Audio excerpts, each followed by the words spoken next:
Seeing Qiu Jing finish eating, Su Yiran thought of the wild chicken, wild duck, and the grains she had stored in her space. She softly asked, "Mother, do you know where there is a black market? Today, when I went to the mountain to catch wild chickens, I also caught a few wild ducks by the river. I hid them, planning to sell them tomorrow for money." Listening to Su Yiran, Qiu Jing, who was happily eating chicken, looked up nervously at Su Yiran, with a hint of fear in her eyes and a feeling of unease in her heart. She couldn't help but remember what old lady Su secretly said to old man Su.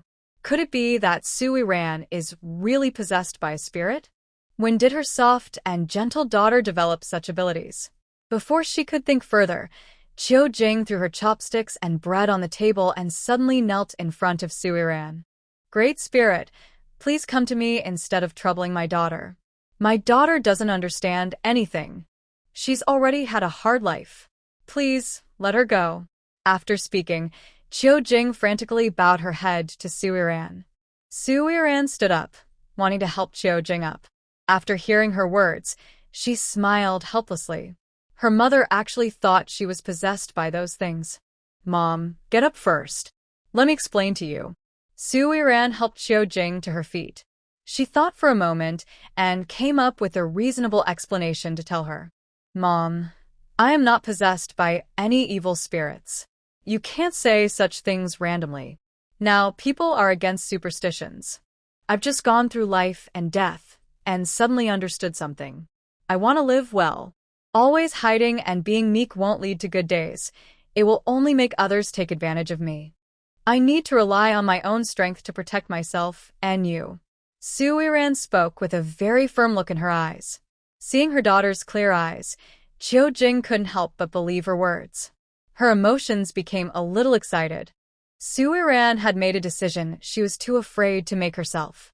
"Yiran, I know where the black market is. Tomorrow morning, you give me the things, and I will help you sell them. From here to the town's black market, it's a long walk. I've been there before to earn money for Xinjin. I'm experienced and quick on my feet." As she spoke, Qiu Jing felt a bit sad. She had worked so hard to make sure Su Xinjin had enough to eat and wear, but that girl had looked down on her since she was little and often spoke harshly to her. Now she finally understood she wasn't her own daughter. Seeing this woman who only wanted the best for her daughter, Su Yiran suddenly felt a warm feeling in her heart. She took Qiu Jing's hand and gently sat her down, speaking softly. "Mom, you should eat first. We'll go together tomorrow morning." Su Yiran would not give up the chance to go to the black market. As her space collection grew, she needed to visit the black market often, so she couldn't miss these opportunities. Seeing that Su Yiran insisted on going, Qiu Jing hesitated for a moment and finally nodded in agreement. "All right, tomorrow morning, you and your mother can go together." After discussing the plan for tomorrow, Su Yiran gently placed the chopsticks and cake back into Qiu Jing's hands and softly advised her. "Mom, please finish eating these pieces of meat.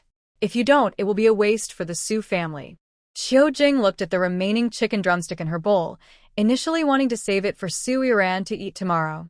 But before she could speak, Su Yiran seemed to see through her thoughts and continued. "Mom, I don't like eating leftovers. Please eat it now." As she spoke, Su Yiran stood up to pour a glass of water mixed with spiritual spring water for Qiu Jing and handed it to her. Qiu Jing drank it quickly without hesitation. At the other side of the Knowledge Youth Camp, after Zhou Xian and Mu Luoqing arrived, they became the focus of the other youths. Especially because of their extraordinary presence and handsome looks, the village girls took extra care of them. "Zhou Ziqing, Mu Ziqing, welcome to Sujia Village. Join our youth group. From now on, we are all comrades working together. If you have any difficulties, just speak up. We help each other because we are a team." The leader of the youth camp, Ma Jingjun, spoke generously after eating a piece of duck meat. The other youths responded warmly. Only Qiao Wenyu, sitting in the corner, said nothing. He didn't even eat a single piece of duck during the meal. Qiao Wenyu's out-of-place appearance caught the attention of Mu Luoqing and Zhou Xian, but they didn't mind. To them, such a person was nothing special. After dinner, all the youths, exhausted from a day of work, had little energy for chit-chat. They washed up by the river and went to bed early. Because Mu Luocheng and Zhou Xian had special identities and the dormitory was full, the village officials arranged for them to stay in a small courtyard next to the youth camp. Now, they had finished washing up and were lying on the Kong bed. Suddenly, Zhou Xian remembered something. He gently nudged Mu Luocheng with his elbow and said with a slightly surprised tone, "Brother Chen, while I was cooking, I overheard the female educated youths at the youth station talking about Sui Ran. Do you know her? She's the girl you saved from drowning today." Zhou Xian spoke excitedly about Sui Ran, sitting up straight from the bed. Mu Luocheng looked at Zhou Xian's excited expression, his deep eyes showing no emotion, as if nothing could interest him. But Mu Luocheng didn't interrupt. He quietly waited for Zhou Xian to continue. That girl was the daughter of the director of Fengqing Cotton Mill, but due to an accident, the director's family found out she wasn't their biological daughter. The director, being quite resourceful, found his real daughter and sent Sui Ran back home. In the city, Sui Ran was used to being a young lady, but after returning to the Su family, she was heavily ostracized. I heard she jumped into the river today because of this. But it seems that after she jumped, she changed completely. You know what happened today, Brother Chen? Do you think a person can really change so much? Mu Luocheng hesitated for a moment after hearing Zhou Xian's question. Just when Zhou Xian thought Mu Luocheng wouldn't answer, he spoke softly. Maybe she died once, and that's why she's no longer held back by anything. As Mu Luocheng spoke, his mind involuntarily flashed to Su Iran's lively eyes. Zhou Xian didn't expect Mu Luocheng to say that. He thought Mu Luocheng was thinking about his own situation. After a moment of hesitation, he softly comforted him. Brother Chen, don't be discouraged. Things will eventually become clear. There will be a day when the truth comes out. I've always believed you are innocent. This time Mu Luocheng didn't speak. He just quietly looked at the moonlight outside the window, feeling no more waves in his heart. Zhou Xian saw Mu Luocheng was silent and didn't bother him further. He kept his thoughts about Sui Ran to himself, slowly digesting them. In the quiet night, the youth station wasn't peaceful. The female-educated youths in the dorms were gossiping about Mu Luocheng and Zhou Xian, discussing their affairs. They had seen rough men in the village before, but seeing these two noble men, their proud hearts couldn't help but flutter. I think these two new young workers must have an interesting background. I heard the village secretary say they came from the capital. Although that young man, Qiao, also came from the capital, I feel they are a bit different. I also feel the same about this. These two are very polite and well-mannered, which shows they are well-educated. I believe they must have a special status. Oh, let's not worry about their backgrounds for now. Just because they caught wild chickens and ducks when they first arrived here shows they are not ordinary. I've been in the village for over a year and haven't seen any male young workers catch wild game. Exactly. Not only did they catch a wild duck, but they also share it with us. Because of that, I've decided that I will take better care of them when we work together in the future. Oh, Zhang Hehua, you're so shameless talking like that. Do those two grown men need your help? Are you having some special feelings for them? I'm not. Don't talk nonsense. But unmarried men and women haven't started a relationship yet, so maybe there's a chance for them to become a couple. All right. You're so full of yourself. Everyone laughed loudly, not noticing that Bai Qingtian, lying in the corner, hadn't spoken at all. Zhao Wenyu was lying on his bed, feeling very annoyed. He was fed up with those two new young workers. Especially after hearing that Sui Ran had tried to jump into the river and was saved by that guy with the surname Mu, he felt inexplicably irritated. He had worked hard for a week, and finally, Sui Ran was willing to talk to him. But the moment that man arrived, he had already touched Sui Ran completely. It made him furious. Zhao Wenyu had already decided that when he saw Sui Ran tomorrow, he must make sure she stays away from those two new workers. Sui Ran belonged only to him. Unaware that someone was already interested in her, Sui Ran was busy working in her space. She was carefully completing her main tasks. She needed a bicycle as a means of transportation. She didn't want to walk to the black market with Chiojing again tomorrow. After a hard day's work, Su Yiran finally finished some basic tasks and used her points to exchange for a bicycle. Looking at the brand new Phoenix bicycle, she felt her effort was worth it. At least she wouldn't have to walk so far with Chiojing anymore. Su Yiran came out of the thatched cottage, looking at her latest gains: 3 good fields, a pond, a newly developed orchard, and a vegetable garden. She felt a deep sense of satisfaction and achievement. She believed she was close to completing her final task and reaching her goal of obtaining the laboratory. She wondered if this space could bring in outside items for planting. It would be even better if she could grow some herbs. Su Yiran used a porcelain cup by the spiritual spring to pour a glass of water, drinking it quickly. After her body's fatigue eased, she walked to the screen to check her task list and see how much longer it would take to get her beloved laboratory. Looking at the long list of tasks, Su Yiran didn't feel anxious. She was enjoying the fun of building and developing. She left her space, took out a watch hidden in her clothes pocket, originally belonging to the previous owner, and saw that it was already past 3 a.m. She could sleep for another hour or so before waking up to go to the black market with Chiojing. Thinking about it made her a little excited. She never thought she would run a small business in the 1970s someday. Su Yiran worked hard all night, and Chiojing couldn't sleep either. Although she thought Su Yiran was doing well now, she still felt something was not quite right. She kept tossing and turning, unable to understand what was wrong. At 4:30 a.m., Chiojing quietly got out of bed, careful not to wake Su Erjin, who was sleeping soundly beside her. Since yesterday, after Su Erjin was scolded by Su Yiran, her attitude toward Chiojing had inexplicably improved. Chiojing looked at her and sighed softly. After packing her things, Chiojing knocked gently on Su Yiran's door. Su Yiran opened it after just 2 light knocks, looking a bit tired. Chiojing felt a little sad seeing Su Yiran's exhausted look under the moonlight. She raised her rough fingers and gently pinched Su Yiran's cheek, speaking softly. "Give me the things, I'll help you sell them. Don't worry, the market for wild chickens and ducks is good. I'll be back soon, but it will take some time on the road." Hearing Chiojing's caring words, Su Yiran smiled softly and shook her head. "It's okay, Mom. We'll go together. You wait for me at the foot of the mountain. I'll go up and get some things. I'll be back quickly." While speaking, Su Yiran picked up the basket placed nearby, took the sharp firewood knife from the ground, and put it into the basket. She then quietly left with Chiojing. Su Yiran took Chiojing to the back mountain. She told Chiojing to wait behind a tree while she went alone into the forest.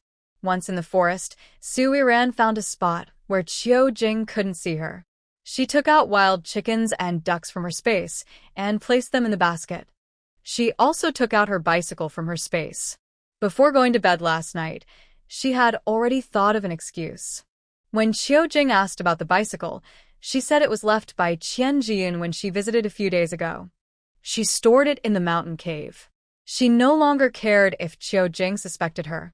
She didn't want to walk to the black market because it was a waste of time and tiring. Soon, Su Yiran pushed her bicycle down the mountain, carrying the basket. Chiojing saw Su Yiran pushing the bicycle and hurriedly came out from behind the tree, looking surprised. "Yiran, where did you get this bicycle? How do you have a bicycle?" Chiojing looked at Su Yiran, who was pushing a brand new bicycle, full of doubt. It was impossible for her to have brought the bicycle down from the mountain after just one trip. Something was wrong. "It was left by Qian Jiyun when she visited me last time. I was worried they might find out, so I stored the bicycle in the mountain cave." "Mom, let's not waste time. It's almost dawn, and the black market is about to close." Under Su Yiran's urging, Chiojing didn't think much and quickly took the basket from Su Yiran's back. She sat on the back of the bicycle, hugging Su Yiran's waist with one arm, guiding her along the route. The two set off. With the bicycle, what would have taken an hour on foot only took about 20 minutes to reach the black market. At this time, the black market was very lively. People coming to buy or sell goods all gathered at this busy hour. Su Yiran stood at the entrance, watching the bustling scene. She felt she had found a business opportunity. In this place, The vegetables and grains in her space were sure to sell well. Chiu Jing's thoughts were very different from Suiran's. She looked at Suiran's fair, beautiful face and then observed the people coming and going around her. She felt a bit scared. She felt she shouldn't bring Suiran to this chaotic place, worried that any trouble could become a serious problem. But now, she couldn't let Suiran go back alone. Without anyone to protect her, it might be even more dangerous. At this moment, Suiran was still dreaming about getting rich and didn't notice Chiu Jing's worry. She whispered to Chiu Jing, "Mom, I'll find a place to hide my bike first. Wait here for me. I'll be back soon. Before I return, don't wander around so we don't get separated." Before Chiu Jing could answer, Suiran pushed her bike quickly away.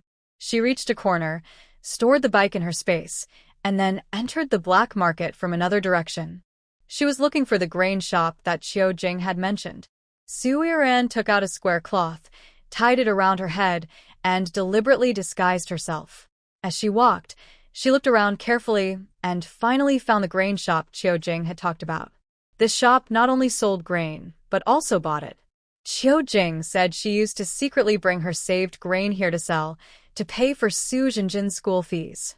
But Su Jinjin often dreamed unrealistically, wanting to join a cultural troupe like Su Jishi, and had stopped going to school early on. In the end, Chiu Jing couldn't control her anymore and simply gave up. "Is there anyone in the shop?" Suiran confidently walked into the grain store. She looked around and thought that opening a shop here meant the owner must have a strong backing. Hearing her, a man about 40 years old came out from the back room. He looked kind but sharp-eyed, clearly experienced in business. "Hello, I'm the shop owner. Miss, are you here to buy grain? We have rice, wheat, corn, sorghum, and millet. Do you know what you want? Our grains come in different qualities. What price range are you looking for?" The shopkeeper warmly introduced himself to Suiran. He didn't look down on her because of her young age. Having been in business for many years, he could tell she was capable of buying high-quality grain. Suiran didn't realize what the shopkeeper thought of her. If she knew, she would tell him he was mistaken. She only had 10 yuan she earned yesterday from Zhou Xian. Suiran looked at the shopkeeper's attentive introduction and felt a bit shy, biting her lip and showing a modest expression. "Shopkeeper, sorry, I'm not here to buy grain. I'm here to sell grain." "Sell grain? What kind of grain? How much do you have? Where is it?" The shopkeeper looked confused at Suiran, who came empty-handed. Why would she come to sell grain without bringing any? "I have some corn, wheat, and rice. I don't know if you buy them. Each kind is about 100 jin. It's inconvenient for me to carry everything here, so I left it nearby. If you're interested, I can bring it in." Seeing the shopkeeper's expression, Suiran knew what he was thinking. She spoke softly. The shopkeeper was quite surprised to hear her. He had seen many people come to sell grain, men and women, but a young girl like her was the first. "Young girl, is your grain properly stored? Won't it cause trouble for me?" The shopkeeper was also involved in the black market and didn't want unnecessary trouble. It's better to avoid conflicts in today's world. Suiran understood his worries. She stepped closer and whispered a few words into his ear. After hearing her words, the shopkeeper's eyes lit up with admiration. He looked at her with respect. "All right, then bring the grain over. I'll check the quality. If it's good, I promise to give you a fair price." "Great. Do you have a small cart? Can I borrow it? I'll deliver the grain right away." From the shopkeeper's expression, Suiran knew he didn't doubt her words. It seemed the deal would go through today. The shopkeeper quickly went to the back and brought out a small cart, placing it in front of her. "Miss, do you want me to go with you?" "No need, no need. I can go alone. Please wait a few minutes. I'll be back soon." Before the shopkeeper could reply, Suiran pushed the cart and hurriedly left. Watching her figure disappear, the shopkeeper's eyes flashed with cleverness. He didn't expect such a young girl to have this skill. Suiran hid in a corner, took 3 bags of grain from her space, placed them on the cart, and hurried back. She is now busy and has a tight schedule. She needs to finish quickly, so she won't keep Chiu Jing waiting too long. The shopkeeper saw Su Yiran return so quickly and immediately stepped forward to help her push the small cart into the backyard. He called a young assistant, who then lifted the grain from the cart. He opened a bag of corn, reached inside, and his eyes lit up slightly. As soon as his hand touched the corn, he sensed that it was different from ordinary corn. Its smooth feel made it seem like top-quality corn. He grabbed a handful, and the shopkeeper looked at the quality and fullness of the corn. His smile grew wider. After many years in the grain business, he had never seen such good corn. After inspecting the corn, he eagerly checked the other 2 bags of grain. Seeing the full wheat and rice grains, his smile became even brighter. "Young lady, you probably don't only have this much grain, right?" The shopkeeper looked at Su Yiran, feeling that she probably still had a lot of grain in her hands. He wasn't sure if she was willing to work with him. Then, a group of ants was circling around, searching for a suddenly missing piece of candy. While Su Yiran was watching the ants, she heard the hurried sound of a bicycle nearby. She looked up and saw Wang Chunxia riding straight into the cotton-weaving factory. Not long after, Old Li and Zhuge Su came out of the factory together. Su Yiran quickly stood up and politely called out to Zhuge Su. "Uncle Zhuge." "Yes, Old Li said you needed help with something. What can I do for you?" Before Zhuge Su finished speaking, a loud shout came from behind. This was Wang Chunxia's voice. "Su Yiran, how dare you come to the cotton factory? Do you know what you've done? You've ruined Zhenzhen's whole life." Wang Chunxia then rushed at Su Yiran like a shrew. Su Yiran didn't dodge. Instead, she reached out and caught Wang Chunxia's rush. She leaned close to Wang Chunxia's ear and whispered softly, "I not only want to ruin Gu Zhenjin, but I also want Gu Changjing to fall from his position as factory director. Guess what I'm doing here?" After hearing Su Yiran's words, Wang Chunxia froze in place. Her raised hand drooped weakly, and she stared at Su Yiran with wide eyes, unable to believe what she had just heard. At this moment, Wang Chunxia noticed Zhuge Su standing nearby. She realized that Su Yiran was telling the truth, that she truly came to ruin Gu Changjing. "Su Yiran, how dare you? Our Gu family raised you for 18 years. Do you really want to keep causing trouble? Raise me for 18 years? Dear Ms. Wang Chunxia, do you want me to tell everyone what you did in front of Grandpa Li and Uncle Zhuge? Are you sure?" Su Yiran's lips curled into a cold smile. It was clear to everyone that the Gu family treated Su Yiran and Gu Zhenjin differently. Everyone knew the truth. Justice is in people's hearts. Wang Chunxia looked at Su Yiran with a venomous gaze. Since she was a child, she had been suppressing Su Yiran, trying to shape her into a timid person who would listen obediently. But no one expected that after leaving the Gu family, Su Yiran would become like this, completely out of her control. She never thought Su Yiran would become their biggest threat. "Su Yiran, stop causing trouble. I know you're upset about us sending you back to the countryside, but you are not really our daughter. We can't just abandon our own biological daughter. How long do you plan to keep causing trouble?" Gu Changjing didn't know what Su Yiran had said to Wang Chunxia to change her attitude, but he couldn't accept Su Yiran acting so arrogantly in front of him. To him, Su Yiran was just trash he didn't want, far less important than Gu Zhenjin. "All right, Chunxia, didn't you say Zhenjin has something going on? Let's go see Zhenjin first. Don't bother with this ungrateful person. Come on." Gu Changjing reached out to pull Wang Chunxia and was about to leave. Wang Chunxia hesitated, wanting to say something, but realizing this wasn't the place to talk, she could only keep quiet and follow Gu Changjing away. However, she shot a warning look at Su Yiran as she left. After Gu Changjing and Wang Chunxia departed, Zhuge Su approached Su Yiran, frowning as he looked at her, and spoke in a not very friendly tone. "Xiao Ran, I only came out to see you because you call me Uncle Zhuge, but I don't want to get involved in your family affairs. I don't need to offend those 2 petty people just for you." Since Gu Changjing became the factory director, his work has become more difficult. He often comes to trouble him.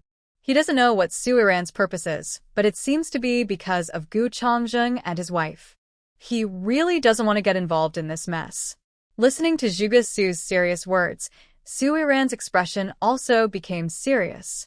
She took a file bag from her backpack and handed it to Zhuge Su, speaking very earnestly. Uncle Zhuge, I didn't come today to drag you into my family disputes. I can handle my family's matters myself and don't need anyone's help. I came today to provide evidence of Gu Chongjing's crimes over the years. I've been the one cleaning up the Gu family's hygiene, and I've also organized Gu Chongjing's study. So I know everything about him clearly. I used to be his daughter, and I didn't have the courage to cut ties for righteousness. But now I am no longer part of the Gu family. I have thought about it for a long time. I can't let the collective interests be harmed, and I can't let this parasite continue to stay in the factory. Uncle Zhuge, if you believe what I say, go and look at the contents of the file bag. If you don't trust me, then please burn the materials. I am willing to take responsibility for the information I provided and bear legal consequences. The materials were organized by Su Yiran based on the original owner's memories. Although the original owner was reserved, she had excellent memory. Anything she wanted to remember was deeply imprinted in her mind. All the information from Gu Chongjing's study was in her mind, and she wrote everything down truthfully, hoping to resolve the issue with Gu Chongjing.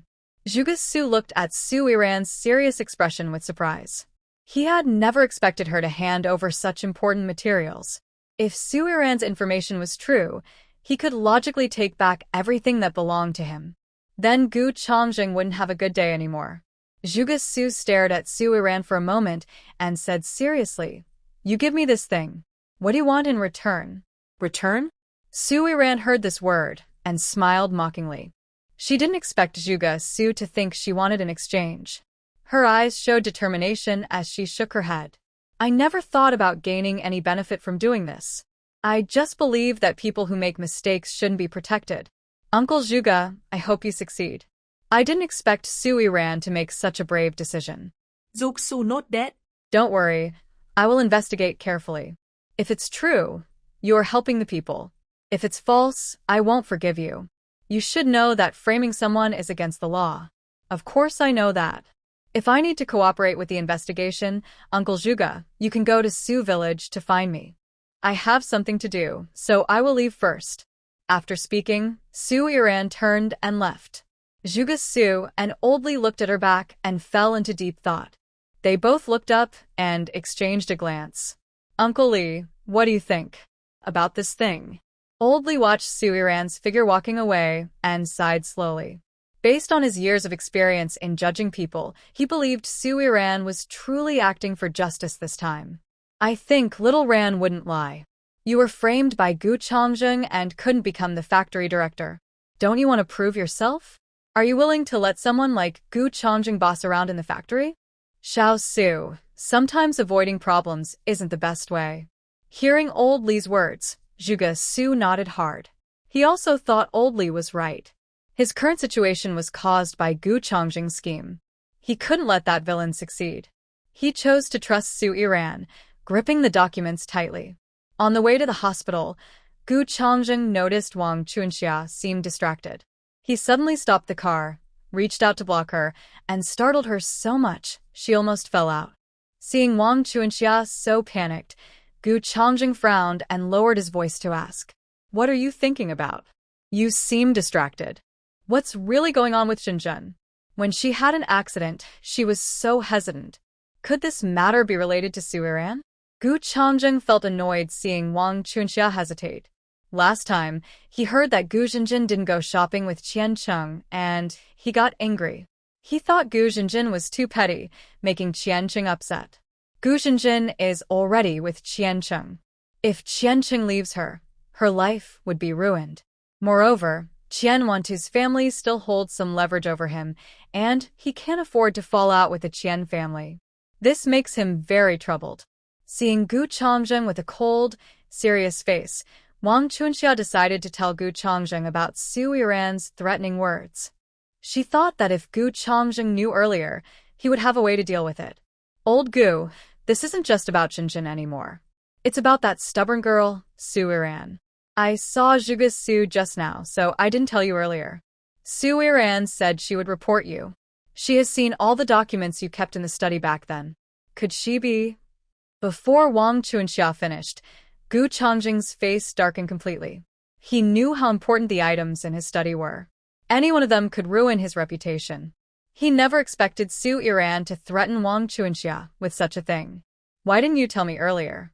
Go back quickly, find that girl, and stop her from talking nonsense. I told you before not to let her leave the Gu family. You insisted on keeping her. If she really has evidence to say such things, I will be finished. Gu Changzheng didn't wait for Wang Chuanxia anymore. He rode his bicycle quickly toward the cotton mill. He wanted to find Su Iran. He thought she was easy to handle. A few words of comfort would make her obedient. But when he arrived at the factory, Su Iran had already left a long time ago. Even Zhuge Su was not at the factory. At this moment, Su Iran didn't know Gu Changzheng had already become like an ant on a hot pan. She was happily choosing tables and chairs at the junk market. After entering the backyard of the junk market, she immediately noticed a set of purple sandalwood furniture in the corner. Although it was dusty and neglected, it still looked stunning. Boss, how much for this furniture? Hearing Su Iran's soft, charming voice, the boss looked up and glanced at where she was pointing. He sneered dismissively. That set costs 20 yuan. I advise you not to buy it. Keeping it at home might cause trouble. Su Iran was delighted at the thought that she could buy furniture worth 20,000 in the future for just 20 yuan. Though she would be rich in the future, she knew she wouldn't be short of money now. Missing such a good deal would be foolish. It's okay, boss. I want that set of furniture. The boss, annoyed by Su Iran's stubbornness, glared at her and said impatiently, Are you sure you want it? I told you once the items are sold. You can't regret it. Pay 20 yuan, and I will find someone to bring them over. The boss doesn't consider that set of rosewood furniture as good quality. Only capitalists would like such things. If the price had not been so high when he bought it back, he would have smashed it and burned it for firewood. That's why it has been sitting in the corner, taking up space. Now, finally, a big spender has bought it, which has finally solved one of his problems. Su Iran happily paid 20 yuan and continued wandering in the junk market. By chance, she saw a wooden box in a corner filled with books. She crouched down and looked, and to her surprise, it was a set of high school textbooks from this era. Good, Su Iran had been thinking about finding high school books, especially the one about math, physics, and chemistry. She didn't expect to find them here in the junk market. Boss, these books are a gift for you. The boss sounded a bit impatient. He didn't understand why this young girl always liked things that didn't fit the times. Nowadays, teachers are looked down upon, and she still likes books. It's quite rebellious. Su Iran wasn't affected by the boss's attitude. She happily responded and then started choosing more items in the yard. She finally bought a square table, some chairs, and an old-fashioned, oil-stained bedside cabinet. After paying the boss, she went out to find a vehicle to carry the items. Although she couldn't bring them back to the village immediately, she wanted to find a quiet place to put them first. That way, she could store them in her space. Otherwise, if these things disappeared suddenly, it would scare the boss. Just a few steps out of the junk market, she saw someone she knew. Little Five immediately ran over happily when he saw Su Iran, greeting her politely. Young lady, what are you doing here? Are you here to see us? Do you need any help? Su Iran looked at Little Five. She instinctively wanted to refuse, but then she remembered how she wasted an hour or two this morning trying to find a suitable place to store her things. She decided to try her luck and see if Little Five could help find a good place. Su Iran told Xiao Wuzi about her idea to rent a house and her requirements. Xiao Wuzi thought seriously for a moment, then happily spoke to Su Iran. Today is a good day, Mississippi. Our eldest brother just bought an old factory on the outskirts of the city, about 200 to 300 square meters. It would be perfect as a storage place. If you don't mind, I can take you to see it. Xiao Wuzi led the way ahead of Su Iran, but after a few steps, Su Iran called him to stop. Wait a moment.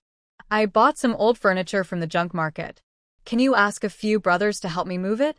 Also, please deliver it to the factory on the outskirts. When Su Iran heard that the factory was outside the city, she thought it was very suitable. It was okay if the furniture was old. She only needed a temporary storage. She didn't require anything fancy, just a place away from busy areas to avoid trouble. Xiao Wuzi saw that Su Yiran bought things from the junk market. He followed her to check the furniture she selected, confirmed the amount, and quickly arranged for people and a donkey cart to transport the items. Soon, Xiao Wuzi brought over more than 10 people, along with 4 donkey carts. People passing by the scrap yard looked over curiously, unsure of what was happening, thinking it might have been a robbery. After Xiao Wuzi and his team loaded all of Su Yiran's purchased items onto the carts, she noticed a table called an 8 Immortals table. She paid for it, and in the chaos, she secretly stored it into her space. She also saw a faint golden glow around the table, though she didn't know why. Once everything was packed, Xiao Wuzi took the convoy and Su Yiran to an old factory in the suburbs. Su Yiran looked around and nodded with satisfaction. I want this old factory. Please go back and ask your boss whether it's for rent or sale. If there's a land deed, I'd prefer to buy it. Su Yiran was very pleased with the rundown factory. If she had it, storing grains, vegetables, and fruits would be much easier. She wouldn't need to risk going to the black market anymore. Little Five listened to Su Yiran's words. Standing in front of the old, dilapidated factory, she frowned tightly, thinking, could it be that this young lady has a problem in her head? Why would she want to buy such a rundown place? Young lady, you can use this factory freely. Our boss doesn't really care about this factory and doesn't plan to keep it as part of his property. If the Tianjia village hadn't owed money, no one would want this broken factory. While speaking, Little Five opened the factory door to let Su Yiran inside to see the situation. This was originally a collective canning factory in Tianjia village. The village chief mismanaged it and went bankrupt suddenly. They had no money to pay the boss back, so they used this broken factory as collateral. A canning factory? Collective economy? Are all the procedures complete? Hearing about the factory's origin, Su Yiran suddenly became interested. Had there been a canning factory in this era? She had the materials and skills. She just needed the proper paperwork and workers to run it. If she took over this canning factory, she could not only save Tianjia village, but also find a good market for the items in her space. It was like a gift from heaven. There are procedures, but the commune simply didn't have the funds to support them anymore. That's why they turned to the older brother for a loan. But even with the loan, they couldn't keep going. Otherwise, they wouldn't have been willing to mortgage the factory. Su Yiran entered the factory and saw it was very clean inside. In the yard, there was an old-fashioned canning machine. When she saw the canning machine, she was a bit surprised. It looked like it was used for making meat cans. This village really had some skills. Being able to get a machine for making meat cans in this era was impressive. She wondered what went wrong with the operation. This machine.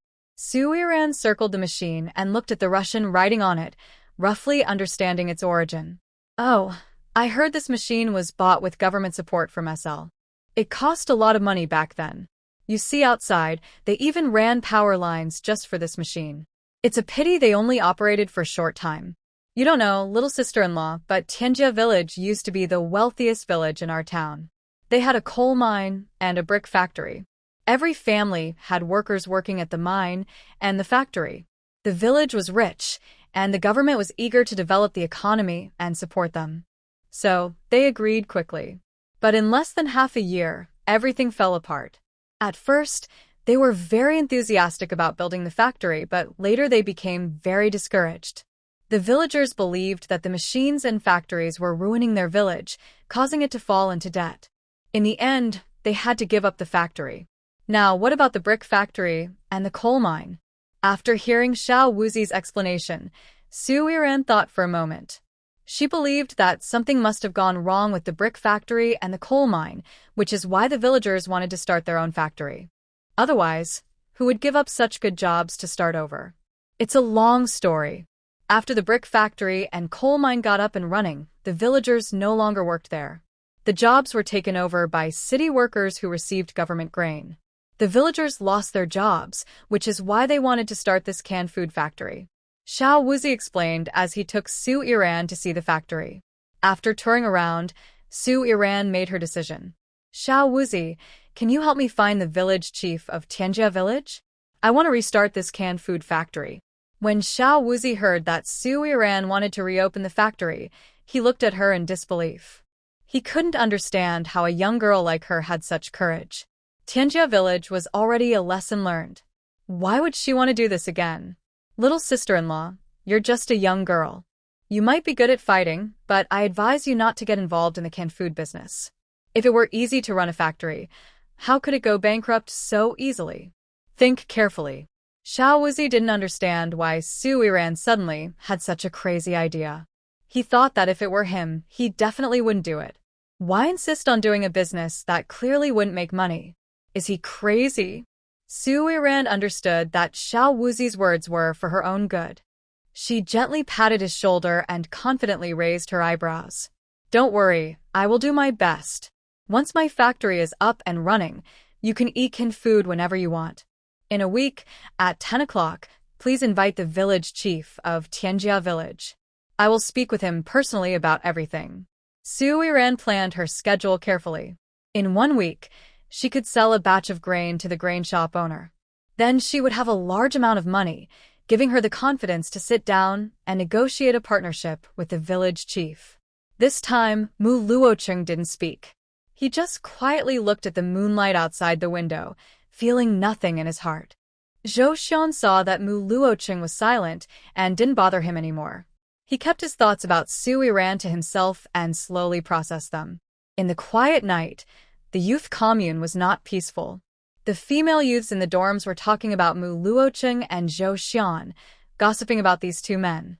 They had seen rough men in the village before, but seeing two noble-looking men made these proud young women feel excited.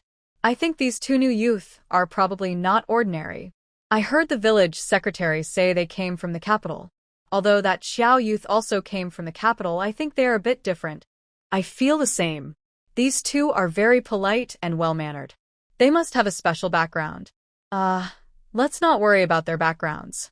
Just because they caught wild chickens and ducks when they first arrived here means they are not simple. I've been in the village for over a year and haven't seen any male youth catch wild game. Exactly. Not only did they catch wild ducks, but they also shared them with us. Just for that, I've decided that I'll take better care of them when we work. Oh, Zhang Hehua, you're so shameless to say that. Do these two men need your help? Are you developing some inappropriate feelings for them? I'm not. Don't talk nonsense. But unmarried men and women, why can't they develop into a couple? All right. You're so full of yourself. Everyone laughed loudly, not noticing that Bai Qingtian, lying in the corner, had not spoken. Jiao Wenyu was lying on his bed, feeling very annoyed. He was fed up with the two new youths, especially after hearing that Su Yiran had tried to commit suicide by jumping into the river, but was saved by that Mu Luocheng. He felt inexplicably irritated. He worked hard for a week, and only then was Su Yiran willing to talk to him. However, this man immediately started touching Su Yiran when he arrived, which really made him angry. Xiao Wenyu had already decided that when he saw Su Yiran tomorrow, he would make sure she stayed away from the two new young workers. Su Yiran could only be his. Unaware that she was already being watched, Su Yiran was busy working in her space. She was gradually completing the main tasks. She needed a bicycle as a means of transportation. She didn't want to walk to the black market with Qiujing again tomorrow. After hard work, Su Yiran finally completed some basic tasks and exchanged her task points for a bicycle. Looking at the brand new Phoenix bicycle, she felt her effort was worth it. At least she wouldn't have to walk so far with Qiujing. Su Yiran came out of the thatched hut, looking at her newly acquired 3 plots of good land, a pond, a newly developed fruit forest, and a vegetable garden. She felt an indescribable sense of satisfaction and achievement. She believed she was close to completing the final task and reaching her goal of obtaining the laboratory. She just didn't know if this space could bring in outside things for planting. If she could grow some herbs, that would be even better. Su Yiran scooped a glass of water from the porcelain basin beside the spiritual spring and drank it eagerly. Once her fatigue was eased, she walked to the screen to check her task list, seeing how much longer she needed to wait to get her dream laboratory. Looking at the long list of tasks, she was no longer in a hurry. She was going to enjoy the fun of building and upgrading. Sui Ran left her space, took out the watch her original owner had hidden in her clothes pocket, and saw that it was already past 3 a.m.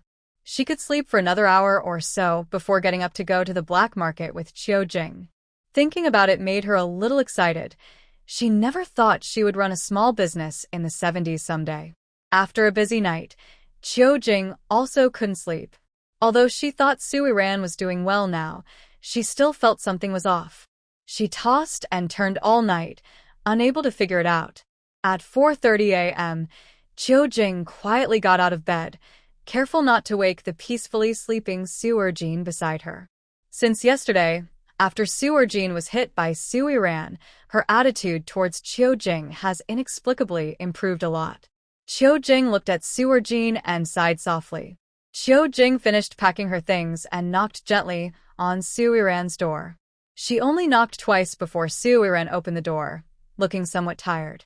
Seeing Sui Ran's exhausted appearance under the moonlight, Qiujing felt a bit sorry. She raised her hand and gently pinched Sui Ran's cheek with her rough fingertips, speaking softly. "Give me the things, I'll help you sell them. Don't worry, the market for wild chickens and ducks is good. I'll be back soon, just some time wasted on the way." Hearing Qiujing's caring words, Sui Ran smiled softly and shook her head at her. "It's okay, Mom. We'll go together. You wait for me at the foot of the mountain. I need to go up and get some things. I'll be back quickly." Then Sui Ran picked up the basket beside her, grabbed the sharp firewood knife from the ground, put it into the basket, and quietly left with Qiujing. Sui Ran took Qiujing to the back of the mountain. She asked Qiujing to wait behind a tree while she went alone into the forest. In the forest, Sui Ran found a spot where Qiujing couldn't see her. She took out the wild chicken and duck from her space and placed them in the basket. She also took out her bicycle from her space. She had already thought of an excuse before going to bed last night. When Qiujing asked about the bicycle, she said it was left by Qian Jiyun when she visited a few days ago, and she had stored it in the mountain. She no longer cared if Qiujing suspected her. She didn't want to walk to the black market. It was not only a waste of time, but also very tiring. Before long, Sui Ran pushed her bicycle, carrying the basket, down from the mountain. Qiujing saw Sui Ran pushing the brand-new bicycle and hurriedly came out from behind the tree, looking at her with disbelief. "Ran, where did you get this bicycle? How do you have a bicycle?" Qiujing looked at Sui Ran pushing the new bicycle with a puzzled face. It was impossible for her to have come down from the mountain pushing a bicycle. Something must be wrong. "It was left by Qian Jiyun when she visited me last time. I was worried they might come looking for it, so I stored the bicycle in the cave." "Mom, let's not waste time. It's almost dawn and the black market is about to close." Under Sui Ran's urging, Qiujing didn't have time to think much. She quickly took the basket on Sui Ran's back, sat on the back seat of Sui Ran's bicycle, and wrapped one arm around Sui Ran's waist. She directed the route, and the two of them set off. With the bicycle, what used to take an hour on foot only took about 20 minutes to reach the black market. At this time, the black market was the busiest. Whether people came to buy or sell, everyone was here at this peak time. Sui Ran stood at the entrance of the black market, watching the lively scene. She felt she had found a business opportunity. In this place, the vegetables, fruits, and grains in her space were not worries about selling out. Qiujing's thoughts were completely different from Sui Ran's. She looked at Sui Ran's fair and beautiful face, then observed the people coming and going around her. She felt a bit scared. She thought she shouldn't have brought Sui Ran to this chaotic place. If trouble happened, it wouldn't be a small matter. But now, she couldn't let Sui Ran go back alone. Without anyone to protect her, it might be even more dangerous. At this moment, Sui Ran was still dreaming about making money. She didn't notice Qiujing's worries and quietly spoke to her. "Mom, I'll find a place to hide the bicycle first. Wait here for me. I'll be back soon. Before I return, don't wander around so we don't get separated." Before Qiujing could answer, Sui Ran pushed her bicycle and hurried away. She reached a corner, stored the bicycle in her space, then entered the black market from another direction. She was looking for the grain shop that Qiujing had mentioned. Su Yiran took a square scarf from her space, tied it on her head, and deliberately disguised herself. As she walked, she looked around carefully and finally found the grain shop Qiujing had spoken of. This grain shop not only sold grains but also bought them. Qiujing said she used to secretly store her own grain and sell it here to pay for Su Jinjin's school fees. However, Su Jinjin always had unrealistic dreams, wanting to join a performing arts troupe like Su Jishi. She lost interest in school early on. In the end, Qiujing couldn't control her anymore and simply gave up. Is there anyone in the shop? Su Yiran confidently walked into the grain shop. She looked around and thought that opening a store here meant the owner must have a strong background. Hearing her voice, a man around 40 years old came out from the back room. He looked kind but sharp-eyed, clearly experienced in business. Hello, I am the shopkeeper. Miss, are you here to buy grain? We have rice, wheat, corn, sorghum, and millet. Do you have a preference? Our grains come in different quality levels. What price range are you looking for? The shopkeeper warmly explained to Su Yiran. He didn't look down on her because of her young age. Having been in business for many years, he could tell she was capable of buying good quality grain. Su Yiran didn't know what the shopkeeper thought of her. If she did, she would tell him he was mistaken. She only had 10 yuan she earned yesterday from Zhou Xian. She watched the shopkeeper carefully introduce his products and felt a little shy, biting her lip with an embarrassed look. Shopkeeper, sorry, I'm not here to buy grain. I'm here to sell some. Sell grain? What kind? How much do you have? Where is it? The shopkeeper looked confused. Su Yiran came empty-handed, so he wondered why she was here to sell grain. I have some corn, wheat, and rice. I don't know if you buy them. Each type is about 100 jin. It's inconvenient to carry everything inside, so I left it nearby. If you're interested, I can bring it in for you. Seeing the shopkeeper's expression, Su Yiran knew what he was thinking. She spoke softly. The shopkeeper was quite surprised. He had seen many people come to sell grain, mostly men and women, but a young girl like her was the first. Miss, is your grain in good condition? Won't it cause trouble for me? The shopkeeper was also involved in the black market and didn't want unnecessary problems. It's better to avoid trouble in today's world. Su Yiran understood his worry. She stepped closer and whispered a few words into his ear. After hearing her, the shopkeeper's eyes lit up, and he looked at her with a respectful shine. All right, then bring the grain over. I will check its quality, and if it's good, you can trust that I will give you a fair price. Okay, do you have a small cart? Let me borrow it. I will deliver the grain right away. Seeing the shopkeeper's expression, Su Yiran knew she didn't doubt her words. It seemed the deal would go through today. After hearing Su Yiran, the shopkeeper also looked forward to the grain in her hands. He immediately went to the back and brought out a small cart, placing it in front of her. Miss, do you need me to go with you? No, I can go alone. Please wait a few minutes. I will be back soon. Without waiting for the shopkeeper to speak again, Su Yiran pushed the cart and hurriedly left. The shopkeeper watched her go, a clever glint flashing in his eyes. He didn't expect such a young girl to have this skill. Su Yiran hid in a corner, took out 3 bags of grain from her space, and quickly headed back. She was in a hurry because time was tight and her task was urgent. She couldn't let Qiujing wait too long. When the shopkeeper saw Su Yiran return so quickly, he immediately stepped forward to help push the cart into the backyard. He called a young assistant, who lifted the grain from the cart. He opened one bag of corn, reached inside, and his eyes lit up slightly. As soon as his hand touched the corn, he sensed it was different from ordinary corn. Its smooth texture made him think it was top quality. He grabbed a handful, examined the color and fullness of the corn, and his smile grew wider. He had been in the grain business for many years, but had never seen such good corn. After inspecting the corn, he eagerly checked the other 2 bags. Seeing the full wheat and rice grains, his smile became even brighter. Miss, you probably don't only have this much grain, right? The shopkeeper looked at Su Yiran, feeling that she likely still had more grain in her hands, but he wasn't sure if she was willing to cooperate with him. Shopkeeper, I can't decide the price of this grain, but if we have a good deal this time, there will be more chances to work together in the future. What do you think is a fair price for my grain? Seeing Su Iran act mysteriously, the shopkeeper pinched a grain of rice, opened it, and looked at the clear, fragrant rice inside. He thought carefully and said, "Maize at 16 cents, wheat at 19 cents, rice at 21 cents. How does that sound? That's the typical price for top-quality grain in my shop."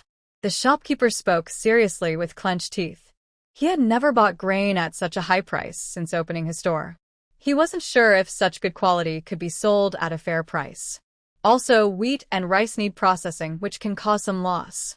He might not make a profit buying at this price, but he was willing to pay so much to give Su Iran a good deal, hoping to keep working together in the future.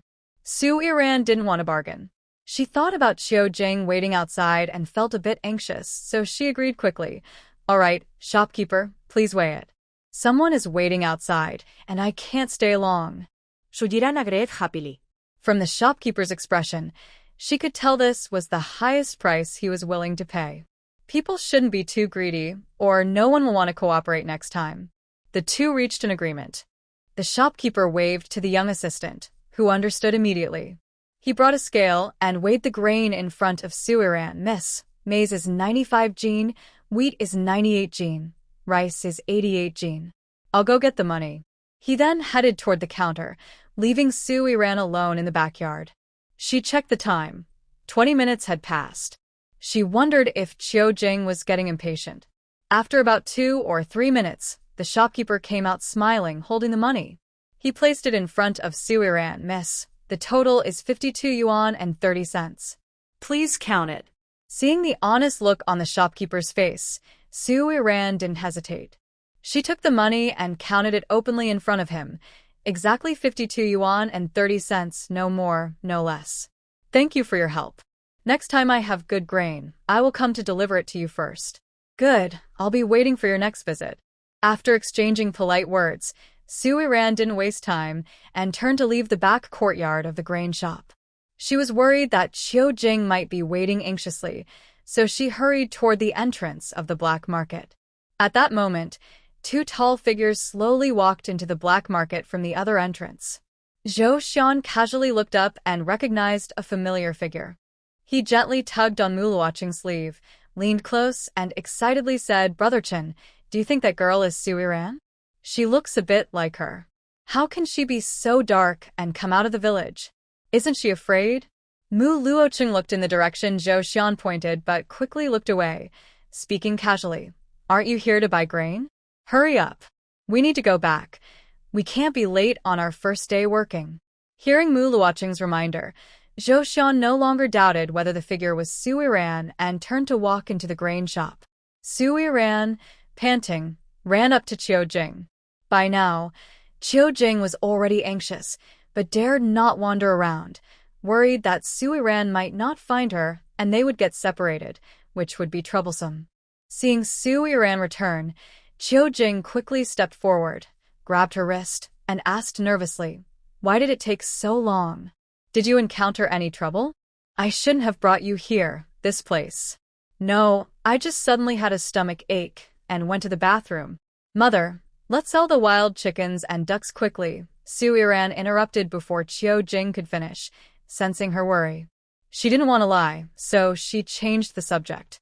Qiu Jing thought Su Iran found her nagging and didn't want to listen, so she said no more and held Su Iran's hand as they headed into the black market. Qiu Jing wasn't new to the black market and was familiar with its tricks. She pulled Su Iran to a corner, sat down, and waited for someone to approach and ask for a price. If the price was right, they could complete the deal. Not long after they sat down, someone came forward to ask about the price. A woman looked at the plump ducks in front of Qiu Jing, her eyes unable to leave them, and excitedly asked, "How much do you sell your ducks for?" 6 yuan each. Squatting nearby, Su Iran heard that a wild duck cost 6 yuan. She immediately felt she had lost out. Yesterday, she sold a similar duck to that talkative Zhou Xian for only 5 yuan. If she had asked for a higher price, she might have done better. 6 yuan for one? That's too expensive. The pork at the supply and marketing cooperative costs only 1.2 yuan per jin. This wild duck isn't worth that much. It can't be more expensive than pork, right? Hearing the customer think the price was high, Qiu Jing remained calm. She spoke slowly and smoothly to explain. No, to persuade. Madam, this wild duck at 6 yuan is not expensive at all. You can think about it. This duck weighs easily 11 or 12 jin. And you also said that the pork is from the supply and marketing cooperative. Buying pork there requires money and a ticket, so it's definitely more expensive than my wild duck. Qiu Jing carefully bargained with the woman who came to buy the duck. Su Yiran, hiding nearby, watched the scene in a daze. She felt that Qiu Jing had many secrets she didn't understand.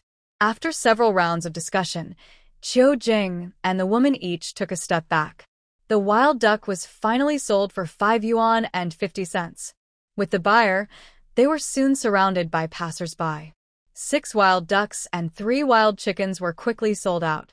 Wild duck at 5 yuan and 50 cents each, wild chicken at 3 yuan each. Qiu Jing and Su Yiran earned 41 yuan that morning. On their way home, Qiu Jing sat in the back seat of the bicycle and still found it unbelievable. Their family could only save less than 50 yuan in a year, but Su Yiran had hidden these wild animals and sold them easily for 41 yuan. In the past, she wouldn't have even dared to think about it. Su Yiran parked her bike at the foot of the mountain. Qiu Jing obediently got off and happily placed the money in front of Su Yiran.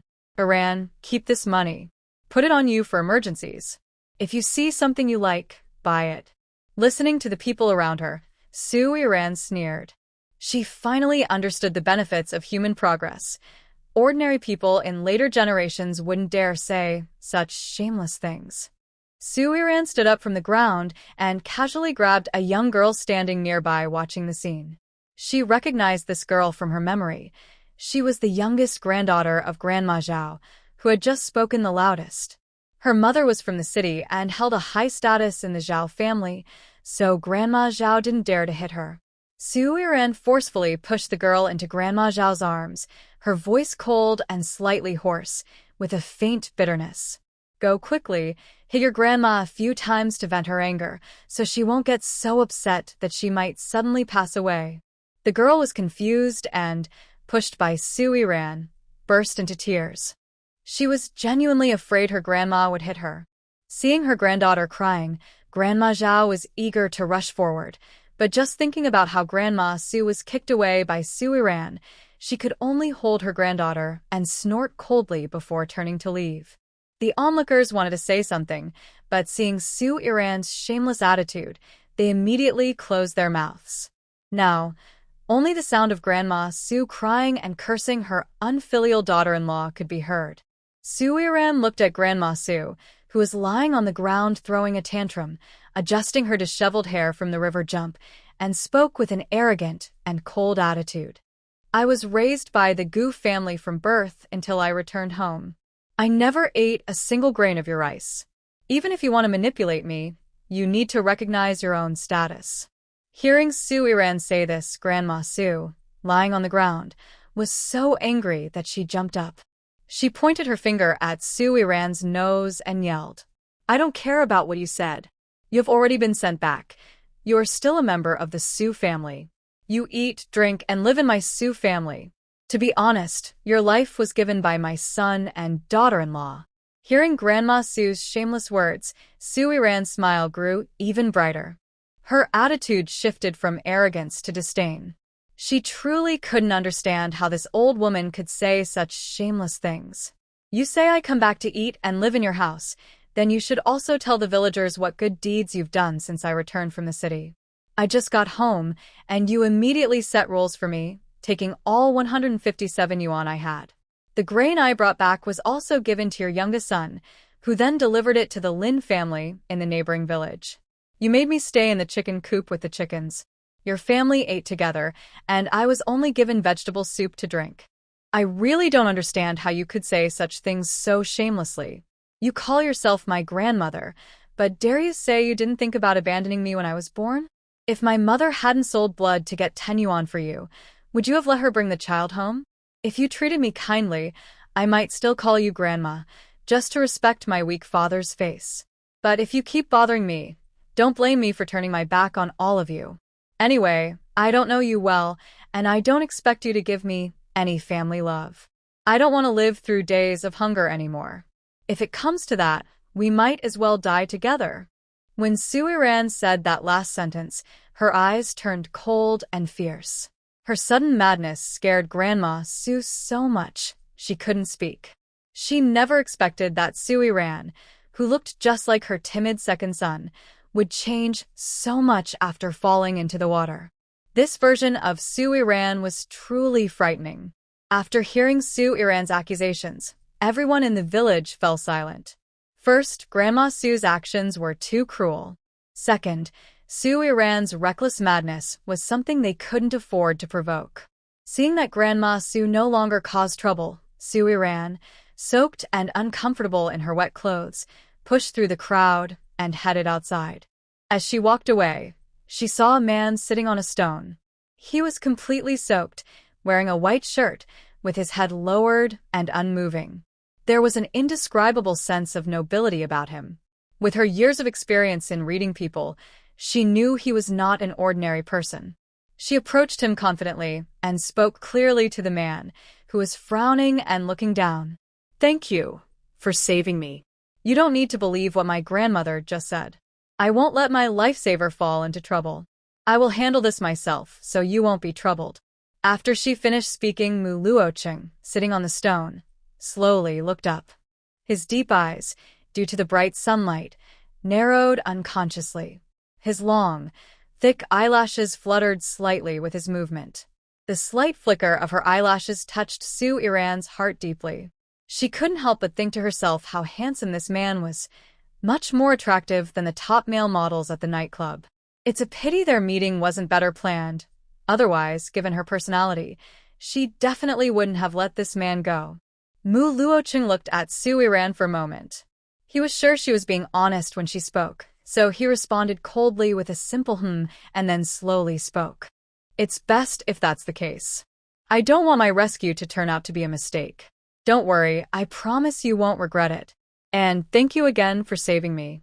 Suiran sensed Mu Luocheng's cold and distant personality. She restrained her interest in him, thanked him once more, and then turned to leave. Standing next to Mu Luocheng, Zhou Xian was stunned. Such a sudden change caught him off guard.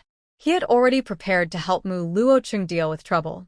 To his surprise, the crisis was resolved on its own. From the woman's expression, it seemed she never intended to extort anyone. This was completely unexpected for him. Mu Luocheng watched Suiran's back as she left. After a moment, he withdrew his gaze and spoke coldly to Zhou Xian. "Let's go. Head back to the workers' commune. The water in the river smells terrible. We should go home and take a bath." He then jumped down from the rock, picked up his luggage from beside him, and, together with Zhou Xian, headed toward the village's workers' commune. When Suiran returned to the Su family, a thin figure rushed over. The woman's face was anxious, as if she was about to cry at any moment. Seeing Suiran back, she quickly stepped forward, grabbed her slender arm, examined her from head to toe, and then forcefully patted her on the buttocks. "What's wrong with you, girl? Didn't I tell you to talk to your mother if something's bothering you?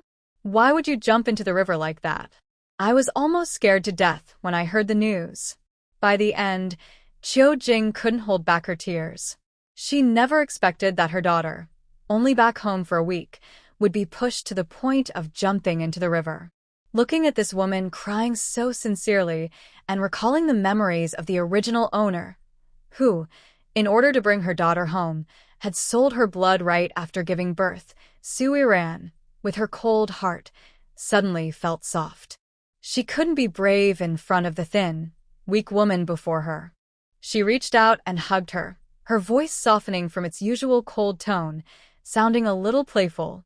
"All right, stop crying. I've been waiting to protect you. I don't even remember how many times I've died.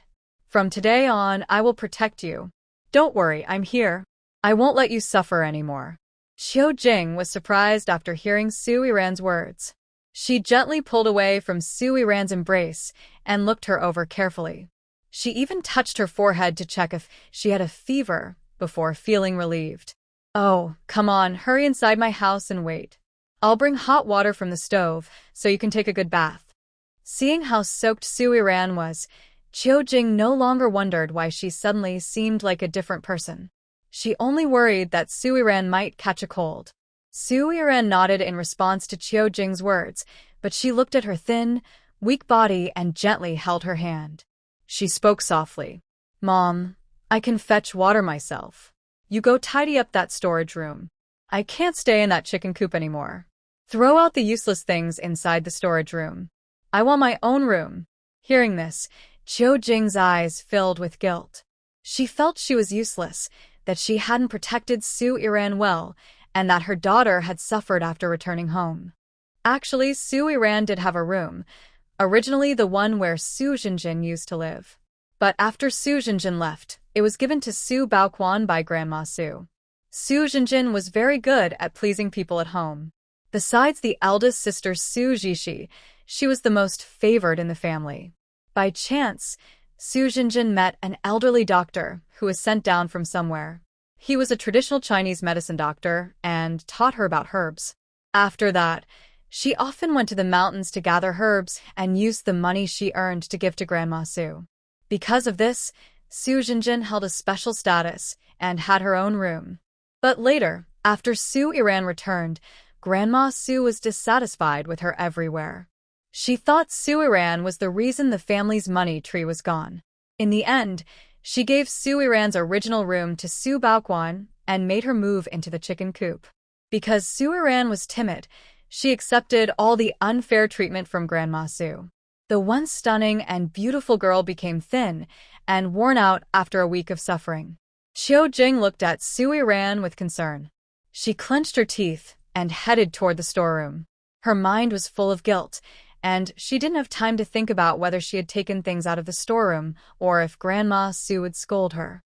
She just wanted to fight once more for Sue Ran. She couldn't let a good girl like her live in a chicken coop. Seeing Chiu Jing's fearless back, Sue Ran's lips curled slightly. She was thinking that her mother might still be saved. When she found a chance to earn enough money, she could take Chiu Jing away. Chiu Jing was willing to fight for her, so she was also willing to give Chiu Jing a peaceful life. Sue Ran felt uncomfortable because her clothes were wet. When she heard Chiu Jing mention hot water, she carried a wooden bucket toward the firewood room. Inside the firewood room, Sue Ran looked at the messy, dirty kitchen and couldn't help but frown. But as soon as she thought about how Chiu Jing was doing all the housework alone, her dislike disappeared. Instead, she felt a strong desire to earn money. She wanted to quickly make her first fortune, buy an old small courtyard in the village. It didn't have to be big, just enough for her and Chiu Jing to live in. While thinking about what kind of work she could do to earn money, Sue Ran used a water scoop to fetch hot water from the pot, not noticing anyone rushing over. Ah. "Sue Ran, why are you wearing my dress? And you made it look like this. I'll tell Grandma and let her punish you." Su Qianqian ran inside and saw Sue Ran. She originally wanted to tease her, but Sue Ran was wearing her favorite white dress and immediately started crying. Hearing the crying sound getting farther away, Sue Ran looked down at her heavy dress and squinted her bright eyes slightly. Her belongings? What a joke. When did the original owner's things become Su Qianqian's? They really knew how to bully others. The original owner was soft, but she was not. Starting today, disaster would strike the Su family. Grandma Su had just reached the door and saw Su Qianqian crying as she ran out of the yard. She rubbed her temples in frustration. Just as she was about to scold Su Qianqian, she heard her crying and pleading. "Grandma, you have to see that useless girl. She said she would give me that dress yesterday, but she wore it herself and dirted it. Grandma, please help me get it back." Mam Su was already angry because Sue Ran had embarrassed her. Now, after hearing Su Qianqian complain, she became even more furious. All her old and new grudges piled up, and she grabbed a wooden stick from by the door, heading toward the woodshed. Mam Su is tall and strong. She is the daughter of a butcher family. She is very fierce when she fights. The women of the Su family are all afraid of her and never dare to argue with her. When she reached the woodshed, she saw Su Iran scooping hot water with a water ladle. She was so angry that she didn't hold back. She grabbed the stick and swung it at Su Iran, muttering angrily, "You little brat, still using my hot water? Just wait, I'll beat you to death." Before she finished speaking, the stick fell to the ground, and she let out a loud, pig-like squeal. Su Qianqian was stunned by this scene. Ah! How dare you? How dare you splash me with hot water? You little murderer! Ma'am Su screamed and ran toward the water barrel. She scooped up a cup of water and poured it over herself. She stopped only when the hot water no longer burned her skin. At this moment, Su Iran had already returned to Qiu Jing's room with the hot water, took off her clothes, and was comfortably taking a bath. All the men in the house had gone to dig the canal and wouldn't return until evening. She wasn't worried about anyone suddenly breaking in. Qiu Jing heard the noise outside and was very worried that Su Iran was being bullied. She wanted to rush out to protect her, but didn't expect the person splashing hot water to be Ma'am Su. She hid in the storage room, continuing to tidy up the house, not daring to make a sound. Seeing that she couldn't find Su Iran in the yard, Ma'am Su started inspecting the house. She immediately saw that Qiu Jing's door was shut. She thought Su Iran must have gone into Qiu Jing's room to take a bath. Ma'am Su went to Qiu Jing's door and knocked hard, shouting loudly outside, "You little brat, come out now. I tell you, don't pretend to be dead inside. Didn't you say the Su family, never raised you? Then get out now. Our family can't keep you." Next to her, Su Qianqian watched Ma'am Su threaten to kick Su Iran out of the family, and she couldn't help but smile. She was thinking that once Su Iran left, there would be one less person to eat at home, so she could have a larger share of the sweet potatoes. She also wanted to keep Su Iran's beautiful clothes for herself, so she asked Grandma Su to leave them behind. That way, she could get 1 or 2 pieces, and Xiao Jiqing might also look at her more. Su Iran, who was taking a shower, didn't care about the scolding outside. After carefully washing her fragile body, she changed into a simple cotton and linen outfit. While looking for clothes, she couldn't help but feel grateful that her adoptive parents had been kind to her. The clothes looked plain but were very comfortable to wear. After finishing her shower and changing, Su Iran sat at Qiu Jing's dressing table. She picked up the bronze mirror on the table and examined herself closely, squinting her eyes. Although she didn't know much about antiques, she knew this bronze mirror was not something an ordinary person could own.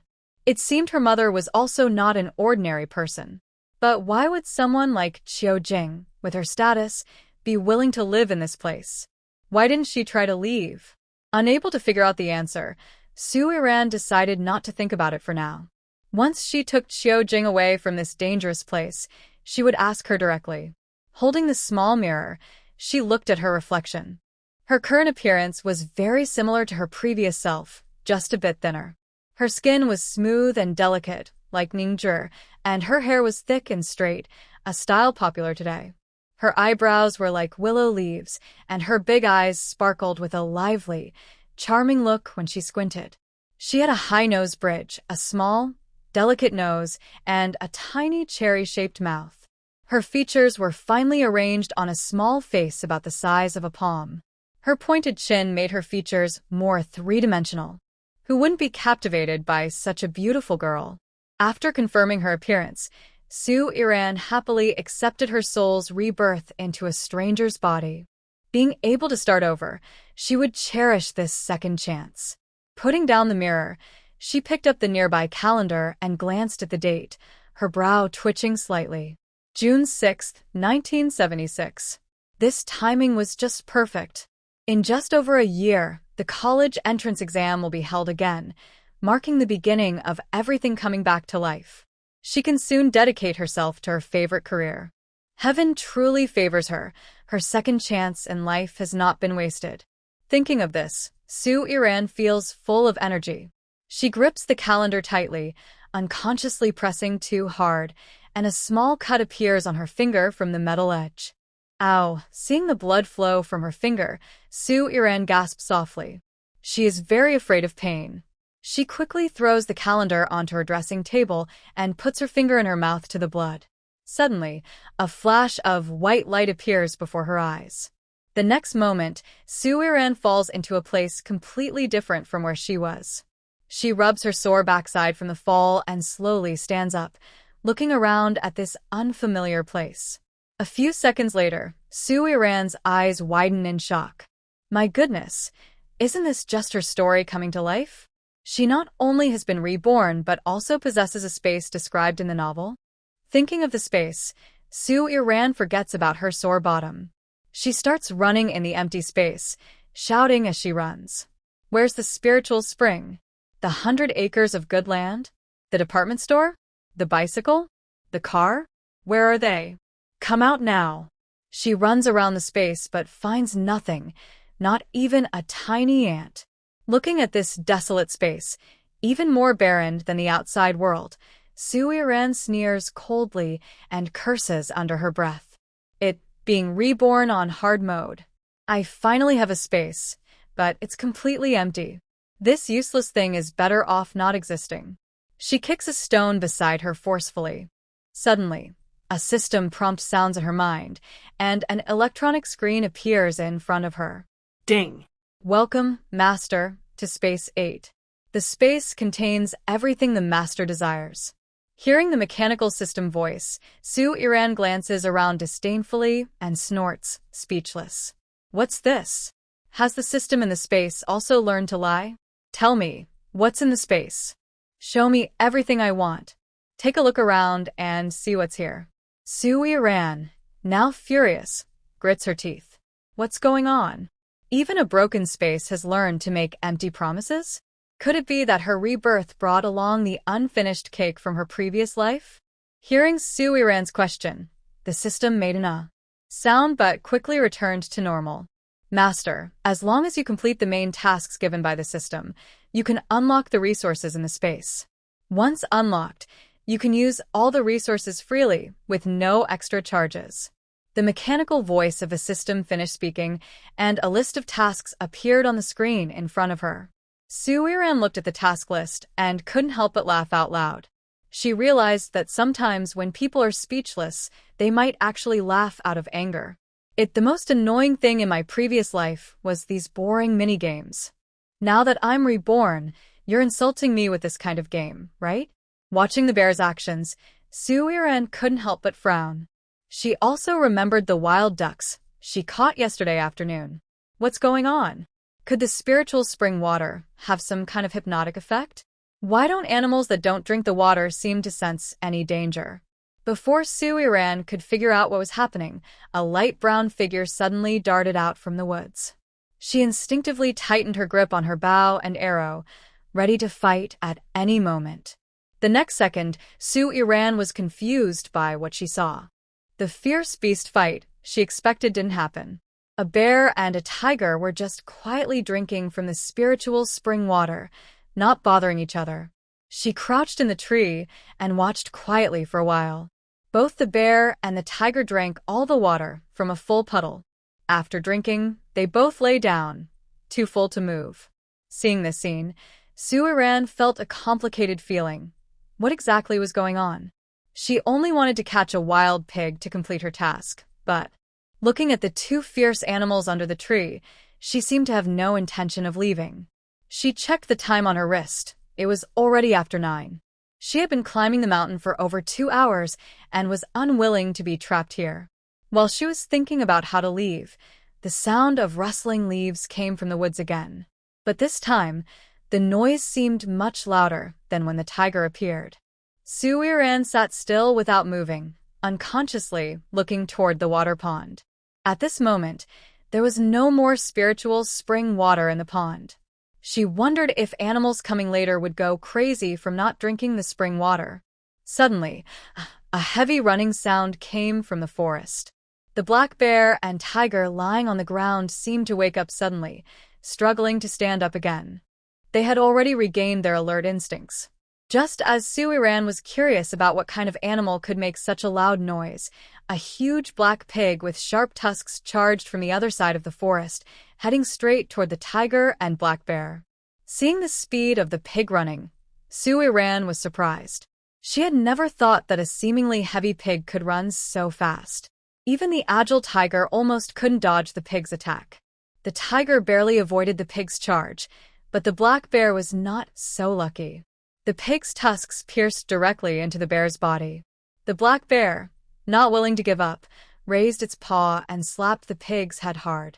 Its sharp claws also scratched the pig's body, causing the pig to tremble visibly. Perhaps it was animal instinct, but when the black bear and pig were both injured, the tiger launched an attack on the pig, pouncing directly at it. The stunned pig, after being hit by the black bear, sensed danger and quickly regained its fighting spirit. It suddenly retreated backward, and the tusks stuck in the black bear's body were forcibly pulled out. Immediately, the forest echoed with the black bear's mournful cry, startling the small animals and villagers below the mountain. At this moment, Village Chief Su Jinan and Village Secretary Su Jinghua were discussing building houses for Su Iran and the two new young workers. They happened to be at the clearing at the foot of the mountain and heard this tragic sound. They both turned around and looked at each other. They recognized the cry as that of a large black bear, but they didn't understand why it sounded so miserable. Old Second, go quickly and tell the villagers not to go up the mountain. There's a fierce beast in the back mountain. Everyone must be careful. The village secretary was an elder in the village. Hearing this sound, he could tell what was happening in the forest. Without guessing, he knew there must have been a fierce fight between large predators. Su Jinan did not dare to stay. He quickly started walking toward the fields. He wanted to warn the villagers not to enter the mountains and also to check if anyone had gone into the mountains. If someone was inside, he needed to find a way to rescue them. At this moment, the fight in the forest was very fierce. Su Iran saw firsthand the fighting ability of a large wild boar. Even a fierce tiger was no match for this big boar. The boar didn't give the tiger a chance to get close. It viciously used its tusks to pierce the attacking tiger. Su Iran watched clearly from the tree. The tiger, in its last moments, didn't close its eyes, as if it was unwilling to die. When Su Iran looked away from the fierce tiger, she suddenly met the boar's eyes. Maybe it was her imagination, but she felt that the boar now saw her as prey and seemed to be smiling at her. Seeing the blood-red eyes of the boar, Su Iran knew that today, she and the boar would have a fight to the death. She held her bow and aimed at the boar's eyes. With a sharp sound, the arrow shot out and deeply pierced the boar's eye. The already irritable and aggressive boar became even more furious after being hit. It charged wildly at the tree where Su Iran was sitting. Su Iran almost was knocked off the branch. She held tightly to the trunk to stay steady. She couldn't let herself be passive like this. One hand held the tree, and the other held the bow and arrow, shooting fiercely at the boar. But the bamboo-made arrows didn't have enough penetrating power. They only pierced the boar's skin and fur, causing no real harm. The effect Su Iran expected was not achieved. She clearly underestimated how thick the boar's skin was. The boar was very large and probably had survived for a long time. Su Iran guessed its skin might be almost impervious to weapons. Just as she was about to hide in a safe space to escape, she noticed a torn wound on the boar's neck. It looked like it was caused when the boar charged at the bear. Su Iran's eyes suddenly lit up. She thought that was the boar's weak spot, and she only had this one chance for a fatal strike. Determining how to act, Su Iran reached for the hunting knife in her backpack. Just as she grabbed the knife, the thick tree was struck and broken by a wild boar. Su Iran, sitting on a branch, was forced to fall quickly as the tree collapsed. The wild boar, with one eye, stared fiercely at Su Iran falling. It seemed ready, and at the moment she hit the ground, it lunged forward, aiming to attack her with its tusks. Su Iran didn't panic during her fall. She watched the boar's movements and understood its plan. Using the fall of the tree to cushion her, she quickly jumped down from the branch and rolled toward the injured side of the boar. The boar didn't manage to hurt Su Iran with its tusks, but it became more aggressive, and its breathing grew heavier. The boar moved its heavy body again and attacked Su Iran once more. Landing from above, the fall still affected her. Her original plan was foiled before she could carry it out. She could only roll and dodge on the ground, narrowly avoiding the boar's tusks each time. Su Iran was relieved that the boar only had one eye. If it had been a healthy boar, she thought she might have already lost her life. The boar, tired from being chased and bleeding from a wound on its neck, was running low on energy. Its movements slowed noticeably. Meanwhile, Su Iran's injuries had begun to heal, and her movements became faster. Seizing the opportunity, she grabbed her hunting knife, jumped up from the ground, and stabbed fiercely at the boar's wound. As the knife pierced the boar's body, it stiffened briefly, then instinctively tried to shake Su Iran off. But Su Iran didn't give it that chance. She forcefully pulled out the knife and stabbed again at the wound. Each time she stabbed, the boar's movements slowed a little more. In the end, Su Iran didn't know exactly how many times she stabbed, but the giant boar finally died. At the moment the boar took its last breath, Su Iran felt completely exhausted and collapsed from the animal's body. She didn't know how fierce the fight had been. All she knew was that she had no strength left to fight again. Finally, Su Iran collapsed beside the wild boar, breathing heavily. She felt like her lungs were about to burst. After lying there for a while, she mentally entered the space. At that moment, the system's notification sounded.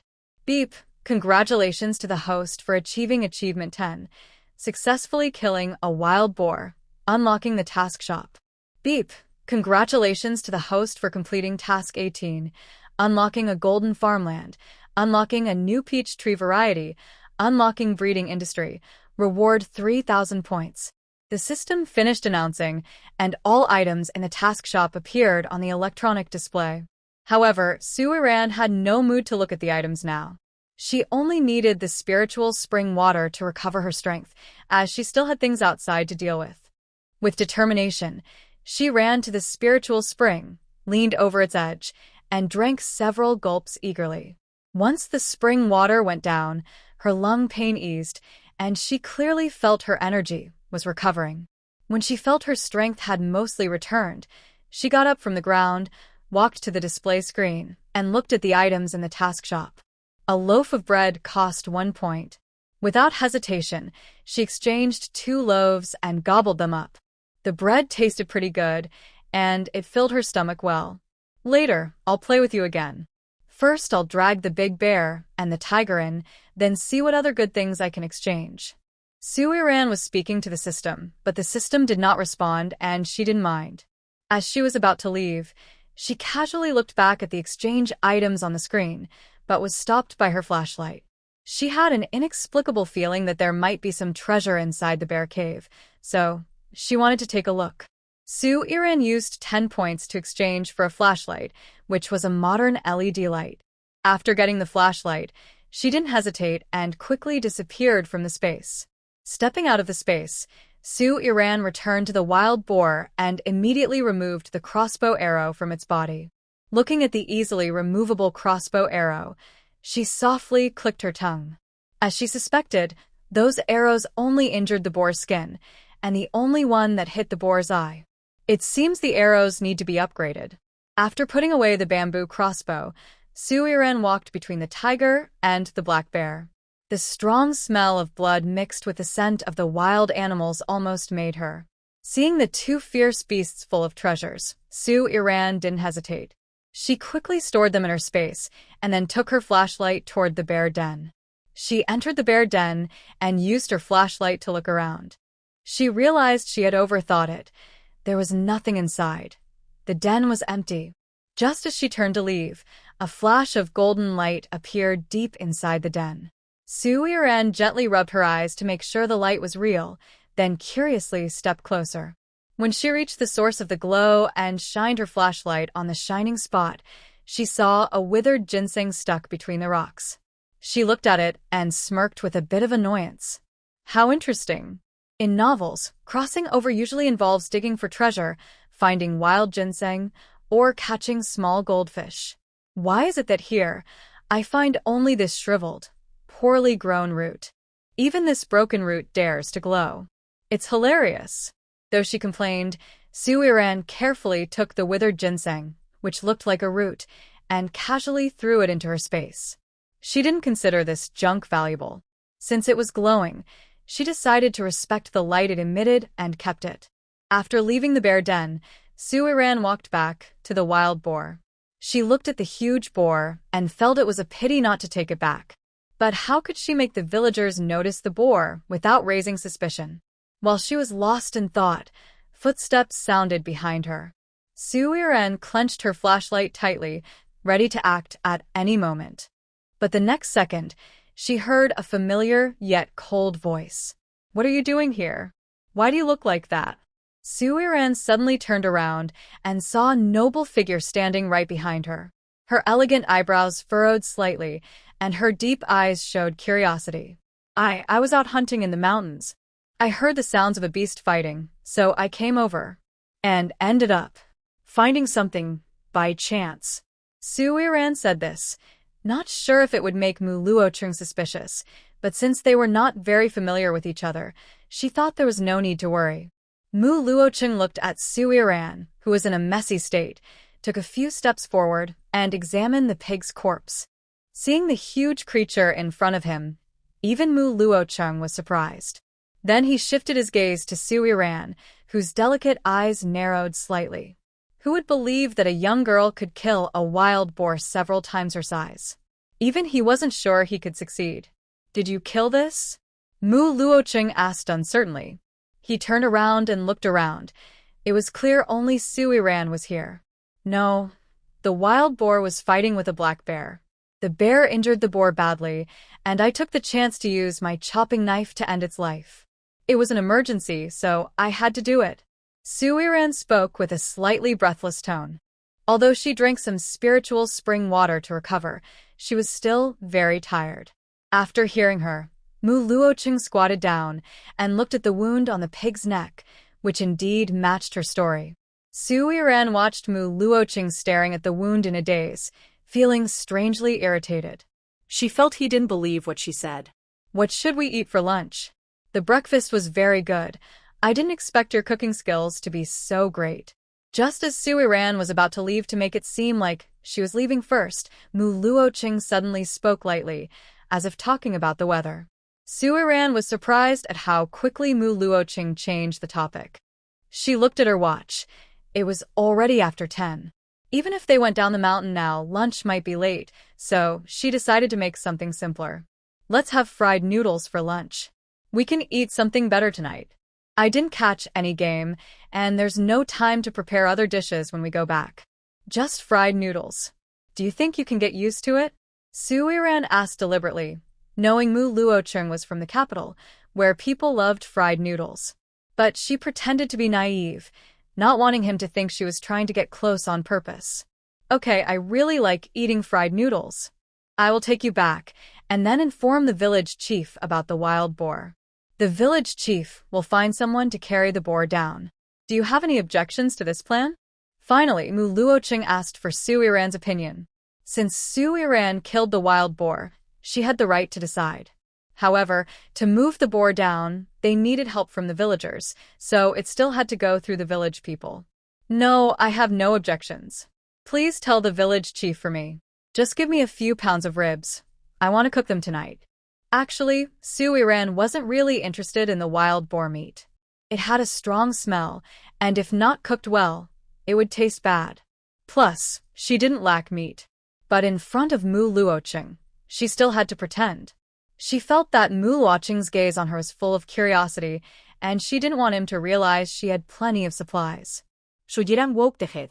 Because she was exhausted, her steps were unsteady. When she felt the probing gaze behind her, she unconsciously quickened her pace, just wanting to leave this terrible place as soon as possible. Her steps grew faster, and Mu Luocheng clearly sensed her nervousness. At first, he only suspected that Suiran might have a problem, but now he was sure she did. It seemed she really needed a thorough investigation. Mu Luocheng followed closely behind her. As her pace quickened, he also sped up. Suiran felt the person behind her was walking faster too, so she broke into a light jog. For some reason, she felt a sense of pressure from Mu Luoqing following her, which she didn't like very much. It seemed better to see him less in the future. With this decision, Suiran's steps became noticeably lighter. But then, something unexpected happened. Her foot stepped on a sharp stone. Her shoe was too thin, and the pain shot through her foot instantly. Because of her momentum, her body suddenly flew forward. Mu Luoqing, who was right behind her, noticed her imbalance. He took long strides and jumped toward her. He caught her with one arm around her slim waist. They both fell back, and he grabbed onto a nearby tree with his other hand, swinging a few times before stabilizing himself, successfully preventing Suiran from falling down the mountain. Suiran was lying on Mu Luoqing's chest, breathing heavily. She almost fell. It was so steep that she didn't even dare to think about whether she would survive if she fell.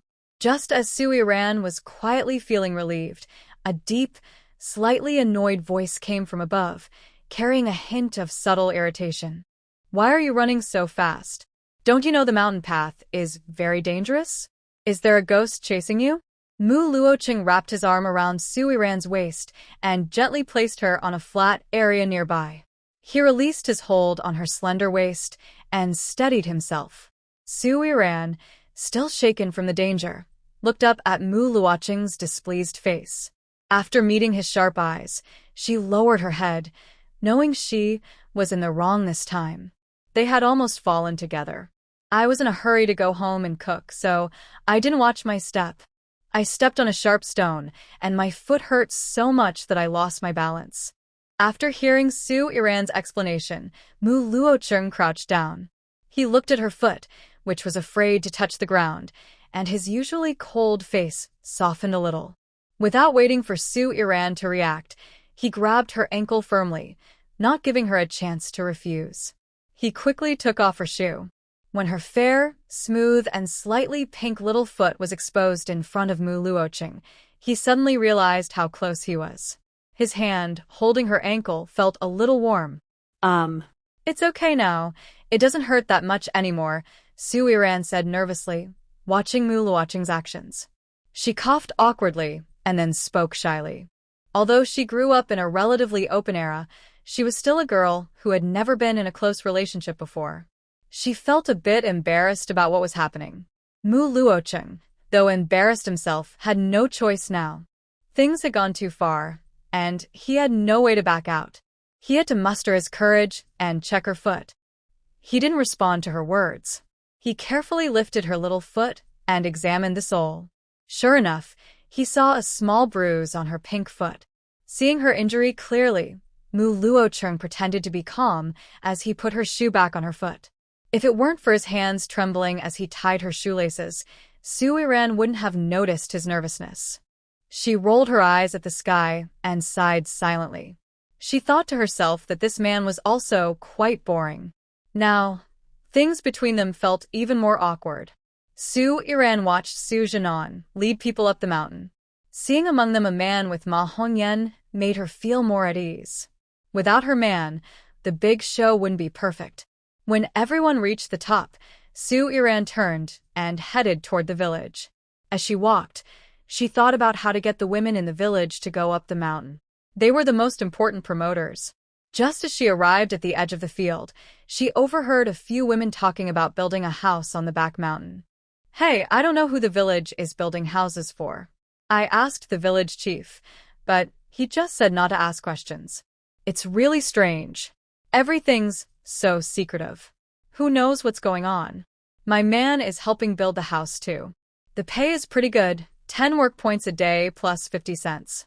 Who would have thought the village has such good opportunities? I think they're building for the new young people who just arrived. I heard the village chief say they're here temporarily.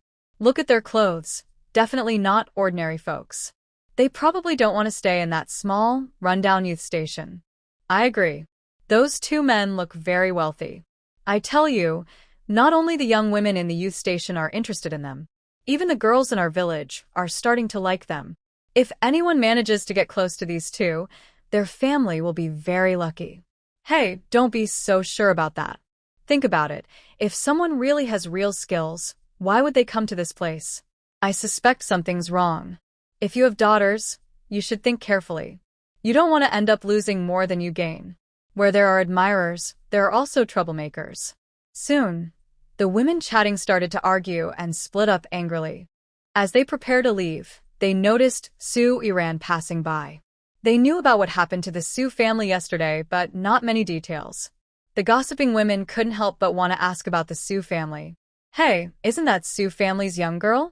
Why isn't your mother at work today? I heard your family was lively last night. Did something happen? Su Iran stopped and smiled as she watched the people eager to see the excitement. She thought there was nothing to hide. If she wanted to successfully take Qiujing away from the Su family, these people were an important part of the plan. So she spoke kindly. Nothing big happened yesterday. My grandmother was angry at me because of my little uncle's matter and blamed me, even incited my father. She wanted to hurt me. After casually mentioning this, she turned to walk forward. A few steps later, she seemed to remember something and spoke lightly to the still shocked people. Uncles and aunts, stop gossiping here. The village chief has gone to the back mountain to see the fun. Don't you want to go take a look? After saying this, Su Iran left without explaining what the fun was. This made the women in the village, who loved to join in the excitement, even more curious. They exchanged glances and ran toward the back mountain. Su Iran reached an open space in front, hiding behind a tree. She watched the women run quickly, smiling satisfied. It seemed that Ma Hongyan was completely finished today. Having achieved her goal, Su Iran didn't stay any longer. She looked up and saw someone approaching to show kindness to Mu Luocheng. It was Li Siji's girl from the village. She had once teased Su Iran for being pretty. Thinking of this, Su Iran decided she wouldn't let Li Qiushuang get close to Mu Luocheng. She wanted to cause trouble and see the girl get upset. Su Iran took a bottle of soda from her space and walked toward Mu Luocheng with it. When she got close, she saw Mu Luocheng's annoyed expression. His handsome face looked a bit frightening with a dark, serious look and furrowed brows. Mu Ziking, I brought you a drink. Oh, look, isn't that Li Qiushuang? What are you doing here? Are you also bringing something for Mu Ziking? Let me see what it is. Su Iran spoke sarcastically to Li Qiushuang, then bent down, picked up a stick, and easily pried off the soda bottle cap. She casually handed it to Mu Luocheng. Mu Luocheng didn't refuse. He took the soda and drank a few gulps quickly. He felt that Su Iran's soda was just right, calming his restless mood. After handing over the soda, Su Iran didn't hold back. She reached out and snatched the water bottle Li Qiushuang was holding. Li Qiushuang originally wanted to take back what she had lost, but Su Iran moved quickly, took a step back, and created some distance between them. Su Iran opened the lid of her water bottle, looked at the boiling mung bean soup inside, raised her eyebrows slightly, and a faint smile appeared at the corner of her eyes. It must be said that Li Qiushuang truly cares for Mu Luocheng. She was willing to spend so much on mung beans to make soup, which shows her sincerity. Oh, Qiushuang, you're bringing mung bean soup for Mu Ziking? If I remember correctly, these mung beans were bought by Peng Jianju, right? I heard Aunt Peng say that the Peng family gave you 10 jin of mung beans as part of your bride price. Su Iran, shut up. Don't talk nonsense. These mung beans are my family's own. I didn't use the bride price from the Peng family. Li Qiushuang clutched her dress and stammered in her defense, her eyes fixed tightly on Mu Luocheng, afraid he might misunderstand something. She watched Mu Luocheng drink soda, her lips pressed angrily together. Her mung bean soup also had sugar, but she couldn't understand why Mu Luocheng was willing to drink Su Iran's soda instead of accepting her mung bean soup. Noticing Li Qiushuang staring at Mu Luocheng with a love-struck expression, Su Iran tightened the lid of her water bottle, then gently placed it back into Li Qiushuang's arms, and softly reminded her, Li Qiushuang, I'm warning you kindly. Your family has already accepted the bride price from the Peng family. You are now Peng Jianju's future wife. How dare you bring mung bean soup to Mu Ziking? If Peng Jianju finds out, be careful. Ah! Su Iran, you're talking nonsense. I never agreed to marry Peng Jianzhu. My mother said that as long as Mu Jiqing is willing to be with me, I will. At this point, Li Qiushuang's small, dark face turned slightly red. She lowered her head, acting shy and delicate, showing her feelings openly. I don't want to. I don't even know you. Please don't come over to disgust me. Eating is hard enough, I don't want it out. Before Li Qiushuang finished speaking, Mu Luochen coldly interrupted. He had lost count of how many women had come today. All he knew was that he was very annoyed and almost couldn't continue working. Su Yiran couldn't help but laugh after hearing Mu Luochen's words. She slightly turned her head, feeling that laughing in front of Li Qiushuang might be a bit impolite. Li Qiushuang, after hearing Mu Luochen's words, turned pale as if she had lost all her color. She looked aggrieved, biting her lower lip as if she was about to cry. She had never been so insulted before. Why you? You are too much. I hate you. After shouting these words, Li Qiushuang ran away while holding her green bean soup, wiping tears from her face as she ran. When she passed by a crowded place, many people stopped to watch, pointing and whispering. The Peng family members looked at her with very cold eyes. Is that funny? Just as Su Yiran was about to laugh through her tears, Mu Luoqing appeared in front of her. He looked down at the little woman who was giggling secretly and spoke softly, with a tone full of slight grievance. If listened to carefully, there was also a hint of affection. Hearing Mu Luoqing's strangely pitiful tone, Su Yiran couldn't hold back anymore and burst out laughing. She finally crouched on the ground, burying her face in her knees, trembling with laughter. Mu Luoqing watched her actions with a helpless sigh, a gentle expression of affection appearing in his cold eyes. After a while, Su Yiran stopped laughing. She stood up, just about to speak, when she heard noisy sounds coming from the back mountain. She looked up at Mu Luoqing, then without hesitation, reached out and grabbed his wrist, pulling him toward the lively area. As they walked, she said, "This kind of lively scene isn't often seen, so we can't miss it. Hurry up and walk faster." Mu Luoqing glanced at the wrist held by Su Yiran, then at her excited expression. He didn't refuse and followed her toward the back mountain. When they reached the edge of the back mountain, it was already crowded with people. Su Yiran let go of Mu Luoqing's hand and pushed her way into the crowd, trying to see if Wang Lizi and Ma Hongyan had been caught. Mu Luoqing, standing outside because of his height advantage, quickly saw the scene inside the crowd. He spotted the man lying on the ground, completely except for a few leaves covering his most private parts. Seeing this inappropriate scene, Mu Luoqing didn't think much and didn't hesitate. He reached out and pulled Su Yiran out of the crowd, covering her eyes with his large hand. He softly whispered in her ear with a deep voice, "There is nothing interesting to see. I will take you home. Oh, don't stop me. Just one look, I just want to look." Su Yiran struggled to break free from Mu Luoqing's hand covering her eyes, but Mu Luoqing was too strong. She couldn't get away. Although Su Yiran was stronger than most girls, she was no match for him. "Don't look." Mu Luoqing didn't give her a chance to resist.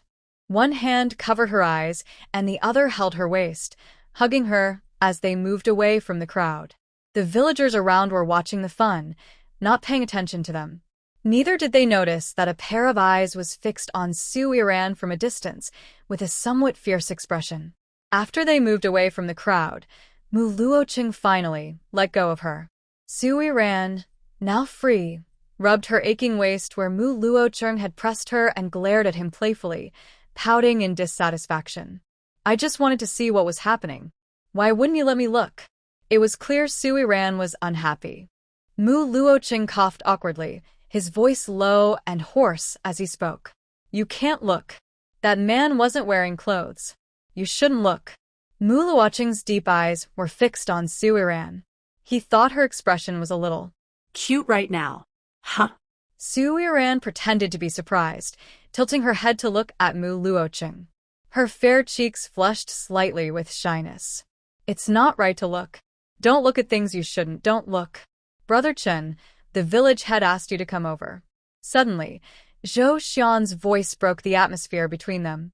Su Yiran looked coldly at Zhou Xian approaching and snorted at him in annoyance. She didn't know what incense Zhou Xian had burned in his past life to turn such a good man into this, wasting him.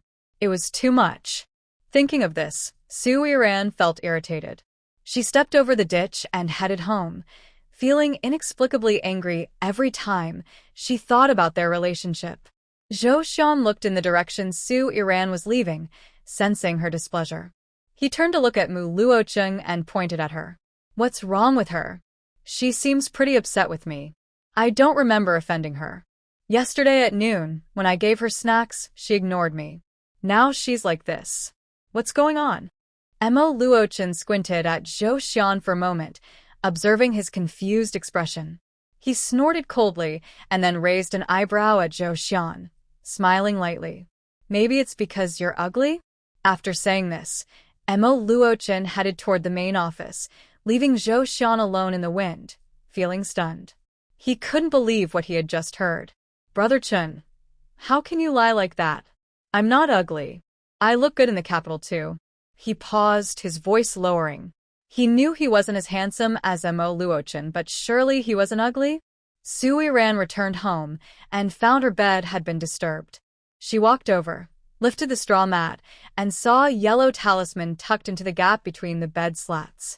Looking at the talisman, Su Yiran remembered the conversation between old Su and old Madame Su. She sneered, thinking how foolish and ignorant they were. Su Yiran didn't touch the talisman.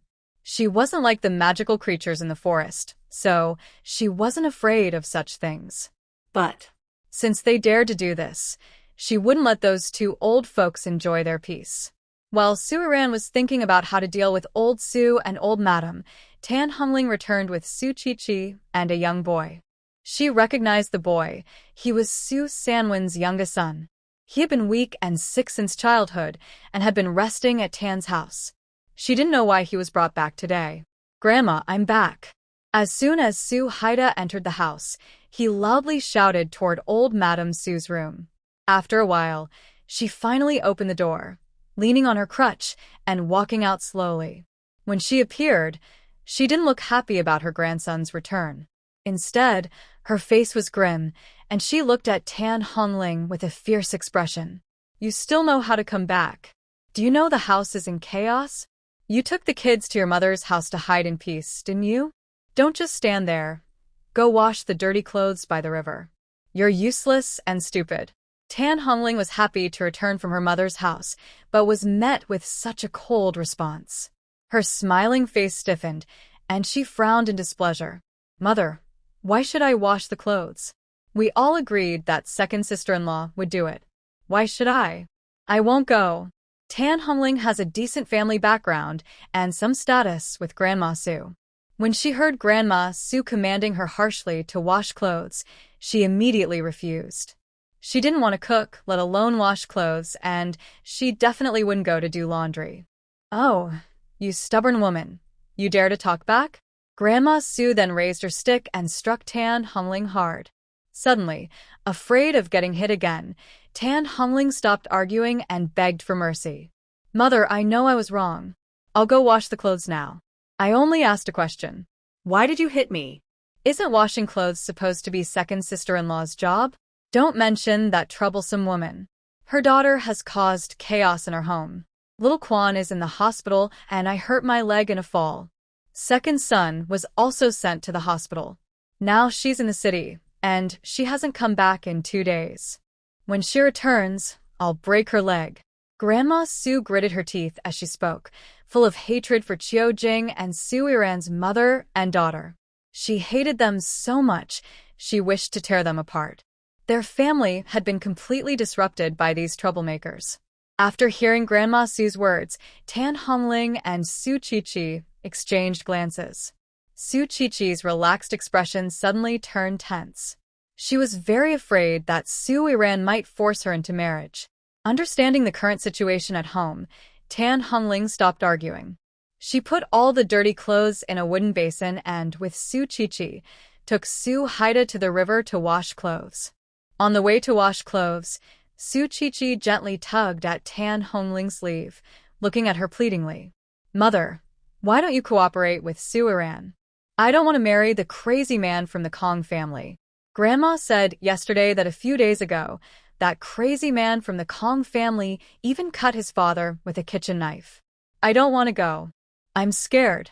Hearing Su Chi-Chi's constant chatter about things she didn't want to hear, Tan Hongling grew impatient. She pushed away Su Chi-Chi's hand, pulling her clothes, and spoke impatiently. If she had that much ability, she wouldn't be so useless. Don't forget, the person who sent her to the Kong family was your father. With your father around, how could she have the final say? She's just a young girl, too naive. She thinks causing trouble will make everyone afraid of her. Why are you afraid of her? She's just trying to scare you. Well, it's a pity I didn't scare her. The day your little uncle was beaten, I had arranged for someone to wait at the village entrance. As soon as she left the village, we could have caught her. But I didn't expect her not to run. It's a shame I didn't make those 200 yuan. Tan Hongling looked at Su Iran acting bossy at home and felt very headache. The old Su Iran was a soft person who would obediently work after eating some wild vegetables, just like her mother, who was a hard worker. But since she fell into the water, she seemed to have changed completely. Tan Hongling is not superstitious. She thinks Su Iran is a rabbit pushed to the limit, and she won't be able to jump around for long. Once the family realizes her tricks are fake, she will obediently be controlled again, and she won't be a threat. Su Chi-Chi completely disagrees with Tan Hongling. She has seen Su Iran hit someone, so she doesn't dare to underestimate her. Mom, why don't you believe me? You also said not to provoke her back then. Why did you change your mind? Su Chi-Chi can't understand Tan Hongling's flip-flopping attitude. She doesn't want to gamble with her own fate. Stupid girl, what do you know? I just told you not to bother her these days. She just fell into the water, so her anger must be strong. In a few days, that will pass, and she'll go back to how she was before. Enough talk. Go wash the clothes, and I'll go catch fish for your brother. As she spoke, Tan Hongling handed the wooden basin to Su Chi-Chi and then pulled Su Haida towards the river. Su Chi-Chi looked at Tan Hongling's indifferent expression and felt her unease fade away. She also thought her mother was right. Her father was the one who sent someone to the Kong family. Her father wouldn't send her to that crazy person. Just as she was about to go wash clothes, she saw a crowd heading towards the village committee. Curious, she followed along. She listened at the back of the group and soon understood that it was about Wang Lizi and the daughter-in-law of the Sun family, who was a young educated woman, being caught having an affair. She initially wanted to go see the excitement, but before reaching the village committee, she was grabbed by Su Sanwan, who had just finished work, by the collar and pulled out of the crowd. On the way back, Su Sanwan already knew what had happened. Seeing Su Chi-Chi wanting to join the fun, his face darkened, and he quietly scolded her. You stupid girl, do you have no shame? How can you always get involved in these things? While speaking, Su Sanwan saw the basin in Su Chi-Chi's hand. She forcefully tapped Su Chi-Chi's head and said seriously, go wash the clothes. If you can't finish washing before dinner, don't come home to eat. After sending Su Chi-Chi away, Su Sanjin turned around to watch the commotion. Such things were unheard of in the village. He had seen people caught cheating, but this was the first time he saw someone caught stealing. He was very curious. Old Su San barely squeezed into the crowd and saw Wang Lizi covered almost entirely by a few leaves. He didn't bother to hide his shame, crouching on the ground with his face covered, and had some obvious bruises on his body. Meanwhile, Sun Zili's wife, Ma Hongyan, was wearing Sun Zili's shirt, with two fair, chubby legs exposed. She knelt beside Sun Zili, softly begging for mercy. But Sun Zili never looked at her, his face cold and stern. Zili, what do you plan to do? Su Jinan asked, looking at Sun Zili with a sad voice. Wang Lizi and Ma Hongyan's situation was discovered by Su Jinan, who had brought people to catch them. He initially wanted to resolve this in the woods to preserve Sun Zili's dignity. But unexpectedly, many people came up the mountain, and the matter could no longer be hidden. They could only take the people to the village committee for official handling. Beep, congratulations, the owner has successfully unlocked the breeding industry, opening a new mode.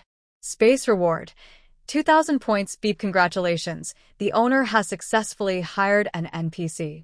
Space reward. 2,000 points, beep. Watching the points keep increasing, Su Iran squinted happily.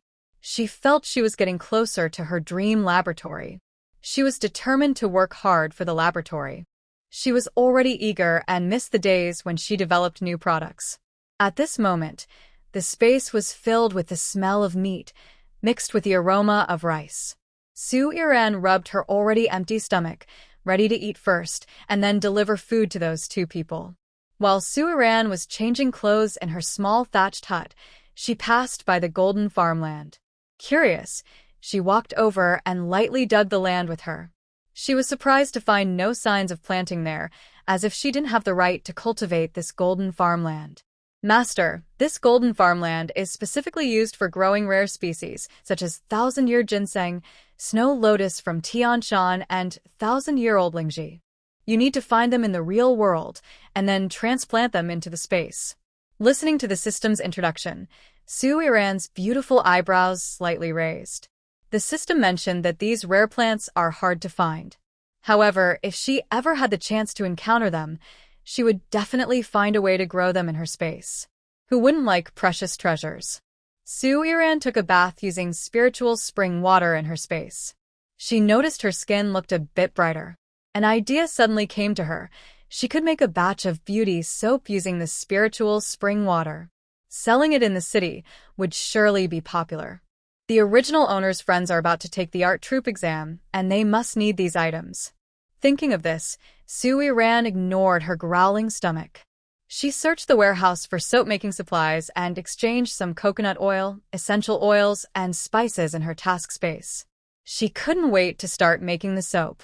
Su Iran wasn't new to soap making. In her past life, she had a friend who made handmade soap. She was very familiar with the process. After an hour, the soap base was ready and poured into rectangular boxes to solidify. She was very pleased with the scent of camellia flower soap in each box. Once it hardened, she could cut it into pieces. She planned to deliver it to the city tomorrow. Just as Su Iran happily admired her work, she sensed something unusual outside her space. She washed her hands quickly and slipped out of her space. At that moment, Qiu Jing hurriedly ran in. Ran, the director responsible for the young workers has come.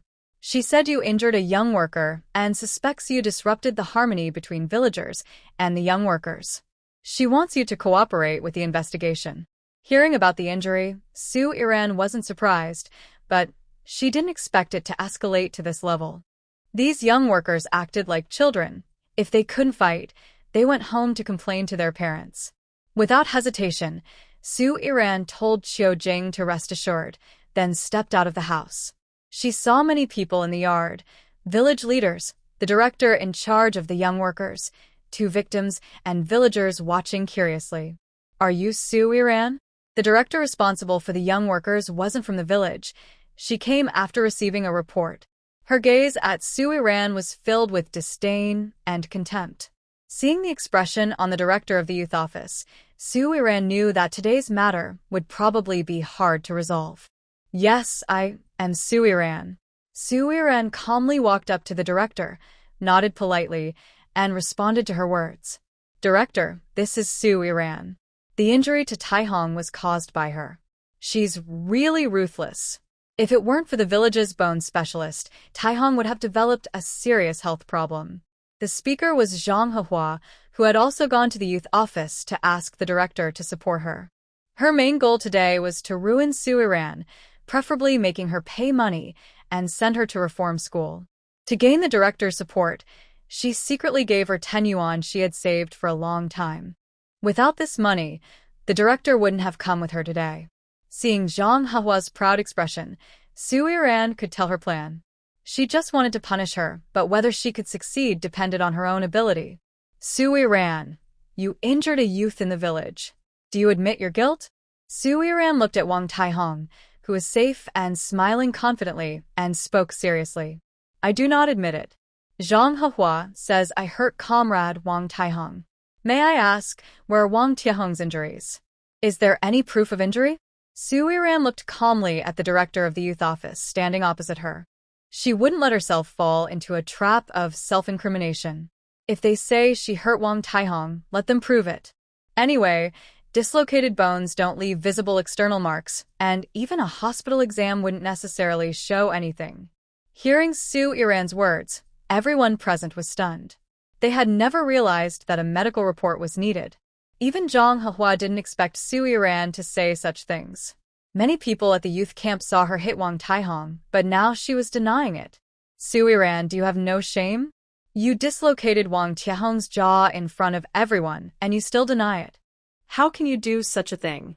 Zhang Hehua didn't expect Su Yiran to be so ruthless, and even more so that she was someone who dared to do, but wouldn't admit. It was truly too much. I didn't do it. How can I admit something I didn't do? Now Wang Taihong is standing here perfectly fine. Let the villagers see. Where are her injuries? How does she look like someone who has been hurt? Su Yiran stood calmly in place, contrasting sharply with Zhang Hehua's angry expression. It seemed as if Zhang Hehua deliberately came to trouble Su Yiran. Su Yiran, don't think you can just deny everything. My chin still hurts, and it's all because of you. I want you to know. What do you want to tell me? If you want me to admit I hurt you, then show everyone your injury, or give your medical report. If there's nothing, I'll think you're lying about me. Show the leaders and villagers your injuries. With your sharp tongue and attitude, you don't look hurt. You have no injuries on your face. How can you prove I hurt you? Su Yiran then pretended to be on the verge of tears, pointing at Zhang Hehua and Wang Taihong with a grievance. You all target me because I look good. You bully me and call me a simple girl behind my back, saying I have a timid personality. Now you want to use the leader's authority to force me to admit to bullying you and accuse me of harming village harmony. I feel so wronged.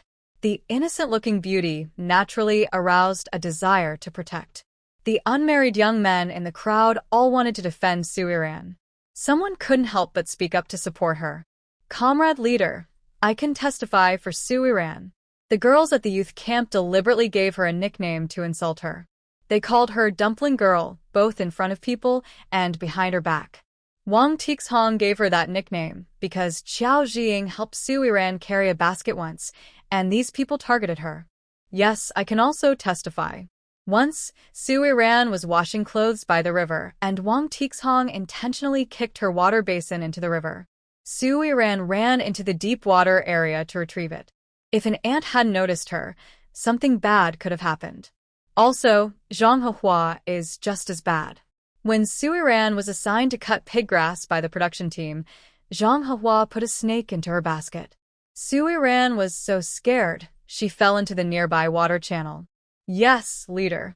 These educated youths have not only bullied Su Yiran in our village. Before planting crops, we need to fertilize in advance. These youths, unhappy with the work distribution in the production team, wasted a lot of cow manure. One Annie tried to reason with them, but was pushed into a manure pile.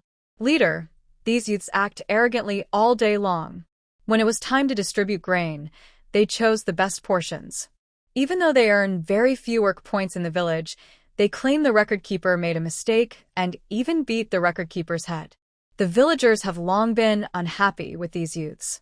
They are bad at working, yet they steal grain from the villagers and bully people because of their youth status. This time, the villagers took the opportunity to expose all the things these youths did in front of the youth office director. The director looked very unhappy. Zhang Hehua and Wang Taihong saw that the situation was turning against them. Zhang Hehua pushed away the people who were complaining to the director and shouted loudly, "What are you all doing? None of you have the right to speak here. Today, I brought the leader here to handle the bullying of Su Yiran against our youths, not for." Enough. Are you Zhang Hehua? I never knew that you young people could be so arrogant in the village. You are educated youths, not hooligans. You were sent to the countryside to help build the rural areas, not to cause trouble for the farmers. Go back and inform all the youths in the village that they must go to the youth office tomorrow for education. If anyone refuses, send them to the farm for reform. Also, villagers, please calm down. If you have complaints about the youths, you can send a representative to the youth office tomorrow. Rest assured, I will handle all your problems one by one. Oh, and that auntie who was pushed into the manure pit, she will also go to the youth office tomorrow. Whoever did this must make amends and apologize. After speaking, the director turned away with a grim face.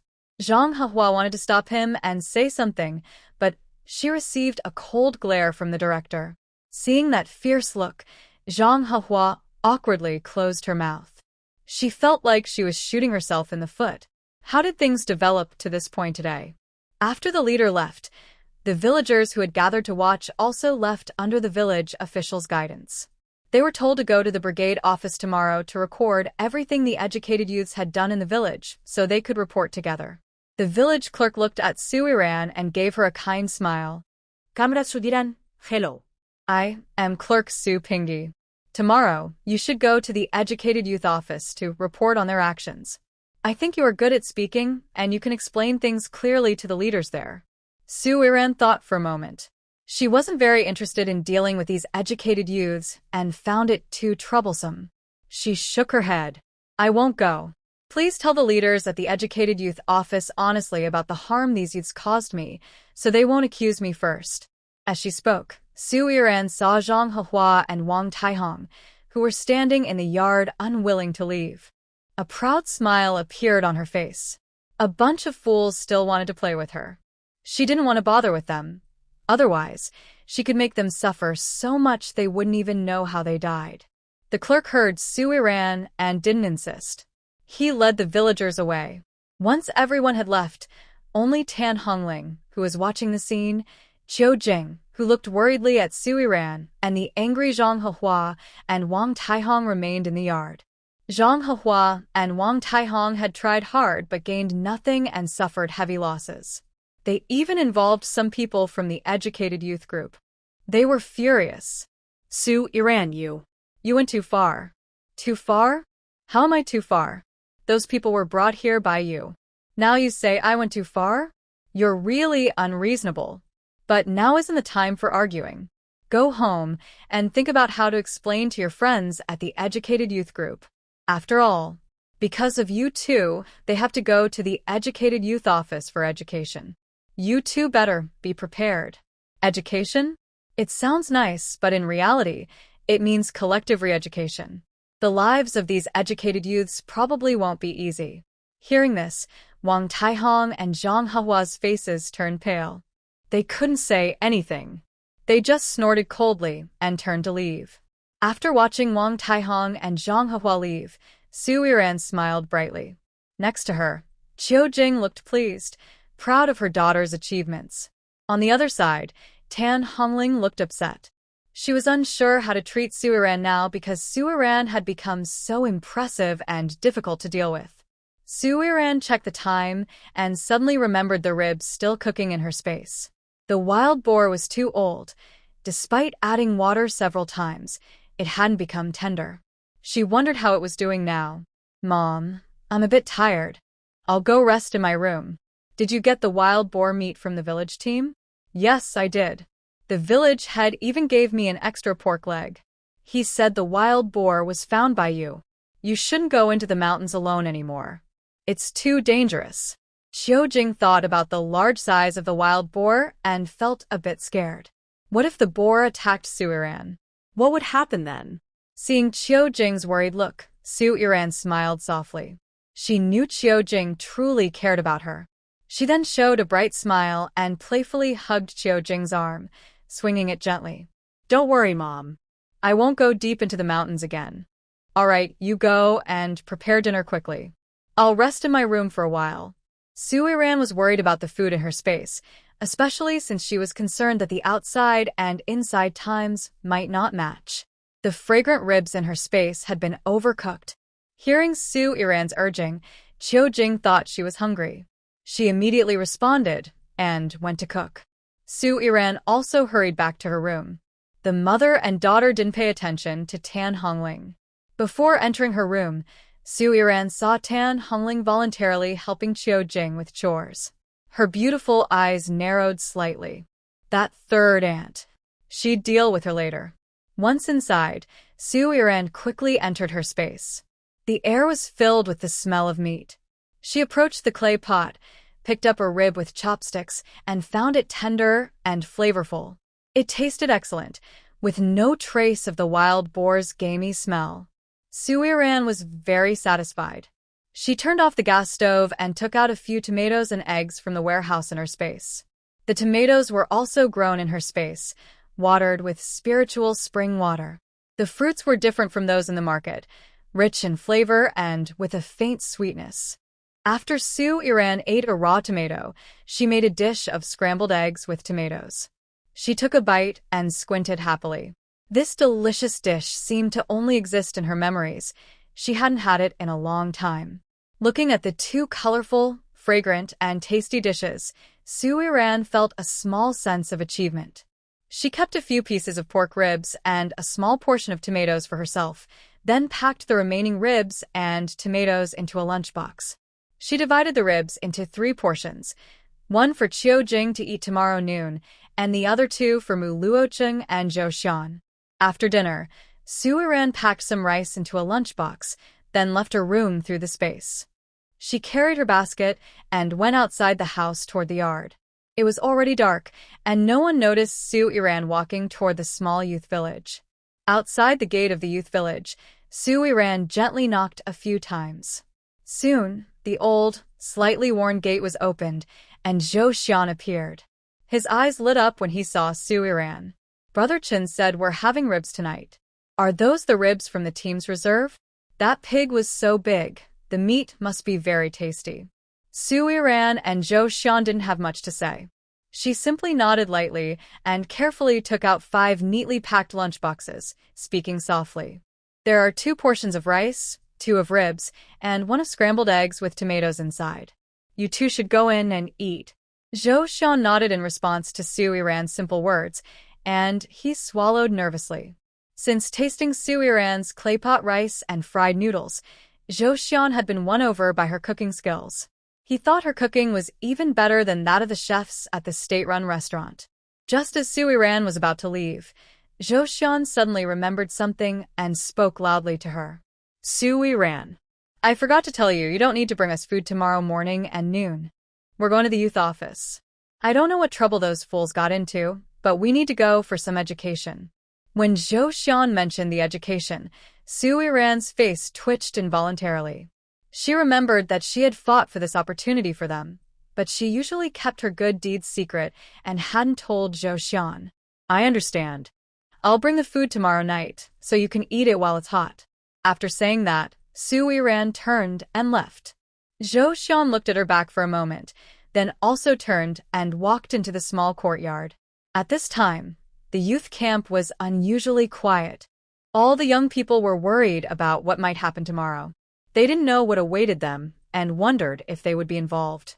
Zhou Xian carried his lunchbox back to his room.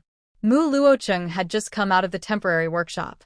He looked at the several large lunchboxes on the table, and his stern expression softened a little.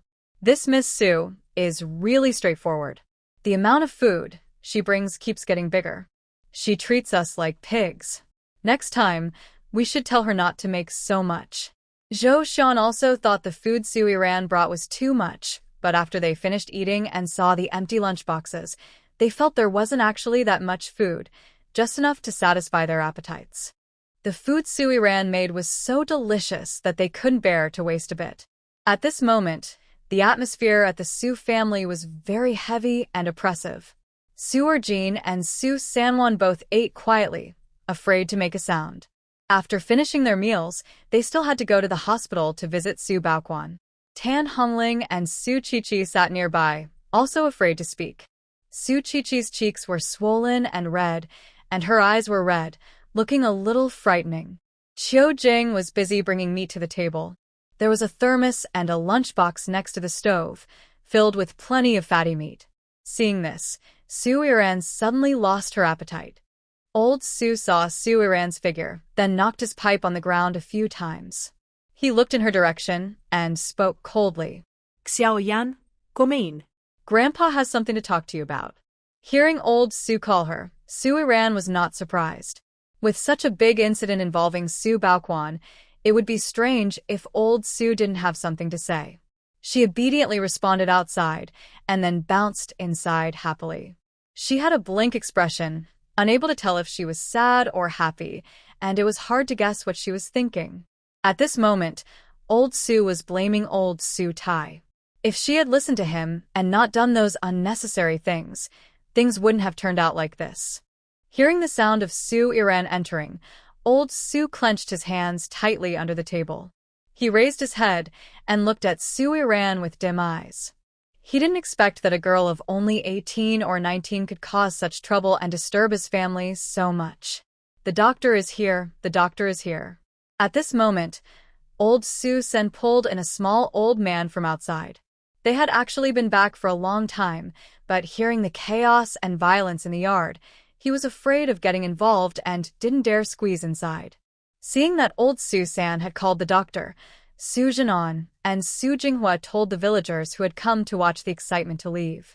Then they took old Sue away to talk about today's events, as killing someone was a serious matter. Although old Sue was reluctant, he knew that solving Sue Iran's problem would require help from the villagers. He quietly followed along. While old Sue was not home, Grandma Sue was unusually quiet. When the barefoot doctor checked her leg, she clenched her swollen mouth and didn't speak, only glaring fiercely in the direction of Sue Iran. After talking with Chiu Jing for few words, Sue Iran turned around and walked to Mu Luocheng. She bent down to pick up the lunchbox that had fallen on the ground and whispered to Mu Luocheng, "I made dumplings for dinner. You go outside and wait for me for a moment. I'll wash the lunchbox and bring it to you right away." Without waiting for Mu Luocheng to respond, Sue Iran turned to wash the lunchbox, then went back inside the house. She took dumplings from her space and placed them in the lunchbox, then quickly delivered it to Mu Luocheng. When Sue Iran came out of the yard, she saw Mu Luocheng standing not far away. She noticed someone unconsciously looking in their direction, but she didn't mind and walked confidently to Mu Luocheng. "Here's your dinner." Mu Luocheng looked at the lunchbox in front of him. He didn't rush to take it but spoke in a hoarse voice, "I can take you back to the city. I know you used to be from the city. I can buy you a house there, so you can settle down. Your family is full of trouble and danger." Mu Luocheng didn't say much, but every word was carefully chosen. For some reason, he didn't feel at ease leaving Sue Iran in such a family. Hearing Mu Luocheng say he wanted to send her back to the city, Sue Iran was stunned. She blinked her eyes in confusion. He wants to buy her a house and settle her in the city. What does he think of her? Why is he being so kind to her? Yesterday, he gave her money. Today, he wants to give her a house. Does he have some other purpose? Sue Iran stared blankly at Mu Luocheng for a moment, her mouth twitching slightly. Suddenly, she remembered how Mu Luocheng doted on Zhou Xian, and all those unrealistic thoughts shattered like bubbles. Thank you for your kindness. I can handle my own affairs. Don't worry, I took your money, and I will make sure to arrange 3 meals a day for you all. You should go back and eat now. The dumplings will get cold and won't taste good. I'll go now." After saying that, Sue Iran shoved the lunchbox into Mu Luocheng's hand and turned to run home. It was too dangerous. She felt Mu Luocheng wanted her to be a cover for him and Zhou Xian, but she would never do such a thing. Back home, Sue Iran heard Grandma Sue shouting for Chiu Jing to get money. "Chiu Jing, even if you don't want to pay for the medical expenses, you still have to. You need to pay for my and second brother's medical bills and Xiao Quan's too. I don't care. Our family is like this now because of your cheap daughter. Also, go cook some food, then take it to Xiao Quan, and by the way, pay his hospital bill first thing tomorrow morning." Grandma Sue was bossing Chiu Jing around inside the house. Dr. Wang and Su Sanwan awkwardly stood in the yard, listening to Grandma Sue scold Chiu Jing. Su Sanwan had no money in his pocket, nervously fidgeting with his fingers, looking helplessly at Dr. Wang. Su Iran watched from a short distance, noticing Su Sanwan's awkwardness and Dr. Wang's disdainful expression. She stepped forward and spoke calmly. "How much is the consultation fee?" 3 yuan total, including the medicine. Su Iran took out a stack of change from her pocket, counted 3 yuan, and handed it to Dr. Wang. Dr. Wang took the money, looked at Su Sanwan with disgust, and said, "Your whole family isn't even as good as a young girl." After saying that, Dr. Wang quickly left with his medical box, leaving only Su Yiran and Su Sanwan in the yard. Su Sanwan looked at Su Yiran, opening his mouth several times, but saying nothing. Su Yiran didn't notice his actions and turned to walk into her room. Late at night, there was a knock on Su Yiran's door. She, just having fallen asleep, slowly opened her eyes at the sound. She woke up fully, got out of bed, and packed away her mattress and quilt into her space. Then she opened the door that was about to fall off its hinges. When she opened the door, she saw Qiu Jing standing outside, holding a bundle in her arms, pulling Su Yiran inside the house. Looking at the bundle in Qiu Jing's arms, Su Yiran's initially confused mind suddenly became much clearer. She thought Qiu Jing was planning to run away with her now. "Mom, we don't need to run away. I can legitimately take you away from here. Sure, I know we can leave properly. I want to take out the things I've hidden for you. I saw people in the village building houses at the foot of the mountain. We need a house after leaving the Su family. Ran, I want to sell these and use the money to build a house." Qiu Jing's eyes shone brightly as she spoke. After today's events, her determination to take Su Yiran away from this home grew stronger. She could be a hard-working old ox in the Su family, but Ran couldn't. Her daughter must leave the Su family to have a better life. As she spoke, Qiu Jing opened the bundle, revealing a few tattered clothes, all wrapped around small yellow fish.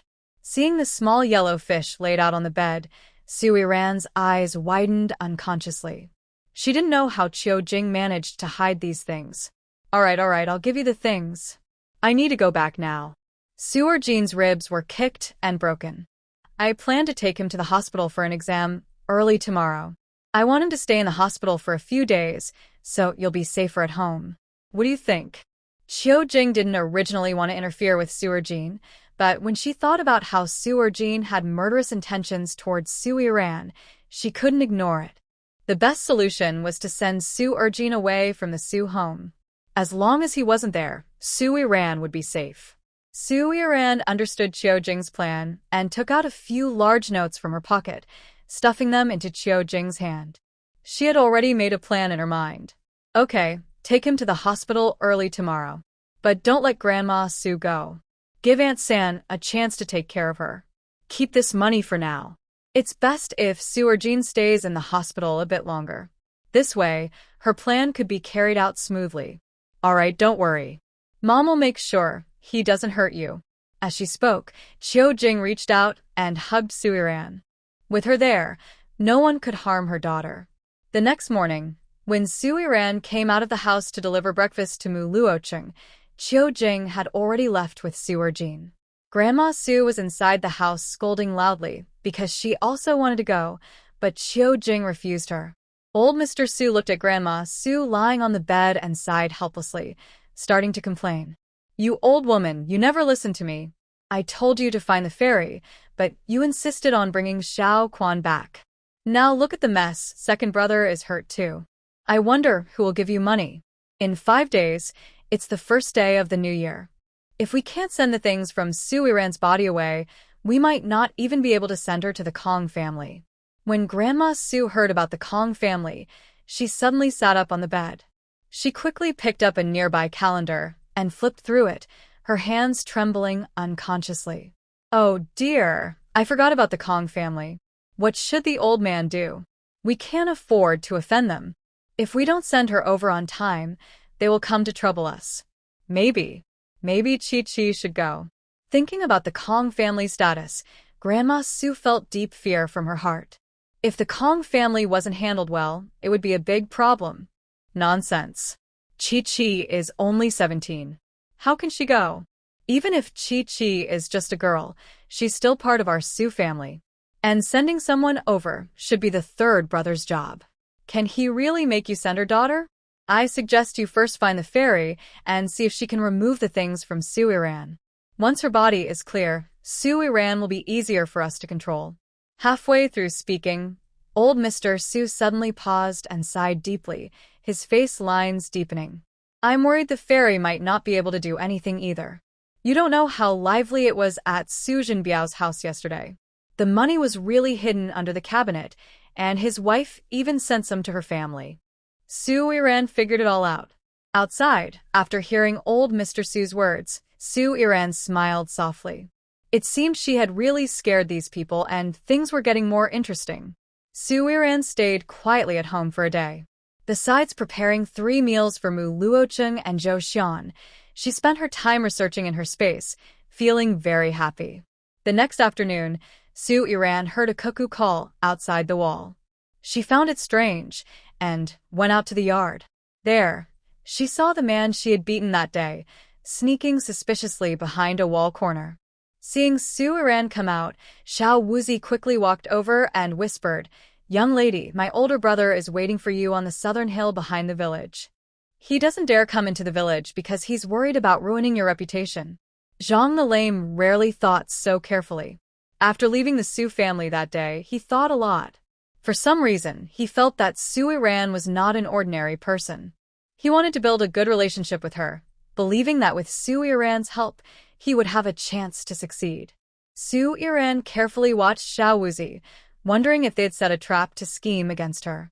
"Are you planning to scheme against me?" "Miss, how could you say that? We would never scheme against you. All 6 of us are no match for you, and we dare not offend you. Our boss came to deliver wedding candies, and there are also things that Su Baoquan gave to our eldest sister-in-law before." "Eldest sister-in-law?" "Yes, sister-in-law.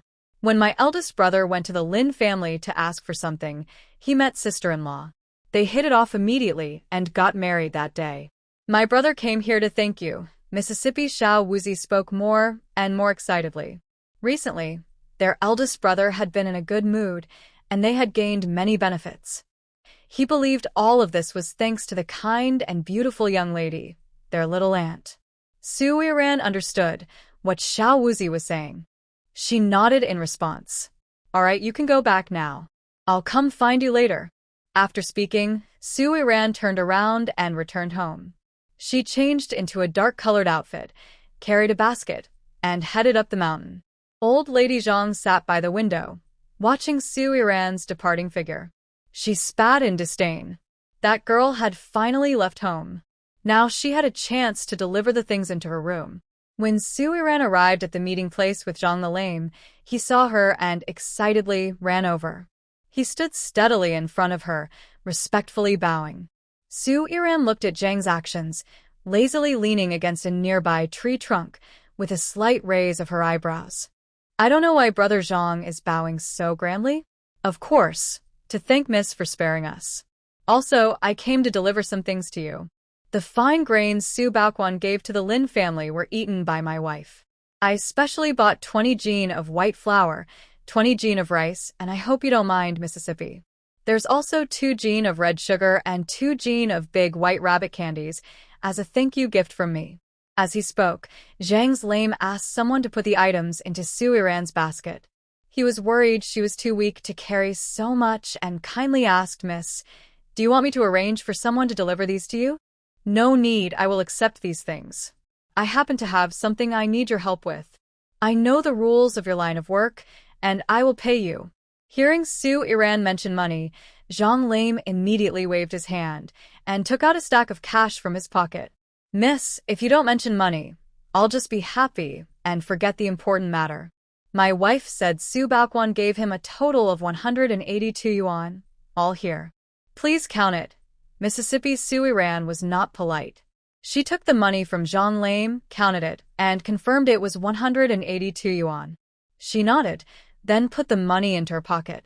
Zhang Lame looked at Su Yiran eagerly, wanting to know what she needed help with. He really wanted to assist her and get closer to her. "Miss, if you need help with anything, don't worry. I will do my best to help." Yesterday, Su Yiran had thought about this. The task she wanted to do was a bit morally questionable, so she could only ask Zhang Lame to do it. "Zhang Lame, do you know any widows or that kind of woman?" Hearing Su Yiran's tone, Zhang Lame immediately understood what kind of person she was looking for.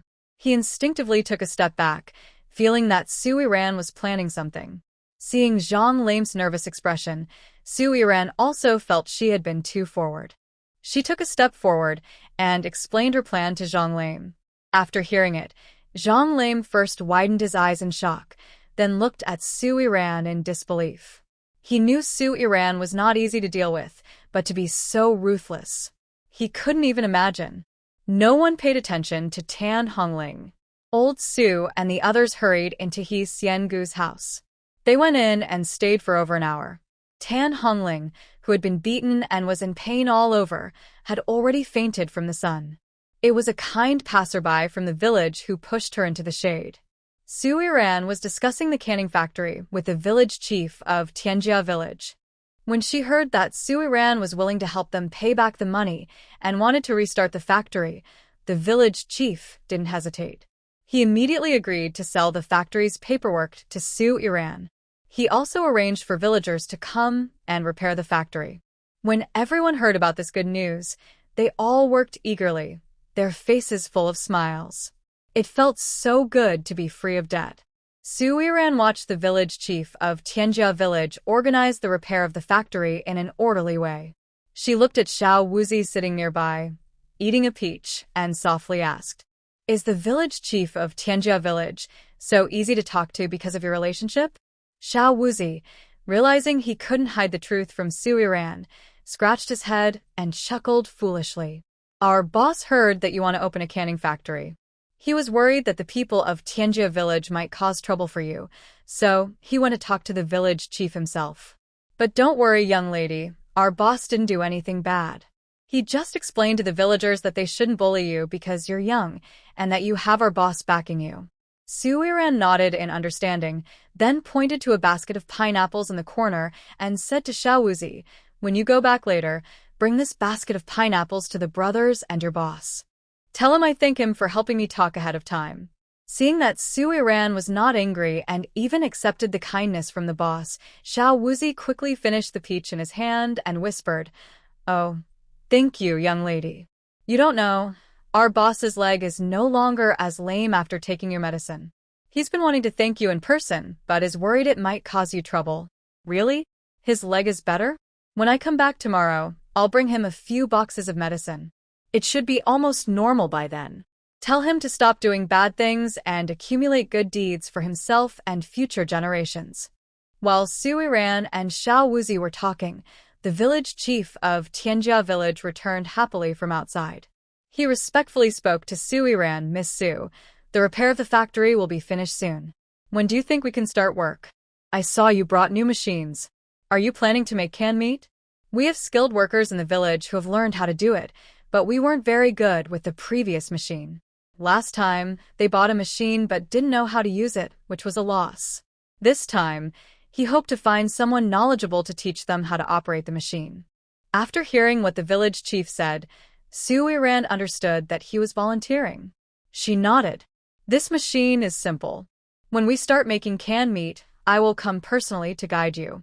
I can operate the machine, so don't worry. Since Director Tamura has finished repairing the factory, we can start hiring workers. We could begin work tomorrow. My idea is to use the workers from your village. What do you think?" Unexpectedly, Su Yiran not only revived the canned food factory, but also provided job opportunities for the villagers. Director Tamura felt very grateful to Su Yiran and thought this slender young girl was truly admirable.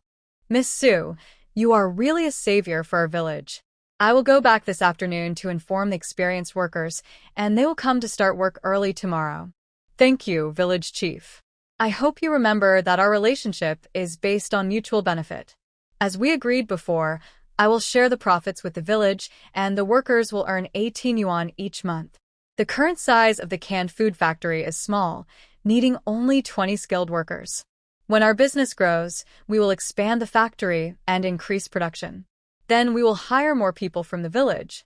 Hearing Su Yiran's words, village chief Tamura's smile grew wider. He felt they had truly met a benefactor. Reopening the factory was something he never dreamed of. It was his idea to build the factory, and the village had almost been losing money. Many people scolded him daily. Now, someone had saved him from trouble and even brought benefits to the village. He considered her a great benefactor. Tian Fugue immediately responded when he heard Su Yiran speak. "Miss Su is right. Our factory isn't large. 20 workers are enough. Having more people would cause trouble. I will arrange everything this afternoon. Miss Su has been so kind to our village. I will make sure everything is well managed and won't cause you any trouble. You can rest assured. Seeing village chief Tamura's sincere expression, Su Iran nodded with satisfaction. She told him to go ahead with his work and then gave Xiao Wuzi a look. Together, they left the canned food factory. Xiao Wuzi followed Su Iran, knowing she had something important to tell him. Little miss, just tell me if you need anything. I can do anything for you. Our boss said I should stay behind and follow you in the future. Hearing Xiao Wuzi's words, Su Iran smiled softly. She didn't expect that the lame man was quite dependable and knew she needed help right now. I need you to find a few people. First, a capable accountant who can handle project matters at the factory. I also need 3 people to work in shifts, ensuring someone is always on duty at the factory. Since it's a food factory, food safety is very important. Also, since your boss told you to follow me, I will make you the deputy director of the canned food factory. You will be responsible for some of the factory's miscellaneous tasks. Work well with the accountant and don't let anyone steal from me. Furthermore, find a few people to build a warehouse behind the factory.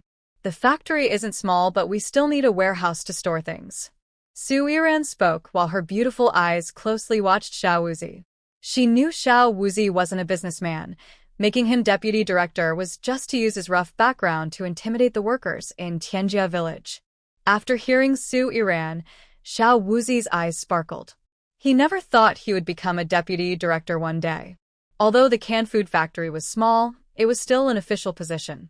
He had never experienced the joy of being in charge, and now he felt it was very exciting. Little miss, this might not be good. Xiao Wuzi nervously rubbed his hands. Su Iran could clearly feel his excitement and encouraged him. I believe you won't let me down. As the deputy director of the canned food factory, go ahead and organize the tasks I gave you. Tomorrow morning, I will bring a factory manager over. Just follow her arrangements then. How can you tell from which eye that my sister likes muluocheng? If your eyes are bad, you should go see an eye doctor. I really can't believe it. People like you. Qiu Jinyu looked at Zhou Xian with a meaningful gaze. He never thought Zhou Xian was slow, but now it seemed he was a bit silly, actually believing that Xiao Yang liked muluocheng. Holding Su Iran's hand, Qiu Jinyang sat in the car, beginning to introduce herself to Su Iran. She spoke lively, with a bright smile that made her look cheerful and sunny, clearly a girl raised in love. Hello, I am Qiu Jinyang. My attitude just now was rude, and I hope you can forgive me. Qiu Jinyang felt a little shy as she said this. She already regretted her impulsive action just now. It was all because Zhou Xian kept not replying to her messages. She thought Zhou Xian had a new love in the countryside, so she couldn't help but lose control when she saw Su Iran. Su Iran didn't mind Qiu Jinyang's rude behavior. She sensed that they could become good friends, especially since they were related to Qiu Jing. It's okay, I don't mind. I'm Su Iran, from Fengcheng. While they were introducing themselves, Zhou Xian and Zhou Jinyu got into the car from outside. Zhou Xian looked at the harmonious pair, his brow slightly furrowed. He felt that the atmosphere was a bit off and looked at them with surprise, not expecting them to be so friendly. When Zhou Xian looked at Qiu Jinyang, she suddenly pinched his ear and pouted playfully. Why didn't you reply to my letter? You were in the countryside so long, and I didn't receive a single letter. Hey, it hurts. What letter? Hearing about the letter, Zhou Xian's brow furrowed tightly. He didn't even bother to call for help. He grabbed Qiu Jinyang's wrist, trying to make her let go. Letter? What letter? The one you sent to us? Didn't you write to Brother Chen? Why should I reply to you? Zhou Xian pulled her hand away from his ear and looked directly into her eyes. He saw that her eyes seemed to be about to shoot fire. Zhou Xian, are you crazy? I wrote to you, and you gave Mu Luoqing what I wrote? Wait. Wait a moment. Are you saying that all the letters you wrote from the countryside were for me? I thought you were writing to Brother Chen. Zhou Xian looked at Qiu Jinyang's anxious expression and awkwardly scratched his head. He thought the letter Qiu Jinyang wrote was meant to be handed over to Mu Luoqing, but who knew it was for him? Just when everyone thought Zhou Xian was starting to understand, a new idea appeared in his mind. He guessed that Qiu Jinyang was shy and wanted to know about Mu Luocheng but couldn't ask directly. So he decided to write him a letter to get some news. Zhou Xian looked at Qiu Jinyang with a hint of sympathy. He decided to take the opportunity to have a good talk with him and prevent him from being obsessed with Mu Luocheng, especially since Mu Luocheng was already planning to marry Su Yiran. There was no future between them. Seeing Zhou Xian's changing expressions, Qiu Jinyang slightly frowned. He felt that Zhou Xian's face looked a bit strange, like he was hesitating to speak, which made him feel annoyed. At that moment, Qiu Jinyu, who was driving, spoke up. He looked at Su Yiran through the rearview mirror, feeling an inexplicable sense of familiarity with her. "Miss Su, did Luocheng say where you would stay in the capital?" Qiu Jinyu's words successfully diverted Zhou Xian's thoughts, and he quickly responded. "Brother Chen said, I just need to take her to the guest house. Tomorrow, Brother Chen will finish his work and come to pick her up from the guest house to bring her back to the Mu family." When he heard that Mu Luocheng wanted to send Su Yiran to the guest house, Qiu Jinyang was the first to object. A young girl from the countryside coming to the city alone. What if something happens to her? No. She's visiting the capital for the first time. She can't stay at the guest house. What if something goes wrong? Su Yiran shouldn't go to the guest house. She can stay at my house. I have guest rooms in my yard, and she can stay there. Qiu Jinyang was naturally a strong-willed person. He was very impressed with Su Yiran's skills at the station and felt a strong liking for her, unable to stay away. Plus, Su Yiran was pretty and suited his taste. He had already considered her a friend and wouldn't let a friend stay at a guest house. Listening to Qiu Jinyang's rebuttal, Zhou Xian said nothing more. He shared the same thoughts as Qiu Jinyang and also felt that it was unsafe for Su Yiran to live alone in the guest house. However, this was the decision made after Su Yiran discussed with Mu Luocheng. He could only follow it and couldn't bring Su Yiran back to the Zhou family. Hearing Qiu Jinyang's enthusiastic decision, Su Yiran instinctively wanted to refuse. She didn't plan to go to Qiu's house so soon. She knew she looked very similar to Qiu Jing. If the Qiu family saw her, they would probably recognize her immediately. She hadn't figured out what Qiu Jing was planning to do and didn't want to be recognized by the Qiu family. She needed to avoid suspicion. "Miss Qiu, it's too troublesome. I can just stay at the guest house. There's no need to bother you at your home." No, the guest house is too messy. You're a young girl, and it's not safe. You can come to my house. My family is large and welcoming. My mother will definitely be happy to see you." As she spoke, Qiu Jinyang grabbed Su Yiran's delicate, fair hand, trying to persuade her to agree to come to her house. But just as she held Su Yiran's hand, she sensed something was off. She slightly frowned and looked down at Su Yiran's hand. She thought that a girl working on a farm in the countryside shouldn't have such soft, smooth hands.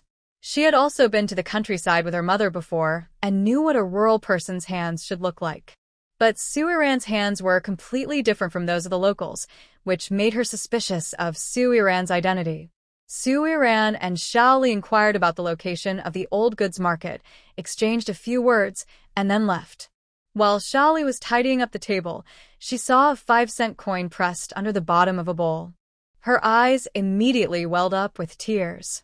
She felt that Su Yiran was like a ray of light shining into her world. Just as Su Yiran stepped out of the state-owned restaurant, she saw Qiu Jing rushing past. She instinctively wanted to call out to stop Qiu Jing, but thinking about what she needed to do later, she kept silent and turned to head toward the old goods market. "Why are you here? I am no longer your daughter. Why are you bothering my life? Do you dislike me as much as you dislike Su Yiran? No wonder you have such a daughter if you are like this. Are you unable to stay in the countryside anymore and want to cling to me, the High Branch? I tell you, don't even think about it. I will never acknowledge any relationship with you. Just thinking that you used to be my mother makes me feel sad. Look at how poor and shabby you are. It makes me feel sick." Qiu Jing had only taken a few steps when she heard a harsh voice behind her. She turned around and saw Gu Zhenjin looking at her with disgust. Before Qiu Jing could speak, A piece of dog waste flew directly at Gu Jinjin's face and landed on her mouth. I wonder why someone would speak so nastily, so it turns out they ate dog waste.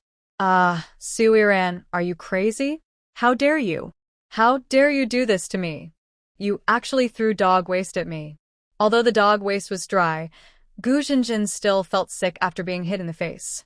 She looked at the stick with dog waste in Su Yiran's hand and screamed. She couldn't believe Su Yiran would do such a thing to her. Su Yiran looked at Gu Jinjin, who was blushing and shouting at her. She felt a bit regretful that this was a society governed by law. Otherwise, Gu Jinjin would have been long gone. There would be no chance for her to shout at her. Su Yiran casually threw away the stick, took out a wet wipe from her pocket, and wiped her clean fingers. She arrogantly cleared her ears and spoke sarcastically. What? You're still not satisfied after being hit? Do you only feel better if I feed you dog waste? While speaking, Su Yiran moved behind Xiujing. She lowered her head, wanting to ask what Xiujing was doing here. But before she could speak, her peripheral vision caught Gu Jinjin rushing toward her. Before Gu Jinjin could get close, Su Yiran lifted her leg and kicked her. She forcefully kicked Gu Jinjin's stomach, causing her to fly backward. In that moment, Gu Jinjin's eyes widened with disbelief as she looked at Su Yiran. When did Su Yiran become so strong that she could kick her away? Jinjin. Wang Chuanxia, who had just returned from outside, saw this scene. She dropped her bicycle and quickly ran to Gu Jinjin's side. Jinjin, are you okay? Mom, my stomach hurts so much. Gu Jinjin lay on the ground, clutching her abdomen tightly. Her stomach really hurt, such a sharp, tearing pain, as if something was about to escape. Xiujing stood beside Su Yiran, holding onto her clothes and whispering softly into her ear. Yiran, something's wrong. She might have had a miscarriage. Hearing the words miscarriage, Su Yiran turned around in shock, meeting Xiujing's determined gaze. She then instinctively looked towards Su Jinjin, and sure enough, there was blood seeping through her pants. At that moment, a sharp voice from the crowd shouted loudly towards Su Jinjin. Hey, everyone look. The girl from the Gu family is bleeding after being pushed. Oh no. Could she have had a miscarriage? When people heard about the miscarriage, they all looked over. Wang Chuanxia, looking very worried, was also surprised by the news. She instinctively looked at Su Jinjin's lower body and saw her pants soaked with blood. No, that can't be. Jinjin is a good girl. She can't have had a miscarriage. It must be that Su Yiran pushed her too hard, causing her to rupture her. It's not a miscarriage. Quick, take Jinjin to the hospital. Help, take her to the hospital. Wang Chuanxia shouted loudly at everyone, acting frantic. Although the crowd didn't believe Wang Chuanxia's words and didn't understand what it was, they hesitated because of her status as the factory director's wife. They all quietly shut their mouths and helped carry Su Jinjin to the hospital. After they managed to lift Su Jinjin onto a pushed cart, Wang Chuanxia glared fiercely at her and warned sharply, Su Yiran, I tell you, if anything happens to Jinjin, I won't let you go. Su Yiran looked at Wang Chuanxia, who was full of anger and barely recognizable, and sneered. Yes, I'll wait for you. I want to see how you plan to hurt me. I just hope you can produce a real report of Jinjin's condition. If it's not a miscarriage, then when the time comes, do whatever you want. Punish me, beat me, I don't care. Her tone was full of provocation. She wasn't afraid of Wang Chuanxia or the Gu family's methods. She hadn't wanted to settle the Gu family so quickly, but Wang Chuanxia had pushed her to the limit. She didn't mind seeing Gu Changjing fall from his position as factory director. Hearing Su Yiran's words, Wang Chuanxia was so angry she almost lunged at her. She never expected that the timid girl who used to be so obedient would turn into this after leaving the Gu family. She didn't know who had given her such courage. Su Yiran, you. What am I? Oh, right. I forgot to tell you. Quickly check which hospital Gu Jinjin was taken to. Make sure it's not the one where Qian Cheng's mother is. If Gu Jinjin really had a miscarriage. Before Su Yiran could finish, Wang Chuanxia's face suddenly changed. This matter definitely couldn't be known to the Qian family. She knew the first time Qian Cheng and Gu Jinjin were together, and it had only been half a month ago. Wang Chunxia no longer cared about Su Yiran. She ran to her bicycle, helped herself up, and chased after it.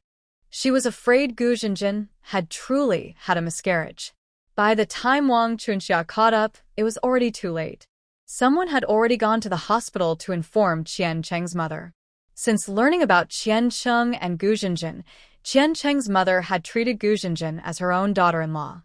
Plus, Gu Jinjin was good at talking.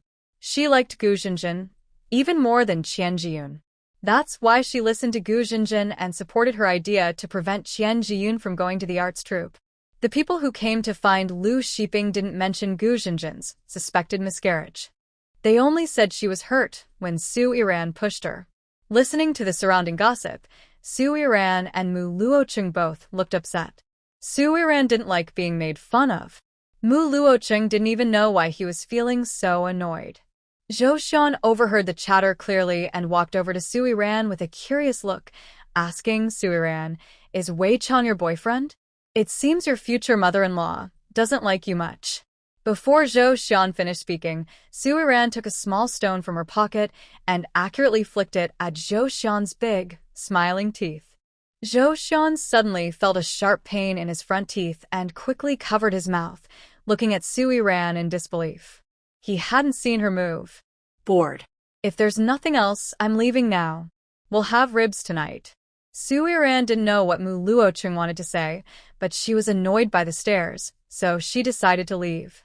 As she started to walk away, she suddenly found a roll of money in her hand. She looked up at Mu Luocheng, who was stuffing the money into her palm, confused. Before she could ask why, Mu Luocheng touched his straight nose and spoke in a low, slightly hoarse voice. "The money for building the house is our meal fund. You and I need to go to the youth station. I'll get the lunchbox for you." Mu Luocheng didn't say much and walked ahead, his long legs leading the way. Su Yiran looked at the money in her hand and then at his tall figure in front of her, feeling a bit puzzled. Was this man really so rich? Zhou Xian saw Su Yiran standing there in a daze and hurried over, just about to say something when the pain in his teeth struck again. He quickly covered his mouth and followed Mu Luocheng. For some reason, he had a strange feeling. He thought Su Yiran was also quite formidable.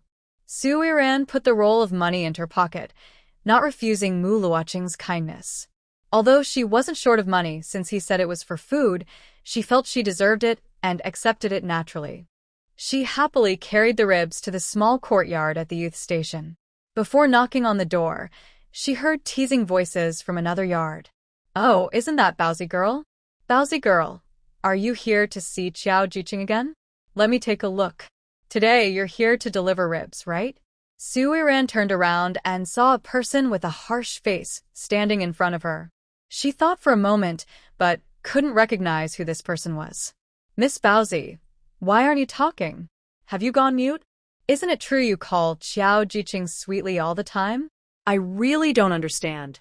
Before Wang Taihong finished speaking, Su Yiran raised her hand and gently pinched her chin, easily dislocating it. Su Yiran looked at Wang Taihong with disgust as she couldn't close her mouth.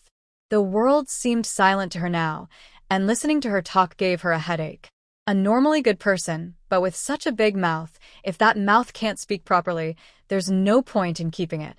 When Su Yiran suddenly moved her hand, not only was Wang Taihong surprised by her dislocated chin, but everyone else in the yard who was watching also looked in shock. No one expected the gentle-looking Su Yiran, who seemed soft as a bun, to actually take action. "Su Yiran, are you crazy? Why did you hit her?" Zhang Hehua had long disliked Su Yiran, especially that morning when Su Yiran took away her chance to get close to the two new young workers. "Why did I hit her? If she hadn't started shouting at me like a crazy dog, I wouldn't have hit her." What? "If a dog bites me, I can't fight back?" Su Yiran was not a patient person. No one had ever told her to be tolerant growing up. She only knew that enduring anger for a moment would make her feel worse, and stepping back would only let others walk all over her and cause trouble. The best way to solve problems was through strength. As long as you are strong enough, anyone who tries to provoke you will think twice about the risks and whether they are your match. Seeing Su Yiran acting like a troublemaker, Everyone else who wanted to speak up for Wang Taihong fell silent. Only Zhang Hehua kept talking, trying to defend Wang Taihong and seek justice. Su Yiran looked at Zhang Hehua, who was shouting from a safe distance of about a meter away from her. She snorted dismissively. Suddenly, she remembered a video she saw online, a dog being pulled on a leash, barking loudly at another person. When the leash slackened, the dog immediately cowered. Thinking of this, Su Yiran suddenly smiled. She felt that the video had become real in this moment. Su Yiran wouldn't miss the chance to tease the dog. She suddenly took a step forward, causing Zhang Hehua to be so frightened that she hurriedly stepped back. Finally, Zhang Hehua tripped over something and fell backward, landing the ground. The stones on the ground scraped her, making her cry out several times. After Zhang Hehua fell, the onlookers, who were curious young people, looked at Su Yiran with some fear. They seemed to see her as a crazy person. Su Yiran didn't care about their looks. She only knew that after today, even if someone wanted to cause trouble, they should think carefully about whether they could really provoke her. At this moment, the door of the small yard opened. Mu Luocheng came out carrying 2 lunchboxes in one hand and a bag of bottles and jars in the other. Hearing the noisy sounds nearby, Mu Luocheng looked over and saw Su Yiran standing in front of a girl who was drooling. He frowned in disgust. He stepped forward and grabbed Su Yiran's sleeve, pulling her aside a few steps. He spoke in a moderate voice. "You're not even bothered by being dirty. This girl is drooling like that. She might be sick, right?" As soon as Mu Luocheng finished speaking, the girl who had her chin removed let out a cry and ran away, tears streaming down her face. Su Yiran was amused by Mu Luocheng's words.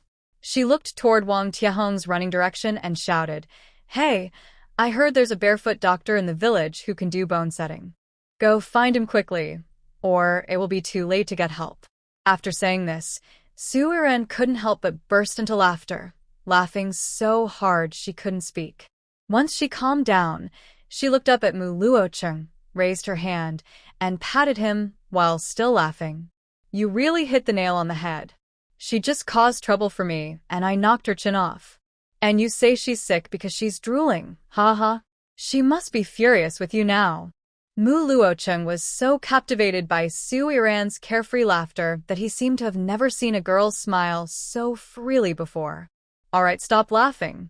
Here's your lunchbox. It's stuff for my family. I don't like sweet things, so I'll give you this. You should go back now." Knowing that Su Yiran had caused trouble again, Mu Luocheng's temple twitched involuntarily. His first instinct was to tell Su Yiran to leave quickly, to avoid unnecessary trouble. Su Yiran held the item that Mu Luocheng had shoved into her hand. She looked down at it, said nothing, and then happily skipped away. After seeing Su Yiran off, Mu Luocheng didn't look at the young people watching him nearby. He turned and walked into the small courtyard, as those people had nothing to do with him. Everyone could clearly see Mu Luocheng's attitude towards Su Yiran. They didn't dare to provoke her openly, but they still talked behind her back. Shameless, a sly fox, relying on her looks to flirt everywhere. She failed to attract Qiao Jiqing, and is now hitting on the new young guy. Exactly. None of the men are good. Yesterday, she acted aloof, and today she's flirting with that girl Baozi again. Who knows what kind of spell she's under? It's too much. I must tell Qiao Jiqing what Baozi did, so he won't be fooled by that sly fox. Behind the crowd, Bai Qingtian listened to their gossip, her hands clenched tightly at her sides. Su Yiran dared to steal the man she liked, and she wouldn't let her go. Back in her room, Bai Qingtian sat down to write a letter to Su Jinjin. She thought Su Jinjin was very capable. When she returned, she would deal with Su Yiran properly. Plus, with Zhou Xian's good conditions, Su Jinjin wouldn't miss the chance. If Su Jinjin succeeded and Zhou Xian belonged to her, then Mu Luocheng would be hers. That would be wonderful. When Su Yiran returned home, she saw Tan Hongling walking back and forth in the yard. She paused involuntarily. Tan Hongling saw her and quickly stepped forward, holding her hand affectionately. "Xiao Yan, you should leave now. Your dad and grandpa have taken your little uncle to the hospital. They said once they return they will deal with you." It's still possible to run now. Sui-ran had already realized that this third aunt wasn't a good person. She didn't seem as harmless as she appeared. Now, pretending to be kind and warning her, she probably had bad intentions. Leave? Why should I leave? Where would I go? My money and grain have been stolen. If I leave now, I have no way out. I don't want to go. Su Baoquan didn't hit me, so why should I run?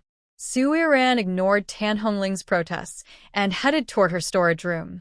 As she passed by Tan Hongling, she noticed that Tan Hongling's hands, hanging by her sides, were clenched tightly. Although Sui-ran didn't know why Tan Hongling wanted her to leave, she sensed that Tan Hongling had bad intentions. These people are really interesting. Do they keep sending themselves to trouble one after another? Watching Sui-ran's stubborn back, Tan Hongling's eyes narrowed slightly. She still remembered what Su Baoquan told her after Sui-ran left. Since she couldn't drive Sui-ran out of the house, she had to resort to underhanded methods for Qianqian's sake. Sui-ran returned to her room and entered her space. Inside, she prepared the pork ribs, added seasonings, and simmered them in a clay pot over low heat. She also exchanged for an electric rice cooker at the task shop. When she used it, she found that it didn't need to be plugged in. It worked perfectly inside the space. It was really very convenient. After preparing dinner, Sui-ran changed into work clothes and harvested the rice and wheat planted in the fields. She then replanted rice and wheat, as she needed money. Rice and wheat were the easiest grains to exchange for cash. Once the rice was planted, Sui-ran looked at the straw piled nearby. She remembered she could start animal husbandry. She walked to another corner of the space, where a can be unlocked sign was displayed. She tapped it lightly with her finger, and soon she heard knocking sounds.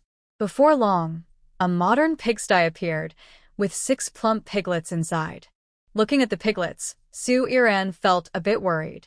Farming the land required her to work herself, so did raising pigs also require her effort? Was it too late for her to regret her decision now? The system detected Sui-ran's worries and quickly sent a notification within the space. Master, don't worry. You can hire NPCs with points to help manage and operate the farm. After the message, a large screen appeared in front of Sui-ran, displaying information about available NPCs. Seeing the prices and hiring durations, Sui-ran's lips twitched slightly. She hadn't expected the working system inside the space to be so advanced, and the prices weren't cheap either. Sui-ran chose a breeding profession in the NPC interface. Considering the points, she set the employment duration to 30 days. After she paid the points, a person without any consciousness appeared in the space. This person can handle all the chores in the pigsty on their own. Seeing this scene, Sui-ran felt it was very fantastical. The space was becoming more and more unbelievable. She felt as if she was inside a game. Beep, congratulations, Master, on unlocking the breeding industry. A new mode is now available. Space reward, 2,000 points. Beep, congratulations, Master, on hiring an NPC. Space reward, 2,000 points. Beep, watching the points keep increasing, Sui-ran was pleased and squinted happily. She felt she was getting closer to her dream laboratory. She was determined to work hard for it. She already felt eager, reminiscing about the times she developed new products. At this moment, the space was filled with the smell of meat and rice. Sui-ran rubbed her empty stomach and decided to eat first. After filling herself, she would deliver food to the 2 people. While Sui-ran was changing clothes in her small thatched hut, she passed by a golden rice field. Curious, she walked over and gently used her to dig into the field. To her surprise, she found no marks or signs that she had planted anything there. It seemed she didn't have the right to plant in this golden field. Master, this golden rice field is specifically for growing rare plants, such as 1,000-year ginseng, snow lotus from Tianshan, and 1,000-year lingji. You need to find these in the real world, and then transplant them into the space. Hearing the system's explanation, Sui-ran raised her beautiful eyebrows slightly. The rare plants the system mentioned were hard to find. However, if she had the chance, she would try to grow them in the space. Who wouldn't like precious plants? In the space, Sui-ran took a bath with spiritual spring water. She noticed her skin looked a bit brighter. An idea suddenly came to her. She could make a batch of beauty soaps using the spring water. Selling them in the city would surely be popular. She knew her friends, who were about to take the arts troupe exam, would need these products very much. Suiran thought about this and no longer cared about her hungry stomach. She searched in the storage room for items to make soap and exchanged some coconut oil, essential oils, and spices in the task space. She couldn't wait to start making the soap. Suiran was not making soap for the first time. In her previous life, she had a friend who made handmade soap, so she was very familiar with the process. After an hour, the soap base was ready and divided into rectangular boxes to solidify. Suiran was very happy with the scent of the camellia flower soap bases in each box. Once they solidified, she could cut them into bars. She planned to deliver them to the city tomorrow. While she was happily admiring her work, she sensed something unusual outside the space. She washed her hands quickly and slipped out of the space. At that moment, Chiu Jing hurriedly ran in. Ran, the director in charge of the young workers has come. She said you hurt a young worker and suspects you disturbed the harmony between villagers and young workers. She wants you to cooperate with the investigation. Hearing about the injury to the young worker, Suiran was not surprised. But she didn't expect the situation to escalate so much. These young workers acted like children. If they couldn't fight, they went home to complain to their parents. Without hesitation, Suiran told Chiu Jing to rest assured and stepped out of the house. She saw many people in the yard, village leaders, the director responsible for the young workers, 2 victims and villagers who came to watch. Are you Suiran? The director in charge of the young workers was not from the village. She had come after receiving a report. Her eyes showed disdain and contempt when she looked at Suiran. Seeing the expression on the director's face, Suiran knew that today's situation would be difficult to resolve. Yes, I am Suiran. Suiran calmly walked up to the director and nodded politely as she responded. Director, this is Suiran. It was she who injured Taihong. She's really ruthless. If it weren't for the village's bone specialist, Taihong would have lasting health problems. The speaker was Zhang Hehua, who had brought the director to seek justice. Her main goal today was to ruin Suiran, make her pay money, and send her to reform school. To gain the support of the director, she secretly gave him 10 yuan, which she had saved for a long time. Without this money, the director wouldn't have agreed to accompany her. Seeing Zhang Hehua's proud expression, Suiran understood her intentions. Was she just trying to punish her? Well, let's see if she has the ability to do so. Suiran, you injured a young person in the village. Do you admit guilt? Suiran looked calmly at Wang Tixong, who was safe and smiling confidently, and spoke seriously. I don't admit it. Zhang Hehua says I hurt Comrade Wang Tixong. May I ask Comrade Zhang Hehua, where is Wang Tixong's injury? Is there any medical proof? Suiran looked confidently at the director of the youth office in front of her. She wouldn't let herself fall into a trap of self-incrimination. If they say she hurt Wang Tixong, let them prove it. Anyway, dislocated bones don't leave visible scars like external injuries. Even if she went to the hospital for an examination, it wouldn't show anything. Hearing Suiran's words, everyone present was stunned. They had never thought they would need a medical injury report. Even Zhang Hehua didn't expect Suiran to say such things. Many people at the youth camp saw her hit Wang Tixong. Now, she was denying it. Suiran, do you have no shame? You dislocated Wang Tixong's jaw in front of everyone, and you still deny it. How can you do such a thing?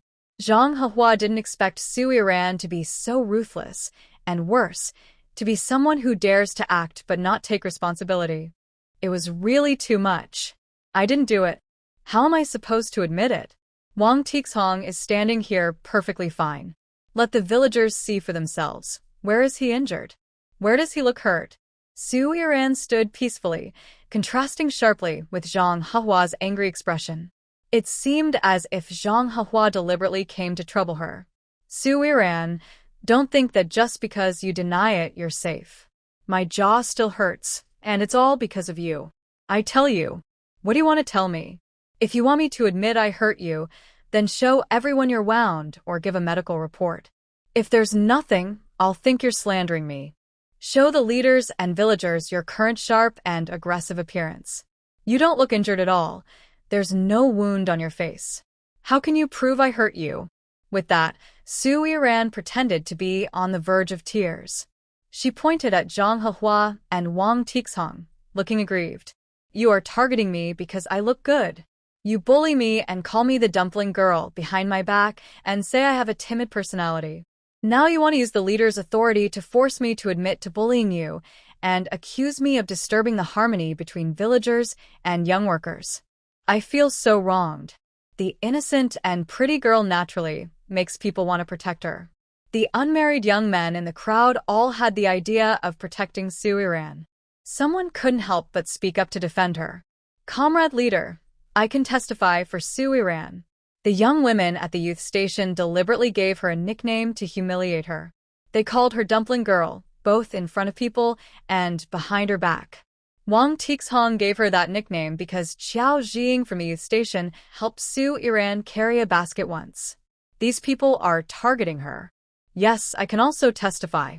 Once, when Su Yiran was washing clothes by the river, Wang Tixhong intentionally kicked her water basin into the river. Su Yiran ran after it into the deep water area. If an ant hadn't noticed and warned her, something bad could have happened. And Zhang Hehua is just as bad. When Su Yiran was assigned to cut pig grass by the production team, Zhang Hehua put a snake in her pig grass basket. Su Yiran was so frightened she fell into the nearby water channel. Yes, leader. These young workers in our village don't just bully Su Yiran. Before planting season, we need to fertilize the fields in advance. These young workers were unhappy with the labor distribution and wasted a lot of cow manure. One Annie tried to argue with them and was pushed into a manure pile. Leader, these young workers act arrogantly in our village. When it was time to distribute grain, they chose the best. Even though they barely earned any work points in the village, they claimed the record keeper made a mistake and beat him until he was injured. The villagers had long been unhappy with these young workers. They were lazy at work, fought over grain, and used their youth worker status to bully the villagers. With this opportunity, the villagers exposed everything the educated youths had done in front of the director of the youth office. The director's face looked very unhappy. Zhang Hehua and Wang Taihong also saw that the current situation was very unfavorable for them. Zhang Hehua pushed away the people gathered around the director complaining and shouted loudly, "What's wrong with you people? You have no right to speak here. Today, I invited the leaders to handle Su Yiran's bullying of us educated youths not. Enough. You're Zhang Hehua, right? I never knew that you educated youths could be so arrogant in the village. You are educated young people, not troublemakers or vagrants. You were sent to the countryside to help build the rural areas, not to cause trouble for the farmers. Go back and tell all the educated youths in the village to come to the youth office tomorrow for education. If anyone refuses, send them to the farm for reform.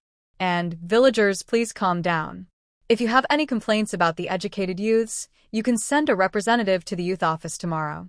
Rest assured, I will handle all your issues one by one. Oh, and also that aunt who was pushed into the manure pit, she will go to the youth office tomorrow too. Whoever did this must make amends and apologize." After saying this, the director turned away with a grim face.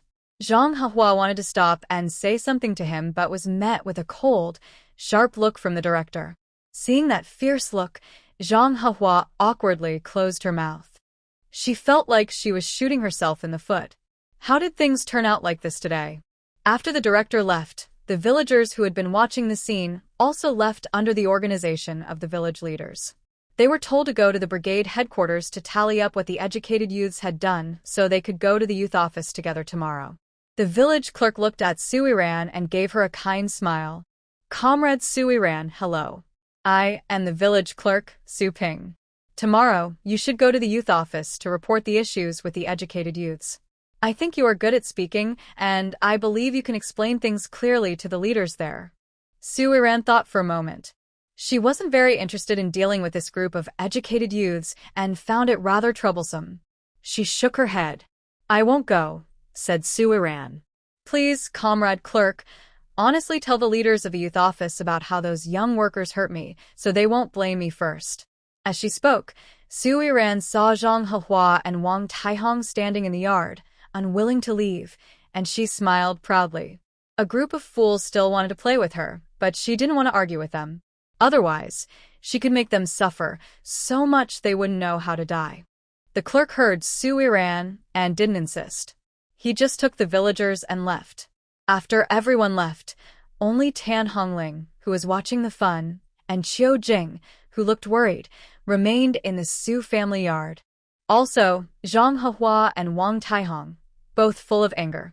Zhang Hehua and Wang Taihong had a tough time and gained nothing, even losing a lot and involving the youth workers.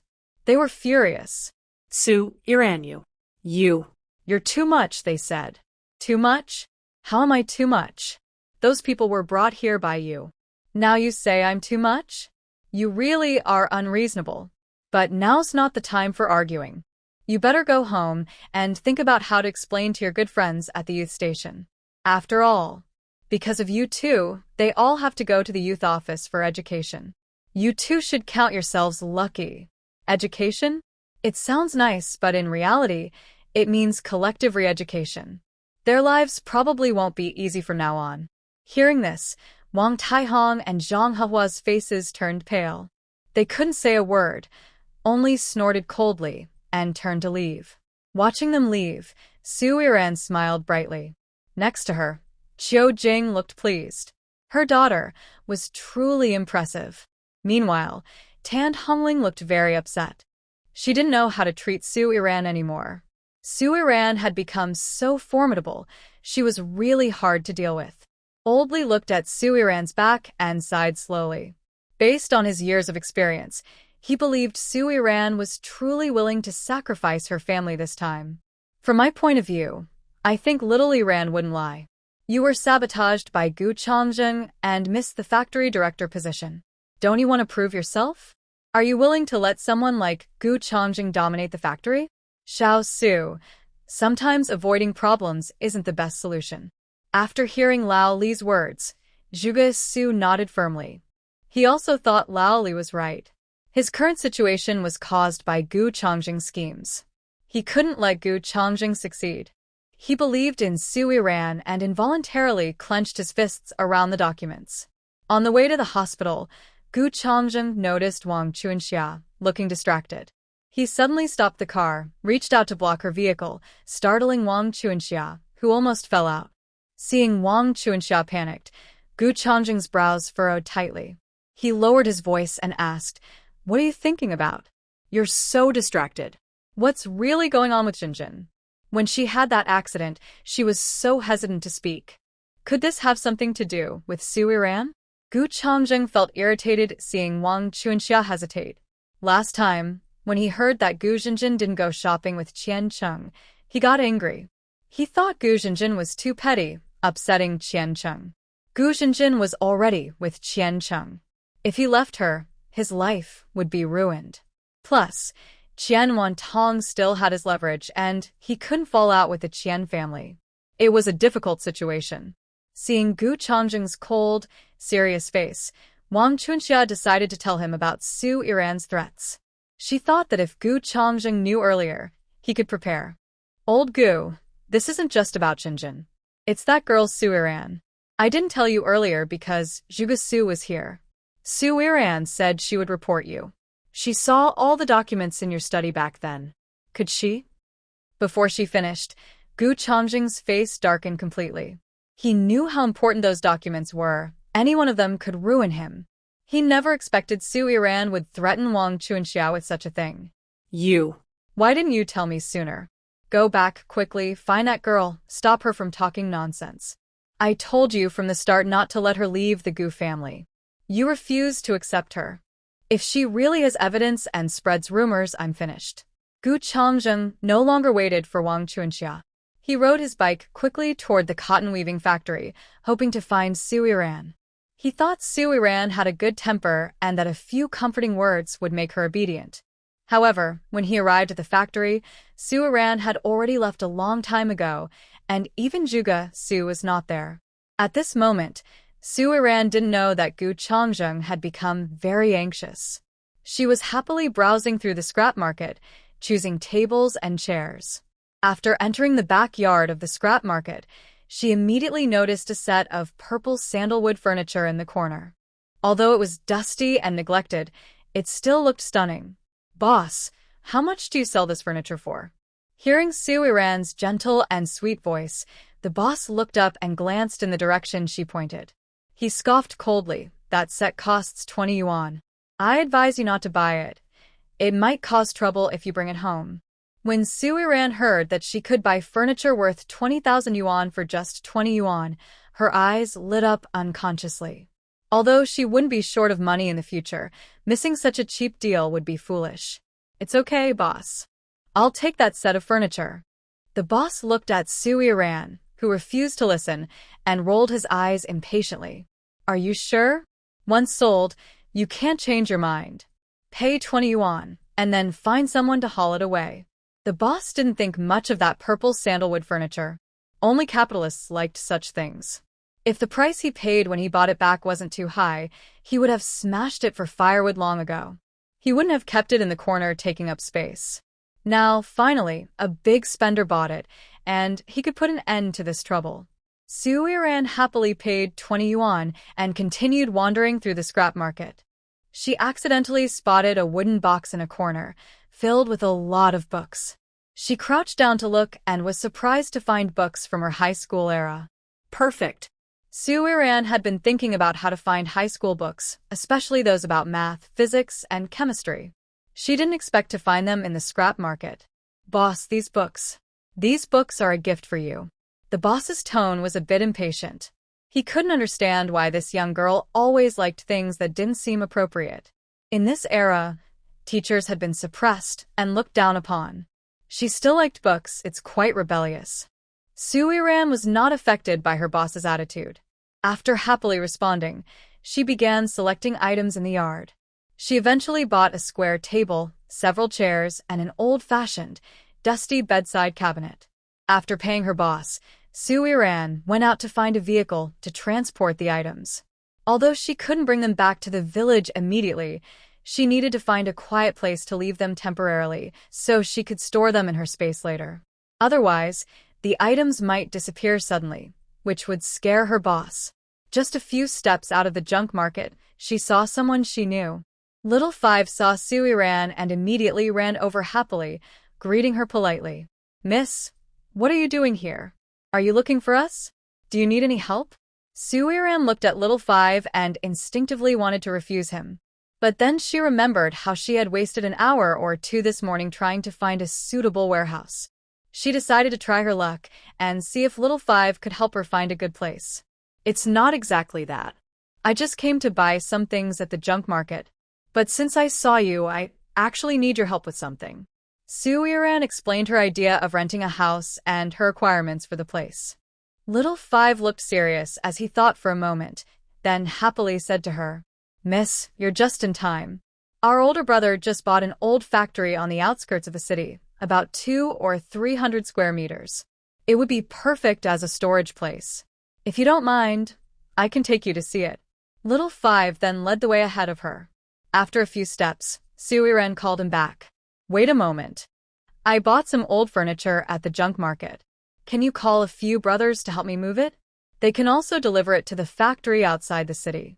Hearing that the factory was outside the city, Su Iran thought it was a very suitable place. The furniture was old, which didn't matter much. She only needed a temporary storage spot, so she didn't have high requirements. As long as the area wasn't too busy or noisy, it would be fine. Little Five agreed and went with Su Iran to look at the furniture she chose. After confirming the amount, he quickly arranged for people and a donkey cart to transport the furniture. After a short while, Xiao Wuzi brought over more than 10 people, followed by 4 donkey carts. People passing by the scrap collection station couldn't help but glance in their direction, confused about what was happening. They even thought the station had been robbed. Once Xiao Wuzi and his group loaded all the items Su Ziran bought onto the carts, Su Iran noticed an octagonal table. She paid for it and, taking advantage of the chaos, secretly stored it in her space. She noticed a faint golden glow around the table, though she didn't know why. After packing everything, Xiao Wuzi led the convoy and Sui ran to an abandoned factory in the suburbs. Sui Ran looked around and nodded happily, satisfied with the environment. "I want this old factory," she said. "Go back and ask your boss if it's for rent or sale. If there's a land deed, I'd prefer to buy it." Sui Ran was very pleased with the dilapidated factory. If she owned it, it would be much easier to store grains, vegetables, and fruits. She wouldn't need to risk going to the black market anymore. Hearing her words, Xiao Wuzi stood in front of the nearly ruined factory, frowning tightly. He thought, maybe this young lady has lost her mind. Why would she want to buy such a broken-down place? "Little lady, you can use this factory freely. Our boss doesn't really care about it and doesn't plan to keep it as private property. If the Tianjia village still owed money, no one would want this broken factory," he said, opening the factory door for Sui Ran to look inside. This was originally a collective canned food factory in Tianjia village. The village chief mismanaged it and went bankrupt suddenly. They couldn't pay the boss back, so they used this broken factory as collateral. A canned food factory? Collective economy? Are the procedures complete? Hearing about the factory's origin, Sui Ran became interested. Had canned food factories existed at this time? She had the materials and skills. She just needed the proper paperwork and workers. If she took over this factory, she could save Tianjia village and also find a good market for the items in her space. It would be like hitting two birds with one stone, an incredible opportunity. There are procedures, but the commune really has no funds to support them anymore, so they turned to the older brother for a loan. However, even with the loan, they couldn't keep going, otherwise they wouldn't have been willing to mortgage the canned food factory. Sui Ran entered the factory and saw it was very clean inside. In the yard, there was an old-fashioned canning machine. When Sui Ran saw the canning machine, she was a bit surprised. It clearly looks like it's used for making meat cans. This village is quite capable. Being able to get a machine for making meat cans in this era is impressive. She wondered what went wrong with the business. This machine. Sui Ran walked around the machine and looked at the Russian writing on it, which helped her understand where it came from. "Oh, I heard this machine was supported by the government and bought from SL. It cost a lot of money back then. Look outside, electric wires were even pulled just for this machine. The business didn't last long, which is a pity. Young lady, you don't know, before, Tianjia village was the richest village in our town. They had a coal mine and a brick factory. Every family had workers at the mines and the brickworks. The village was wealthy, and the government wanted to develop the economy, so they supported them. It was a perfect match. But in less than half a year, it all fell apart. When they first built the factory, everyone was excited. But later, everyone felt discouraged. The villagers believed the machine and factory caused their village to go into debt. Eventually, they had to give up on the factory. What about the brick factory and coal mine now? After hearing Xiao Wu's explanation, Sui Ran thought for a moment. She believed that something must have gone wrong with the brick factory and coal mine, which is why the villagers wanted to start their own factory. Otherwise, who would give up such good jobs to start over? It's a long story. After the brick factory and coal mine got on track, the villagers no longer needed to work there. They all became urban workers on food rations. The villagers lost their jobs, which is why they wanted to start this canned food factory.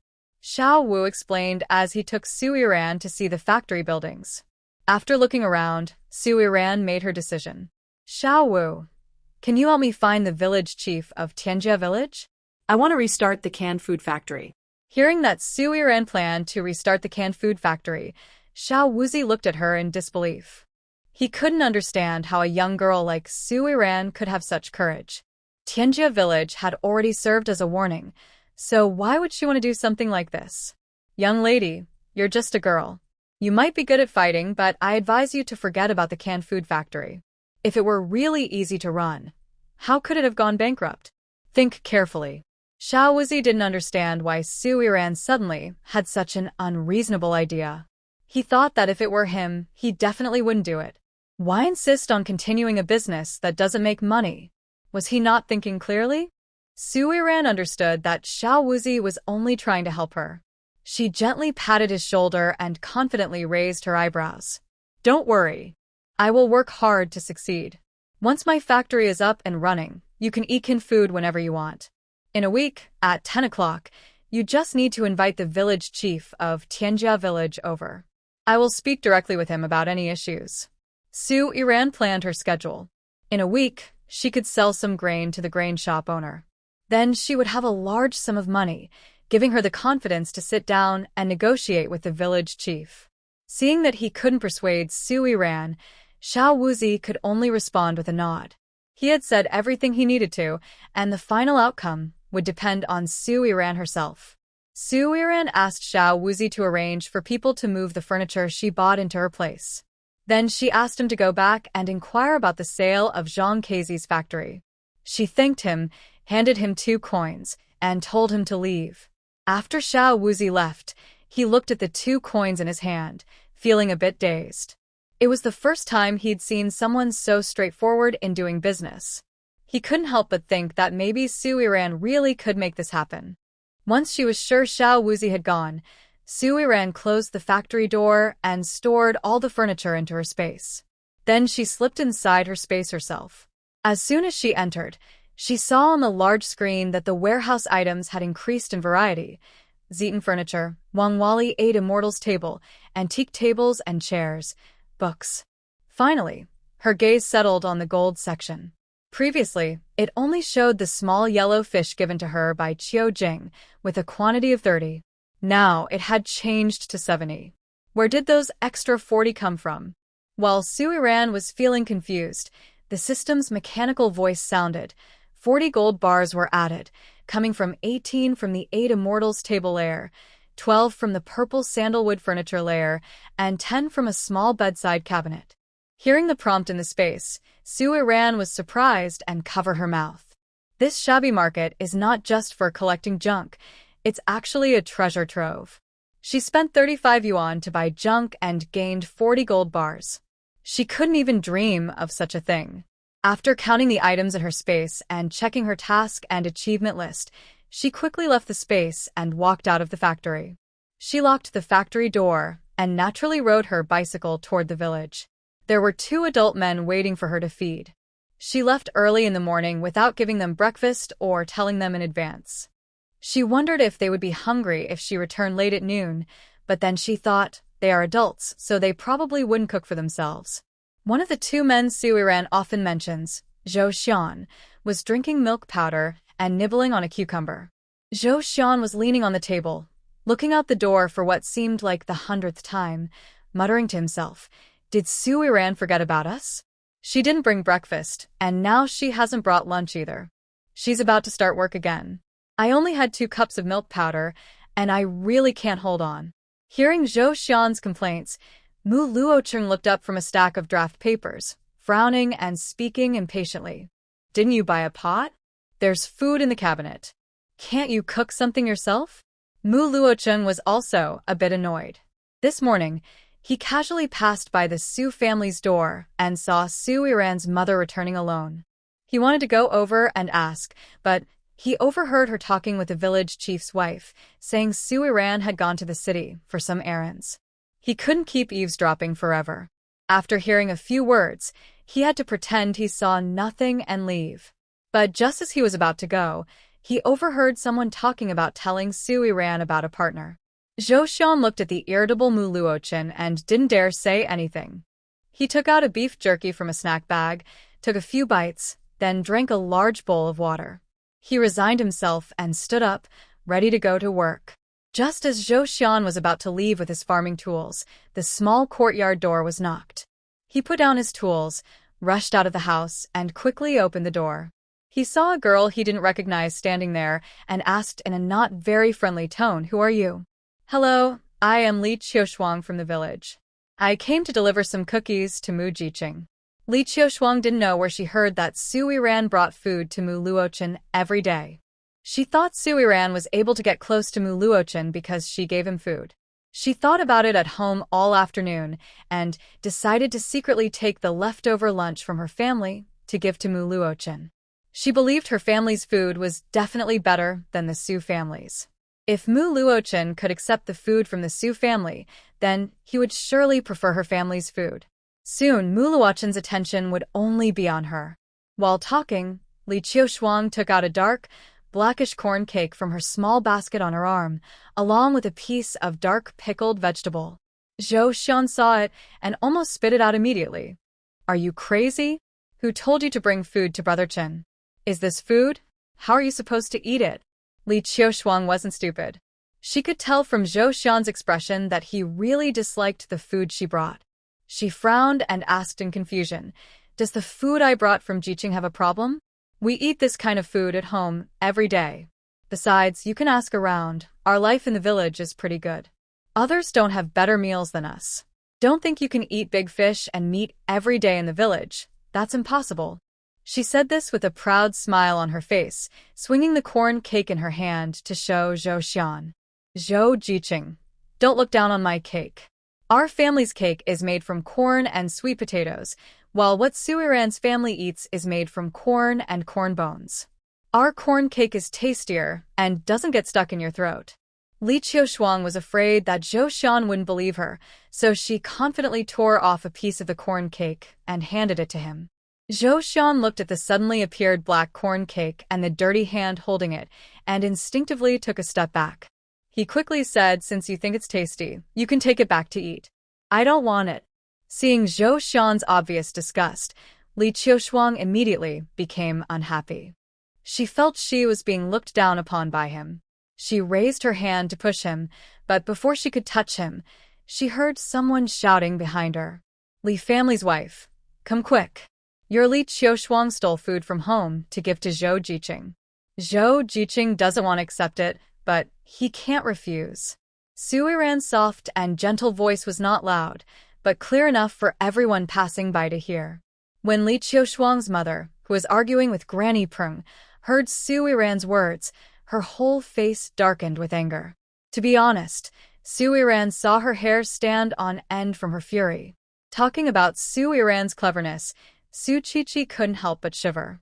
Honestly, she was quite afraid of Suiran. Thinking about the bullying she had done to Suiran, she was genuinely worried about revenge. Hearing Su Qiqi's words, Su Baoquan scoffed coldly, raised his finger to point at the people present, and sneered. "Look at the brothers I brought back. Each one is capable. What can a little girl like her do? Fine, you useless thing. Go and bring her back. If you can't, I'll sell you to pay the bride price." Su Baoquan spoke very seriously. Although Su Qiqi's looks weren't as good as Su Jinjin's, she was still a woman. Marrying an old bachelor could bring in a few hundred yuan, enough for him to get a wife. Hearing Su Baoquan's words, Su Qiqi was terrified. She knew how ruthless Su Baoquan was. His deeds in the city were infamous, which was why the villagers feared old Lady Su. She didn't want to be sold. Struggling, she broke free from the man's arms and hurriedly ran away. She was so frightened she lost her way and ran in the wrong direction. Suiran listened for a long time in her space and finally understood their true purpose. She sneered. "These people just want to catch her? How funny. If she were so easy to catch, many countries would have already succeeded in capturing her in the past." Su Baoquan didn't realize that Suiran was watching him. He was a little drunk and turned to look at the man sitting beside him, who had a rough face. He flattered him and said, "Brother Zhang, listen to me. Don't believe my unreliable niece's nonsense. She's just useless and can't handle that stubborn girl, so she talks about how strong she is. Don't worry. Today I will make sure you bring that girl home. Tonight, consider yourself the groom." The man called Brother Zhang, upon hearing the word groom, smiled with his eyes squinting. He was very confident. He had come in person, so he wasn't worried about a small girl. He was determined to bring her back. "Just have your niece bring her here, and leave everything else to me. Didn't you say she just came back from the city? City people are delicate. I don't believe she wouldn't want to come back and live a good life with me." Brother Zhang, limping, rubbed his stomach as he spoke, then grinned broadly at Suiran's direction. His yellow teeth made Suiran feel sick instantly. Even this toad wanted to eat her swan-like beauty. Suiran exchanged a baton from the space task shop. Today, She was determined to punish those villains and make them understand what it means to eliminate evil and uphold justice. Holding the baton, Su Iran felt it wasn't powerful enough, so she exchanged for a pickaxe. She tested the feel of the pickaxe and nodded with satisfaction. Today, she would give these people a good beating, and even Su Baoquan wouldn't have a good time. Su Iran stepped out of the space, walking calmly to the front of her house. She casually pushed open the door and headed straight to the yard. A few men who were drinking and bragging looked up at the sound of the door opening.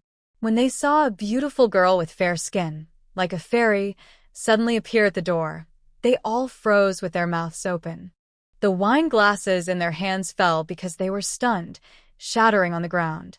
The sound of breaking glasses snapped some of them back to reality. Su Baoquan was the first to react. He quickly stood up, walked in front of Su Iran, and with a pleading look, said, "Miss, you're not from our village, are you? Is there something you need? I can help you solve any problem unconditionally." Su Baoquan spoke very seriously. He was completely enchanted by Su Iran's beauty. Even in the city, he had never seen such a beautiful girl. To be honest, now Su Iran could ask him to jump into a river, and he wouldn't hesitate. Su Iran looked at Su Baoquan's lecherous expression with cold eyes. She spoke coldly to him. "Little uncle, don't you recognize me?" I am Su Iran. When Su Baoquan heard her reveal her identity, his eyes widened. How could he believe that this stunning young woman was the useless, soft girl from the old Madame Su's words? She was clearly a treasure. After Su Iran revealed her identity, the happiest person was Zhang Lame. He never thought he could marry such a beautiful woman in his life. He wished he could give Su Baoquan an extra 1,000 yuan. Thinking that Su Iran was his wife made him so happy he felt like laughing. He thought his 1,000 yuan was well spent. Seeing Su Iran's shocked expression and the drooling looks of the others, she snorted coldly. Her gaze finally settled on Zhang Lame. Zhang Lame saw Su Iran looking at him and quickly stood up, limping towards her with a proud smile on his face. Watching Zhang Lame skate, Su Iran sneered softly. She turned to look at Su Baoquan. "Did you sell me to this kind of person? How much did you get? Let me hear what my price was." She was surprised that Su Iran knew about this. Looking at her stunning appearance, Su Baoquan suddenly felt regret. He thought selling Su Iran for 1,000 yuan was a loss.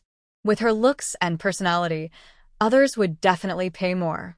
Zhang Lame saw that Su Baoquan didn't speak and realized he was regretting.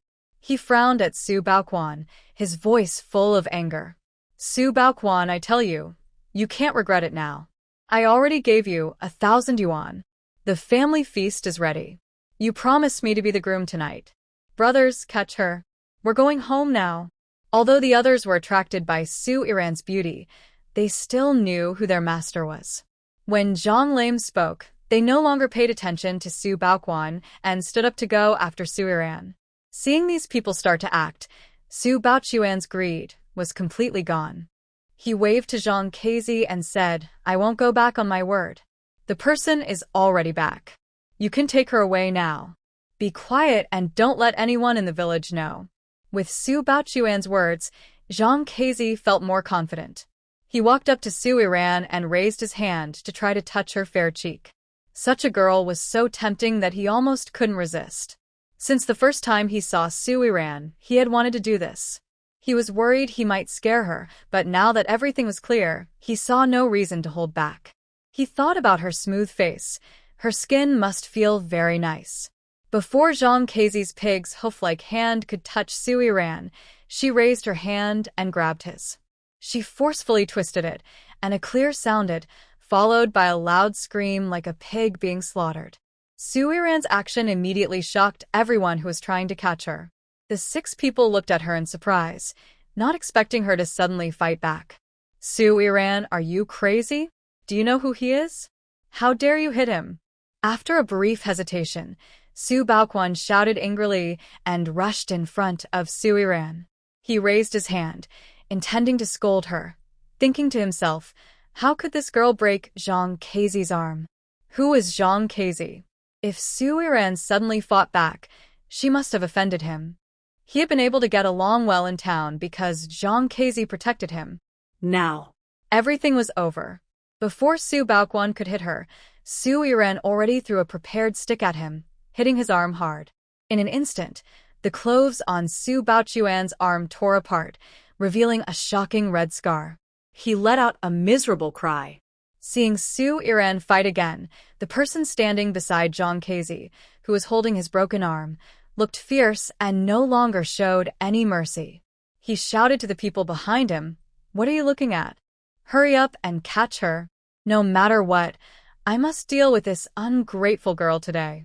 Looking at the fiery personality of Su Yiran, Zhang Clown's only thought at this moment was that he must get her no matter what. He liked this type and enjoyed the process of taming her. At this time, Zhang Clown no longer cared about the pain in his arm. He excitedly shouted to his subordinates, ordering the 6 of them to quickly catch Su Yiran and not let her escape. Escape? Su Yiran never thought about running. Today, if she didn't take down all these people, it would be a waste of her time here. She wanted to see how tough they were and if she could handle them. Su Yiran swung her baton fiercely at each person.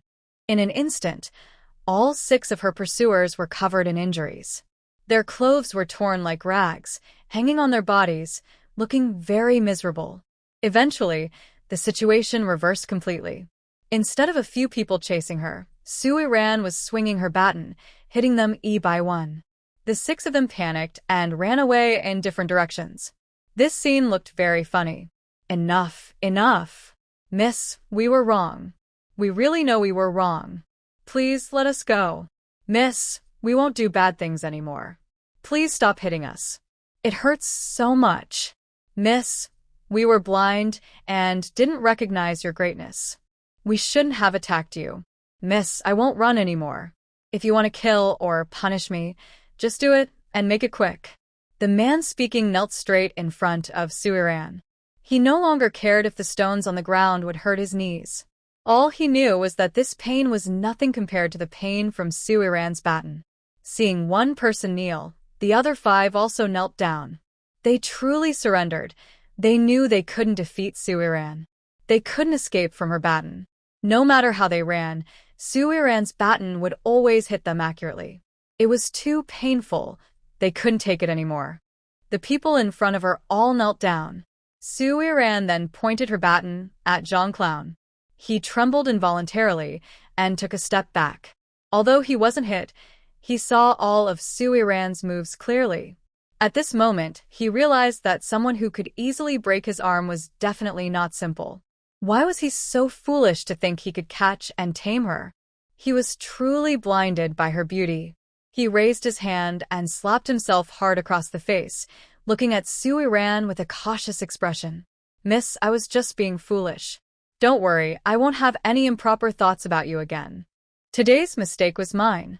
I apologize for the trouble I caused you. I am willing to make amends. I truly want to make things right. As he spoke, Zhang Kezi took a stack of money from his pocket and respectfully placed it in front of Su Yiran, lowering his head and avoiding her gaze. Su Yiran was not interested in his money. She just wanted to deal with these people. She didn't want ill-gotten gains. I don't want the money. But this matter can't just be ignored. He brought you here to be beaten, so you should understand what to do next, right? Su Yiran said this with a mischievous smile, enjoying the moment of seeing Su Baoquan get a taste of being punished. After hearing Su Yiran's words and seeing her expression, Zhang Kezi and the others kneeling on the ground understood her meaning. They stood up and rushed in front of Su Baoquan, dragging him out from behind the stove. 6 people harshly beat one person. Listening to Su Baoquan's cries, Su Yiran nodded in satisfaction. She was happy to have someone else take care of the troublemakers for her. Su Yiran turned to look at Zhang Kezi, who had been watching her carefully. She smiled softly. Seeing her smile, Zhang Kezi no longer dared to think she was attractive. He felt a cold chill run down his back. At this moment, he finally saw Su Yiran's true nature. She was a dangerous beauty, and anyone who got involved with her would surely face a bad ending. Are you brother Zhang? Su Yiran looked at Zhang Kezi's frightened expression and found it amusing, speaking in a slow, relaxed tone. I dare not claim to be Brother Zhang. Please just call me Little Zhang. Today, I was blind and didn't recognize your greatness, and I offended you. From now on, I will be your loyal servant. Whatever you say, I will follow. If you say east, I won't go west. I'll listen to you. Zhang Kezi, who had just been beaten up, didn't dare to act arrogantly in front of Su Iran. His arm was hurting more and more, and this lesson would stay with him for a long time. Seeing Zhang Kezi's sensible attitude, Su Iran was satisfied and nodded gently, speaking softly. Actually, I need Brother Zhang's help with something. I just returned home, and my grandmother took the food and money from me and gave them to Su Baoquan, who then gave them to his wife, who isn't married to him yet. I wonder if Brother Zhang can help me get them back. No problem, I will handle this. Don't worry, I won't let him get away with it today. I will bring back everything with interest for Andy. Zhang blamed all his misfortune today on Su Baoquan. He lost money because of him and was beaten up. He had never felt so humiliated since starting in the underworld. Su Baoquan, the troublemaker, still wants to marry a wife. Dream on. As for a wife, he just happens to need one. Thinking of this, Zhang immediately had a new idea. He couldn't help but look at Su Iran. Su Iran couldn't admit she knew what Zhang was thinking. She simply looked calm and spoke softly. Please, Brother Zhang, help me get the food back. I rely on that food to survive. Don't worry, Auntie, I will definitely handle this. Don't be so polite. If you need my help when you go to the city, just tell the rickshaw drivers and they will take you to me. I have other things to do, so I must leave now. After speaking, Zhang saw that Su Iran had nothing else to say, so he called out to his men and hurriedly left. Only Su Baochuan's wails and curses remained in the yard. Su Iran, you little brat, I am your uncle. How dare you let someone beat me? You'll be cursed. I tell you, when your grandma comes back, I will make her kill you. Hearing Su Baochuan's curses, Su Iran walked up to him and squatted down, smiling lightly. What? You can't handle it just yet? Things will get even harder in the future. What will you do then? It's a pity. I don't want to kill you all at once. After saying that, Su Iran stopped Su Baoquan from cursing further. If he had the strength, he could keep cursing. It didn't hurt her. She stood up and looked coldly toward the door, speaking in an icy tone. If you've had enough, come in. As soon as Su Iran finished speaking, Su Qianqian trembled and stepped inside from outside, pressing her body against the wall, too afraid to come closer. She saw firsthand how terrifying Su Iran could be when she fought. Now she realized that Su Iran's violence towards Grandma Su and Grandpa Su was not serious. It seemed more like she was just playing with them. A girl fighting 6 strong men and making them kneel and beg for mercy is a very frightening thing, but Su Iran did it easily. Sister Ran, I know I was wrong. From now on, I will listen to whatever you say. I won't bother you or make you upset anymore. Please let me go. It was my uncle who asked me to find you. If I don't go, he will sell me. Listening to Su Qianqian's stammering apology, Su Iran didn't take it seriously. She already understood the Su family's character.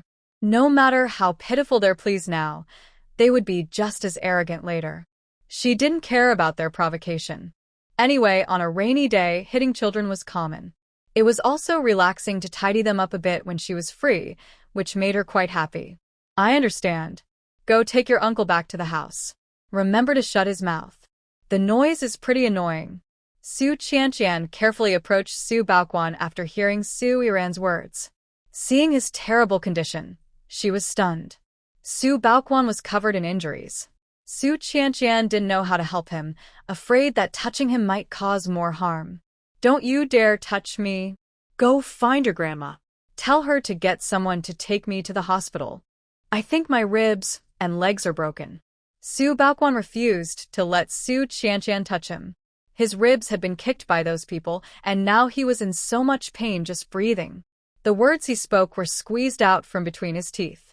Su Qianqian looked at Su Baochuan's painful expression, then raised her head to look towards Su Iran, wanting to ask what to do. But when she looked up, she found that Su Iran was no longer in the yard. She was unsure who to listen to now. Su Qianqian, are you trying to die? What are you hesitating for? Hurry and find your grandma. I can't deal with her, but I can handle you easily. Su Baoquan was numb all over from the pain.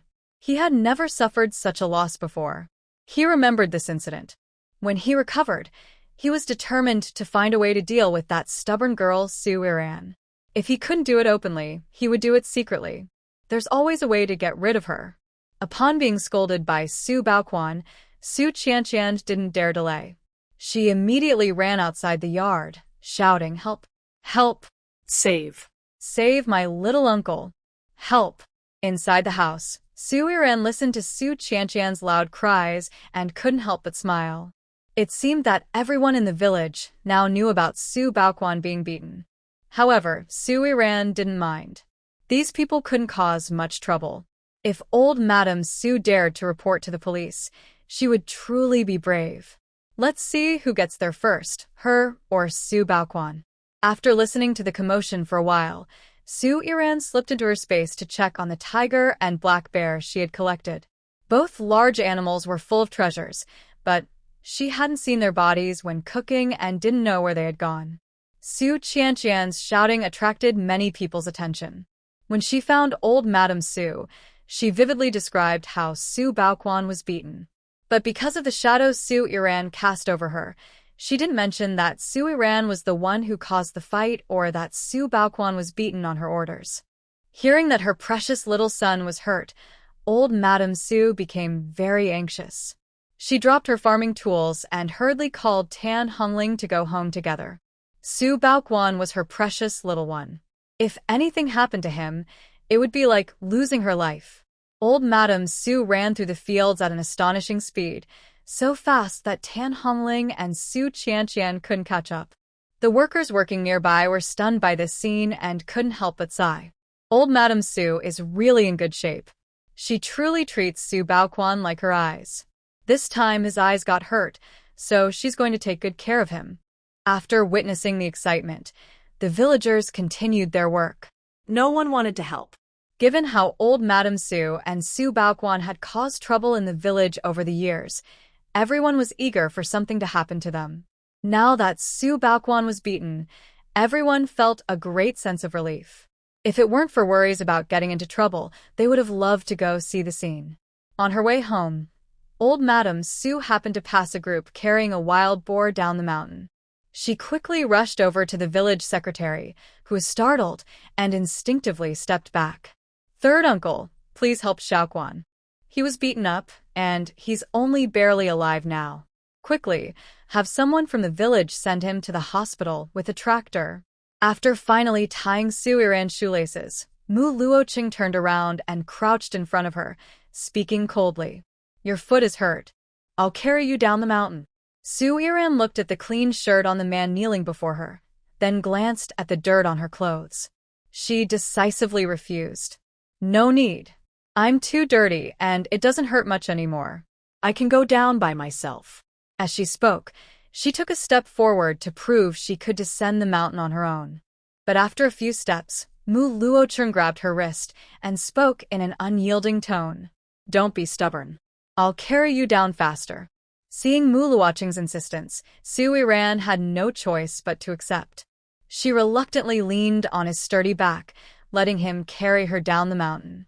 The moment Mu Luocheng carried Su Iran, he felt she was very light.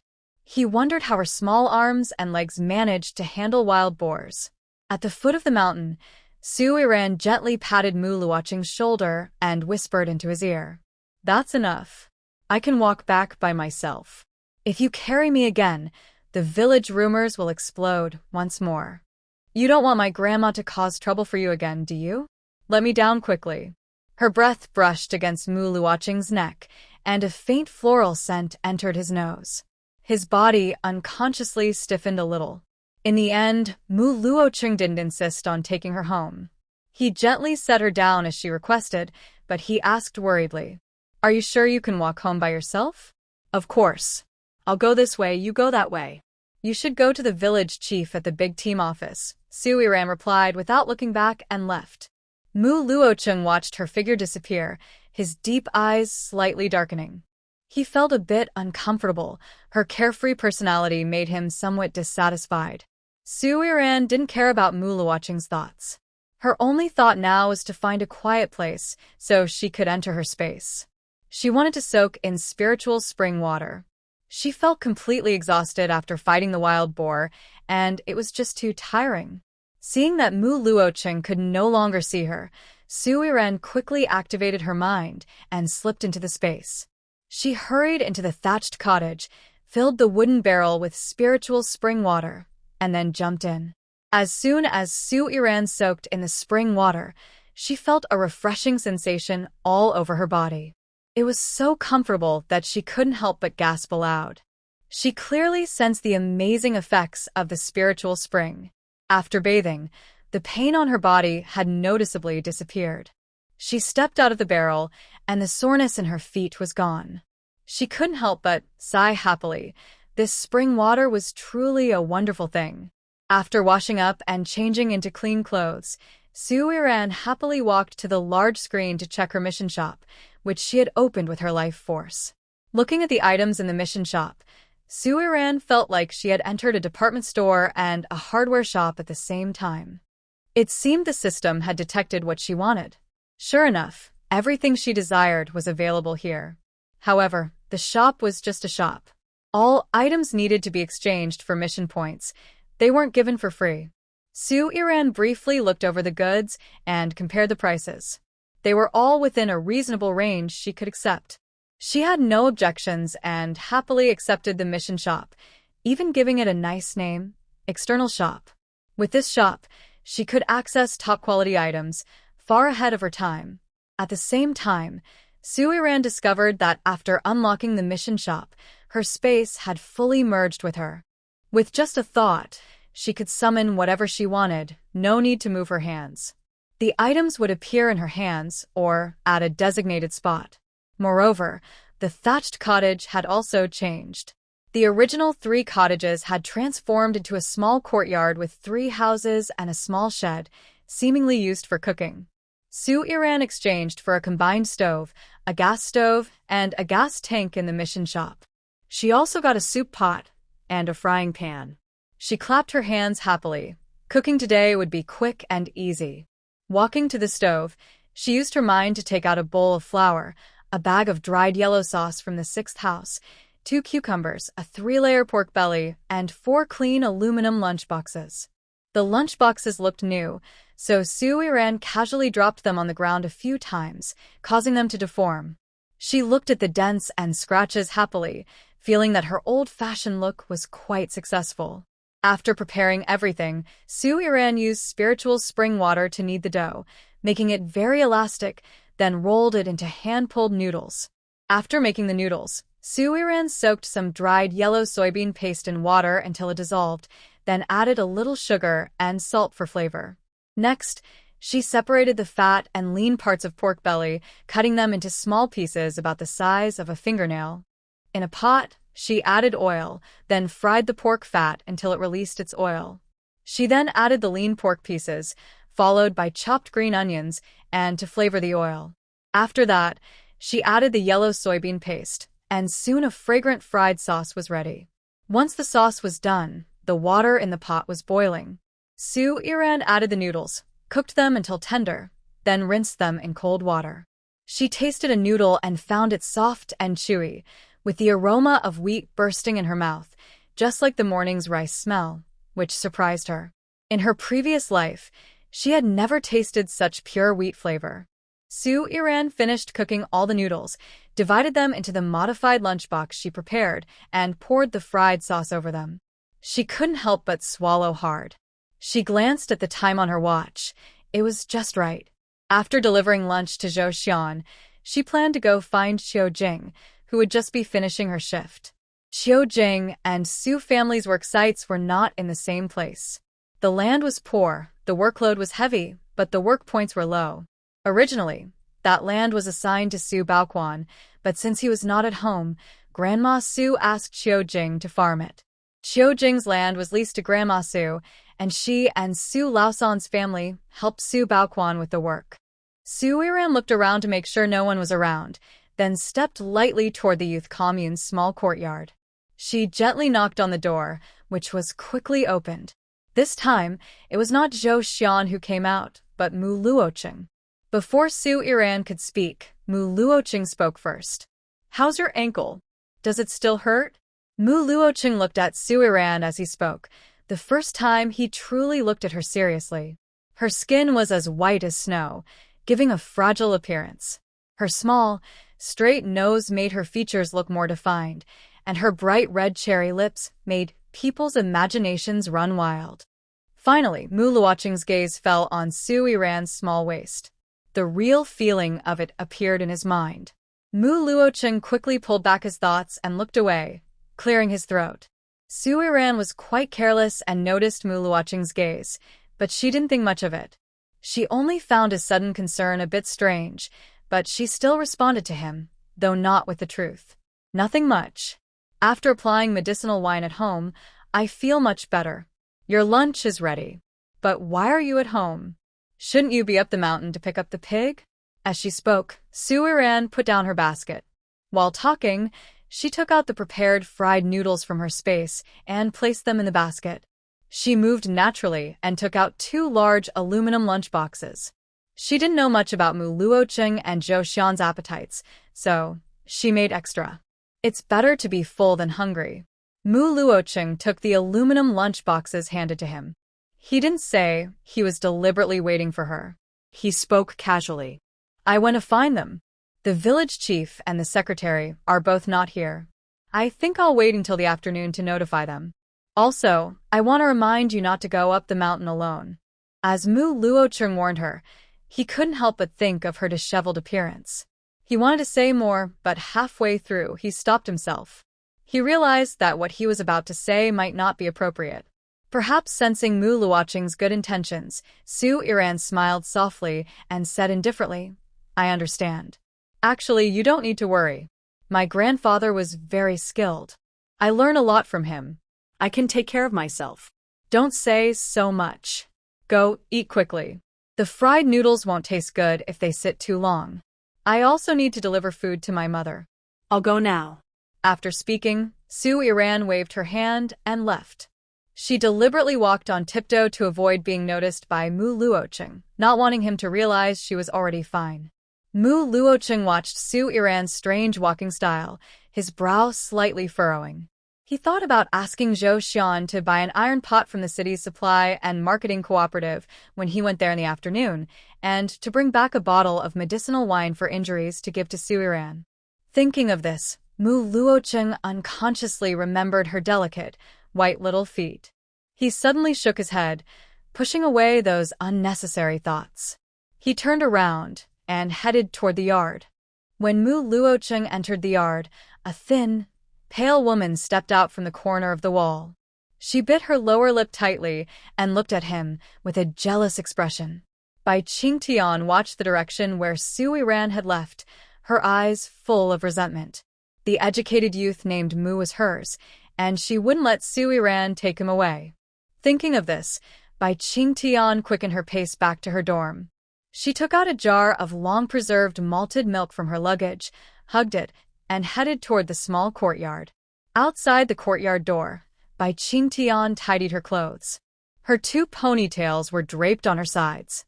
She made a shy face, gently knocked on the door with her hand. Bai Qingtian looked like a typical delicate girl. Her features were not outstanding. At first glance, she seemed ordinary. A closer look showed she was the kind of girl who didn't easily annoy others. This time, Zhou Xian opened the door. When he saw Bai Qingtian standing outside, his eyebrows involuntarily furrowed. He secretly cursed. Being sent to the countryside is already unlucky, and now there's more trouble. Although Zhou Xian felt annoyed inside, he maintained his gentle, jade-like image. Even if he was impatient, he didn't show it clearly. He still spoke politely. "Is there something you want to say by knocking on the door?" "I don't have anything urgent. I heard you have no food, and I don't have extra supplies to give, but I want to give you the malted milk I brought from home. I hope it can help you." Bai Qingtian looked shyly at Zhou Xian. She held the jar of malted milk in her hands and presented it to him. When she met Zhou Xian's gaze, she felt a bit embarrassed and lowered her head. She seemed hesitant, as if she wanted to refuse, but also reluctant. This made Zhou Xian feel a little uncomfortable. No, there's no need. We have food, so don't worry about us. Plus, we men don't like to drink sweet things like that. Thank you for your kindness. Bai Qingtian didn't expect Zhou Xian to refuse her directly. Her shy expression froze. She hesitated, wanting to ask if Zhou Xian looked down on her, which was why he didn't want to accept her gift. But before she could speak, Zhou Xian said, "By the way, I want to warn you. Don't eat expired food. I see that the production date on your malted milk is 2 years ago. Even canned goods have a shelf life. You're too much. I hate you." Before Zhou Xian could finish speaking, Bai Qingtian angrily scolded him and ran away with teary eyes. Zhou Xian looked at the direction she left, sneered, and thought this woman was funny. He, young Master Zhou, had seen everything in the capital. Why would he need her to send expired food? It was also time to finish work. The young workers gathered in small groups and returned together. Whether male or female, they all unconsciously looked toward the small courtyard, as if very curious about the lives of the two people inside. Especially Qiao Wenyu, who, while looking at the courtyard, had a pair of jealous eyes behind thick glasses. Su Yiran had just reached the fields when Su Qianqian eagerly approached her, showing a pleading look. She took out some wild fruits from her pocket and placed them in front of Su Yiran. Su Yiran looked at Su Qianqian's eager expression, her eyes slightly squinted, but she didn't reach out to take the fruits, unsure of her intentions. Seeing Su Yiran's guarded look, Su Qianqian awkwardly rubbed her hands. "Yiran's sister, my mother told me not to bother you. I want to apologize. I was immature before, and I won't bully you anymore. Can you forgive me?" Su Qianqian spoke sincerely, but her shifty eyes betrayed her true thoughts. Su Yiran smiled fondly. "If I remember correctly, the daughter of the Su family, Jiqing, is in the arts troupe, right? Maybe you should learn from her. Your acting is really poor, and your bad intentions are all exposed." After speaking, Su Yiran forcefully bumped into Su Qianqian, not caring if she fell. Without looking back, she headed toward Qiujing. As Su Yiran walked, she thought about how the Su family was all the same, remembering injuries but not lessons. She had already fought so many times, yet no one learned their lesson. They kept coming to trouble her, so she decided to be more ruthless. Su Qianqian, knocked down by Su Yiran, sat on the ground, angrily throwing the fruit into a nearby ditch. Watching Su Yiran's back, her eyes flashed with coldness. She wouldn't let Su Yiran go because, due to her, Qiao Jiqing had kept her distance from her. She sat on the ground and muttered softly, "Su Yiran, don't be too arrogant. When you go home for a few days, someone will take care of you. My younger uncle has already brought people to wait for you. Once he succeeds, he will sell you. By then, no matter how talented you are, you won't be able to escape. You're doomed." Su Yiran walked up the hill and saw Qiu sitting on the edge of the field, talking to a woman holding a child. She tried to remember who this woman was, and it turned out she was indeed in the original owner's memory. This woman was named Lin Huifan, the youngest daughter-in-law of the village secretary. She had once been rescued from drowning by Qiu, and she was very grateful. She was one of the few women in the village who could talk to Qiu. When Su Yiran reached the hilltop, Qiu saw her immediately. She quickly stood up, walked over to Su Yiran, and took her to Lin Huifan, saying, "Huifan, this is my daughter. She just came back a week ago. Last week, you went to your parents' house, so you haven't seen her yet. Now you happen to meet her. Let me introduce you. Yiran, she is Su Yanlai, my younger uncle's wife. You can call her little aunt. Your younger uncle is very capable. He's the only college student in the village and is currently studying at the Workers', Peasants, and Soldiers' University. When he comes back, he'll be impressive." Listening to Qiu's tone, Su Yiran clearly felt her envy of college students. She looked at Qiu and thought she shouldn't be from this small village. She was educated and eager to learn. She was unusual and not simple. Under Chio's introduction, Su Iran sweetly called Lin Huifin little aunt. She didn't have many friends, but she was willing to cooperate with her mother and the villagers to build good relationships. Most importantly, the background of her little aunt's family was very useful to her. Hearing Su Iran's soft voice and seeing her stunning appearance, Lin Huifin liked her very much. She quickly responded, holding the child in her arms and greeting Su Iran, "Dong Dong, this is your sister. Look how beautiful she is. No wonder she was raised in the city. Her skin is so bright." I've never seen such a beautiful girl."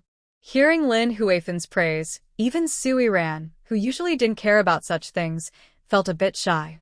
She quickly took out a few large white rabbit candies from her pocket and placed them in the child's hand, changing the subject. "Little aunt's baby, how old is he?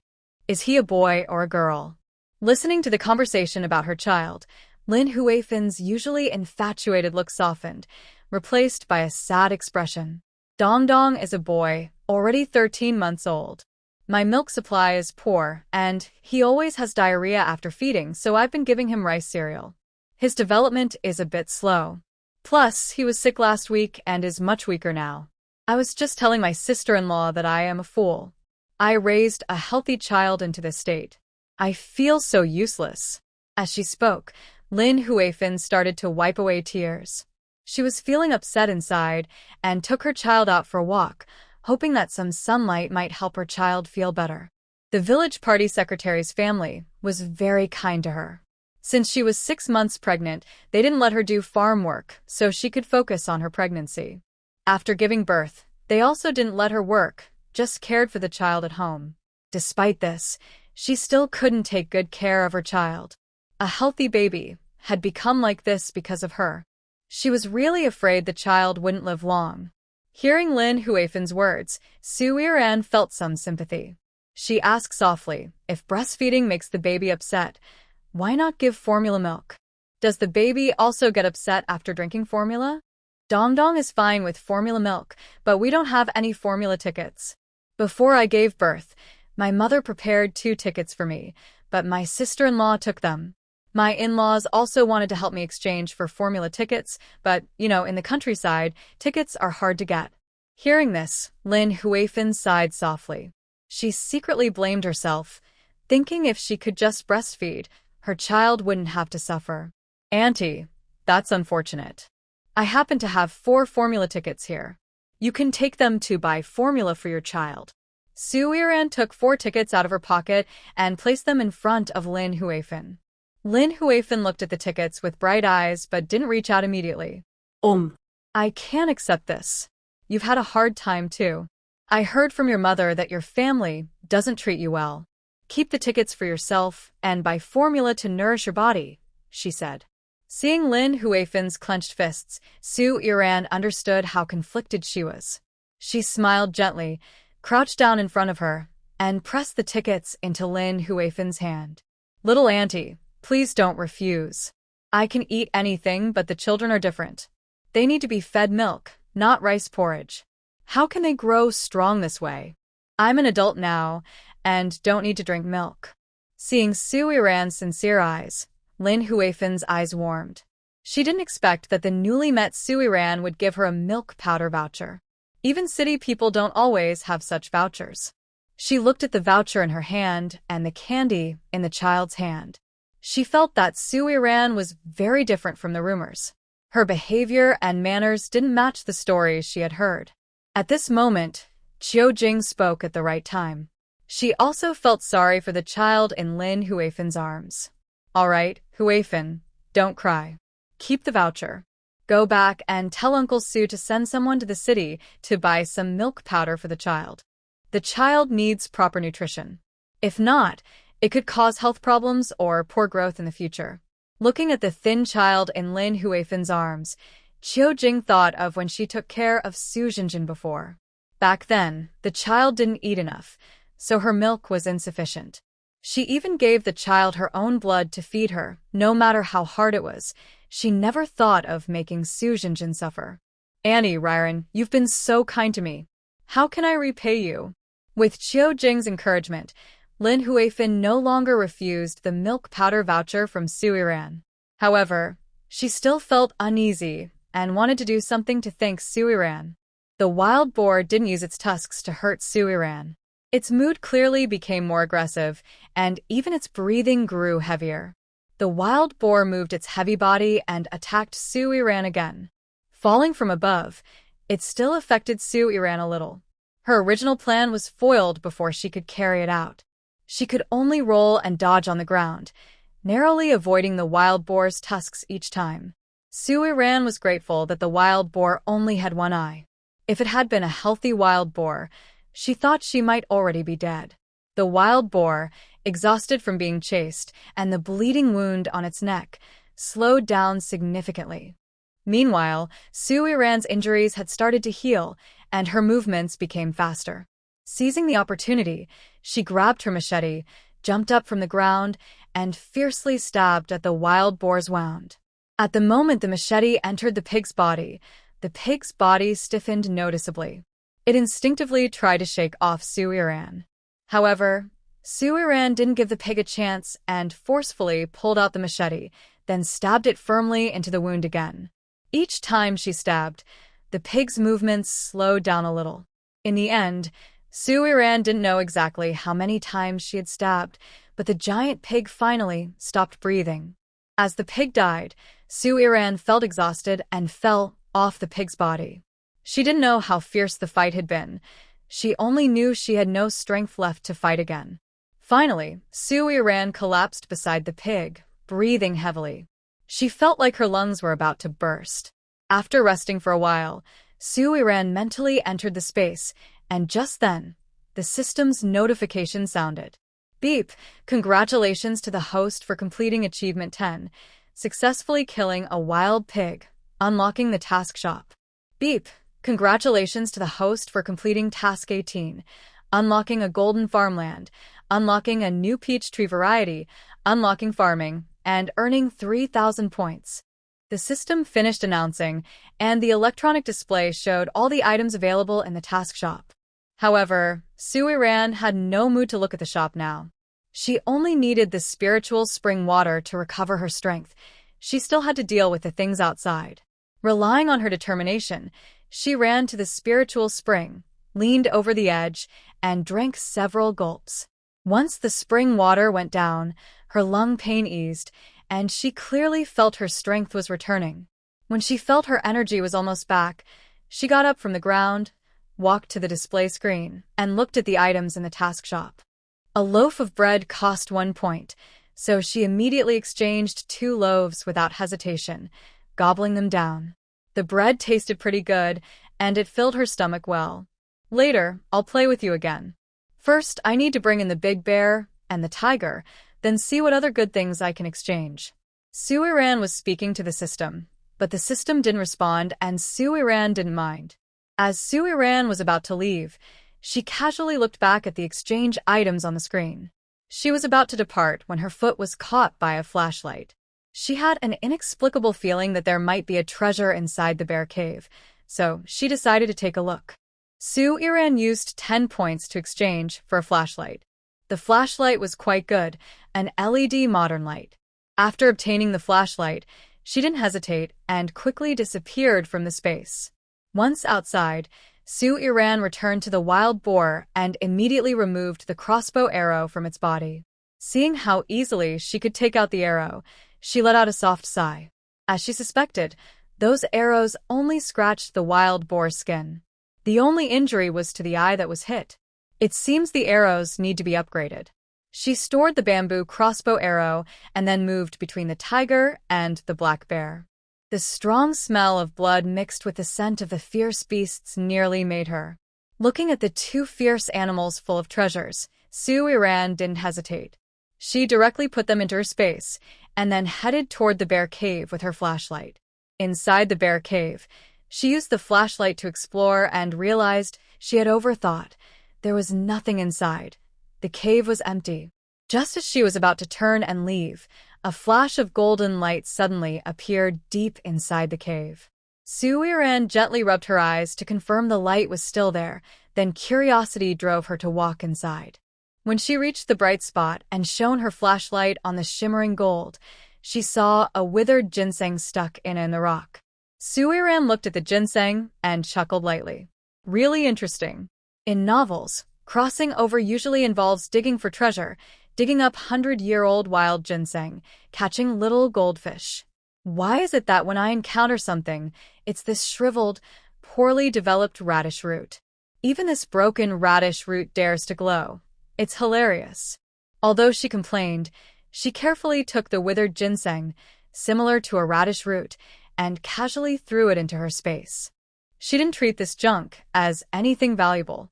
Since it was glowing, she decided to respect the light it emitted and kept it. Leaving the bear cave, Su Yiran once again went to the wild boar.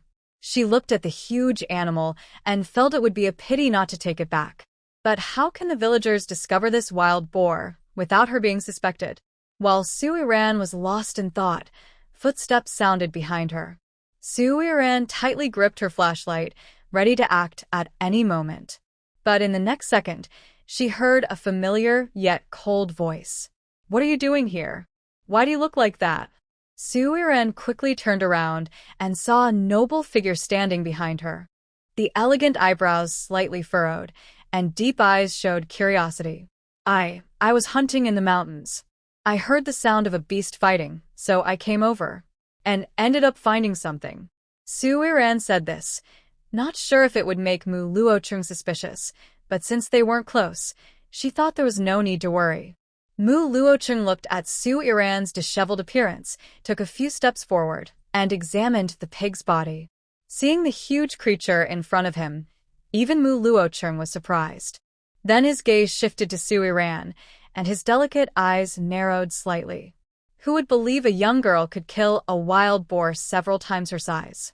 Even he wasn't sure he could succeed. Did you kill this? Mu Luocheng asked uncertainly. He turned around and looked around. It was clear only Su Yiran was there. No, it was a fight between a wild boar and a black bear. The black bear severely injured the boar. I took the chance to use my chopping knife to end its life. It was an urgent situation, so I had to do it, Su Yiran explained, her voice slightly panting. She had drunk some spirit spring water to recover her strength, but she was still very tired.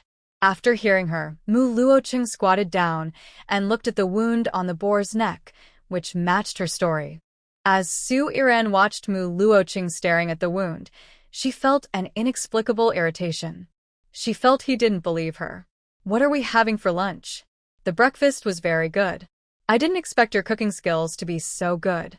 Just as Su Yiran was about to leave, Mu Luocheng suddenly spoke softly, as if commenting on the weather. Su Yiran didn't expect Mo Luocheng to change the subject so quickly. She looked at her watch. It was already past 10. Even if she went down the mountain now, lunch might be late. So, she decided to make something simpler. Let's have fried noodles for lunch and eat something better tonight. I didn't catch any wild game, and there's no time to cook other dishes when we get back. Let's just eat fried noodles. Do you think you can get used to it? Yiran asked knowingly. She knew Mo Luocheng was from the capital, where people loved fried noodles, but she pretended to be naive. She didn't want him to think she was trying to get close on purpose. That's fine. I like fried noodles. I can take you back, and then I'll inform the village chief about the wild boar. He can find someone to carry it down. Do you have any objections to this plan? Mo Luocheng only asked for Yiran's opinion at the end. Since she was the one who killed the wild boar, she had the right to decide. But if she wanted to carry the boar down, she needed help from the villagers. It couldn't be done alone. No objections. Please tell the village chief for me. Just give me a few more pounds of ribs. I want to stew them tonight.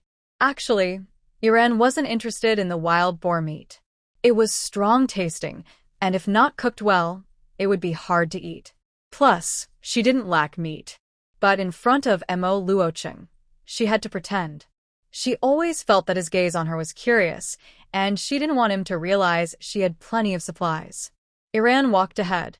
Because she was exhausted, her steps were unsteady. She sensed the probing look behind her and unconsciously quickened her pace.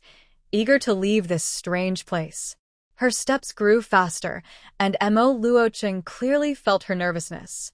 At first, he only suspected Iran had issues, but now he was sure she was hiding something. It seemed she really needed a thorough investigation. Mo Luocheng followed closely behind her. As her pace quickened, he matched her speed. Iran noticed the person behind her was also walking faster, and eventually, she broke into a light jog. For some reason, she felt a sense of pressure from Mo Luocheng following her. She didn't like this feeling much. Maybe it was better to see him less often. With that decision, her steps became lighter. But suddenly, something unexpected happened. Su Yiran stepped on a sharp stone. Her shoe sole was too thin, causing a sudden sharp pain in her foot. Due to her body's inertia, she was thrown forward. Following closely behind, Mu Luocheng noticed Su Yiran losing her balance. He quickly took a long stride and jumped toward her. He wrapped one arm around her slim waist and pulled her back to a flat area. He then grabbed a nearby big tree with his other hand, swaying a few times before stabilizing himself, successfully preventing Su Yiran from falling down the mountain. Su Yiran was lying on Mu Luocheng's chest, breathing heavily. She almost fell. The mountain was so steep that she couldn't imagine what would happen if she fell. Just as Su Yiran was quietly relieved, a deep, slightly annoyed voice came from above her, carrying a hint of barely noticeable anger. "Why are you running so fast? Don't you know the mountain path is very dangerous? Is there a ghost chasing you?" Mu Luocheng held Su Yiran's waist, placed her on the flat ground nearby, and loosened his grip on her delicate waist. He then steadied himself. Su Yiran, recovering from the scare, looked up at Mu Luocheng's displeased face. After meeting his sharp eyes, she lowered her head, knowing she was at fault this time. They almost fell together. "I was just in a hurry to go back and cook. I didn't notice my footing and stepped on a sharp stone. My foot hurt so much that I lost my balance." After hearing her explanation, Mu Luocheng crouched down. He looked at her foot, which dared not touch the ground. His usually cold face softened a little. Without waiting for Su Yiran to react, he grabbed her ankle with his large hand, not giving her a chance to refuse, and quickly took off her shoe. When her fair, smooth, and slightly pink little foot was exposed in front of Mu Luocheng, he realized how close he was. His hand, holding her ankle, unconsciously grew warm. It's okay now. It doesn't hurt that much anymore," Su Yiran said, looking at Mu Luocheng's actions. She coughed awkwardly and then spoke shyly. Although she grew up in a relatively open era, she was a girl who had been single her whole life for 22 years. She had never been this close to anyone before and found it difficult to accept. Although Mu Luocheng felt awkward, the situation had reached a point where he had no choice but to carefully examine Su Yiran without responding to her words. He gently lifted Su Yiran's small foot and examined the sole closely, noticing a small bruise on her tender foot. After confirming her injury, Mu Luocheng pretended to be calm as he put her shoe back on. If his hands hadn't trembled while tying her shoelaces, Su Yiran wouldn't have noticed his nervousness. She rolled her eyes up at the sky and sighed silently, thinking that this man was also bored. Now, the atmosphere between them was even more awkward. After finally tying Su Yiran's shoelaces, Mu Luocheng turned around, squatted in front of her, and spoke coldly. "Your foot is hurt. I will carry you down the mountain." Su Yiran looked at the clean shirt Mu Luocheng was wearing and then glanced at the dirt on her own clothes. She decisively refused. "No, I'm too dirty, and it doesn't hurt much anymore. I can go down by myself." She said this and took a step forward, trying to prove she could walk down the mountain. But after only a few steps, Mu Luocheng grabbed her wrist and spoke in a firm tone. "Don't be stubborn. I'll carry you down faster." Seeing that Mu Luocheng insisted, Su Yiran had no choice but to accept her fate. She leaned on his strong back and let him carry her down the mountain. The moment Mu Luocheng carried Su Yiran, he felt she was very light. He wondered how her small arms and legs could possibly handle wild boars. At the foot of the mountain, Su Yiran gently patted Mu Luocheng's shoulder and whispered in his ear, "We can stop here. I can walk back by myself. If you carry me back, The village rumors will up again. You don't want my grandma to cause trouble for you again, do you? Hurry up and put me down. Her breath brushed against Mu Luoqing's neck, and a faint floral scent entered his nose. His body involuntarily stiffened a little. Finally, Mu Luoqing didn't insist on taking her home. He gently set her down as she requested, but he asked worriedly, "Are you sure you can walk home by yourself?" "Of course. I'll go this way and you go that way. You can find the village chief at the big team office." Sui Ran finished speaking and left without looking back. Mu Luoqing stood in place, watching her departure. His deep eyes slightly darkened, and he felt a bit uncomfortable. The girl's carefree personality made him somewhat dissatisfied. Sui Ran didn't care about Mu Luoqing's thoughts. Her main goal was to find a quiet place quickly so she could enter her space.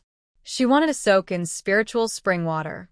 Right now, she felt completely exhausted after fighting that wild boar. Once she was sure Mu Luoqing couldn't see her, Sui Ran used her mind to enter her space. She quickly walked into the thatched hut, filled a wooden tub with spiritual spring water, and jumped in. The moment she soaked in the spring water, she felt her whole body become clear and relaxed. It was so comfortable that she couldn't help but gasp. She could clearly feel the amazing effects of the spiritual spring. After her bath, her pain disappeared. She stepped out of the tub, and the soreness in her feet was gone. She couldn't help but sigh happily. This spring water was really wonderful. After washing up and changing into clean clothes, Sui Ran cheerfully walked to the large screen to check her mission shop, which she had opened with her life force. Looking at the items in the mission shop, she felt like she had entered a department store combined with a hardware store. The system seemed to sense what she wanted. Sure enough, she found everything she was looking for. But the shop was just a shop. Nothing was given for free. She had to use mission points to exchange for what she wanted. She browsed the items briefly and compared the prices. Everything was within a reasonable range she could accept. She had no objections and happily accepted the mission shop. She even gave it a nice name, External Shop. With this shop, she could access top-quality items that were years ahead of her time. She also discovered that after unlocking the mission shop, her space fully merged with her. With just her thoughts, she could summon anything she needed without moving. Items would appear in her hands or at designated spots.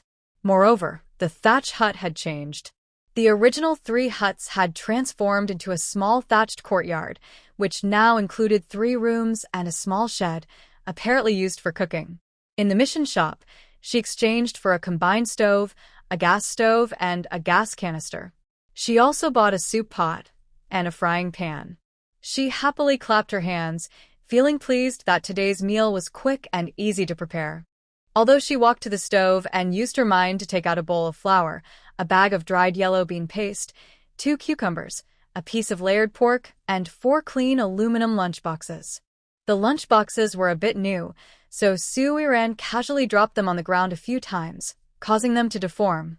She looked at the dents and scratches on the boxes with satisfaction, thinking that the aging effect was quite successful. After preparing everything, Sui Ran used spiritual spring water to knead the flour into a firm dough and then rolled it into hand-pulled noodles.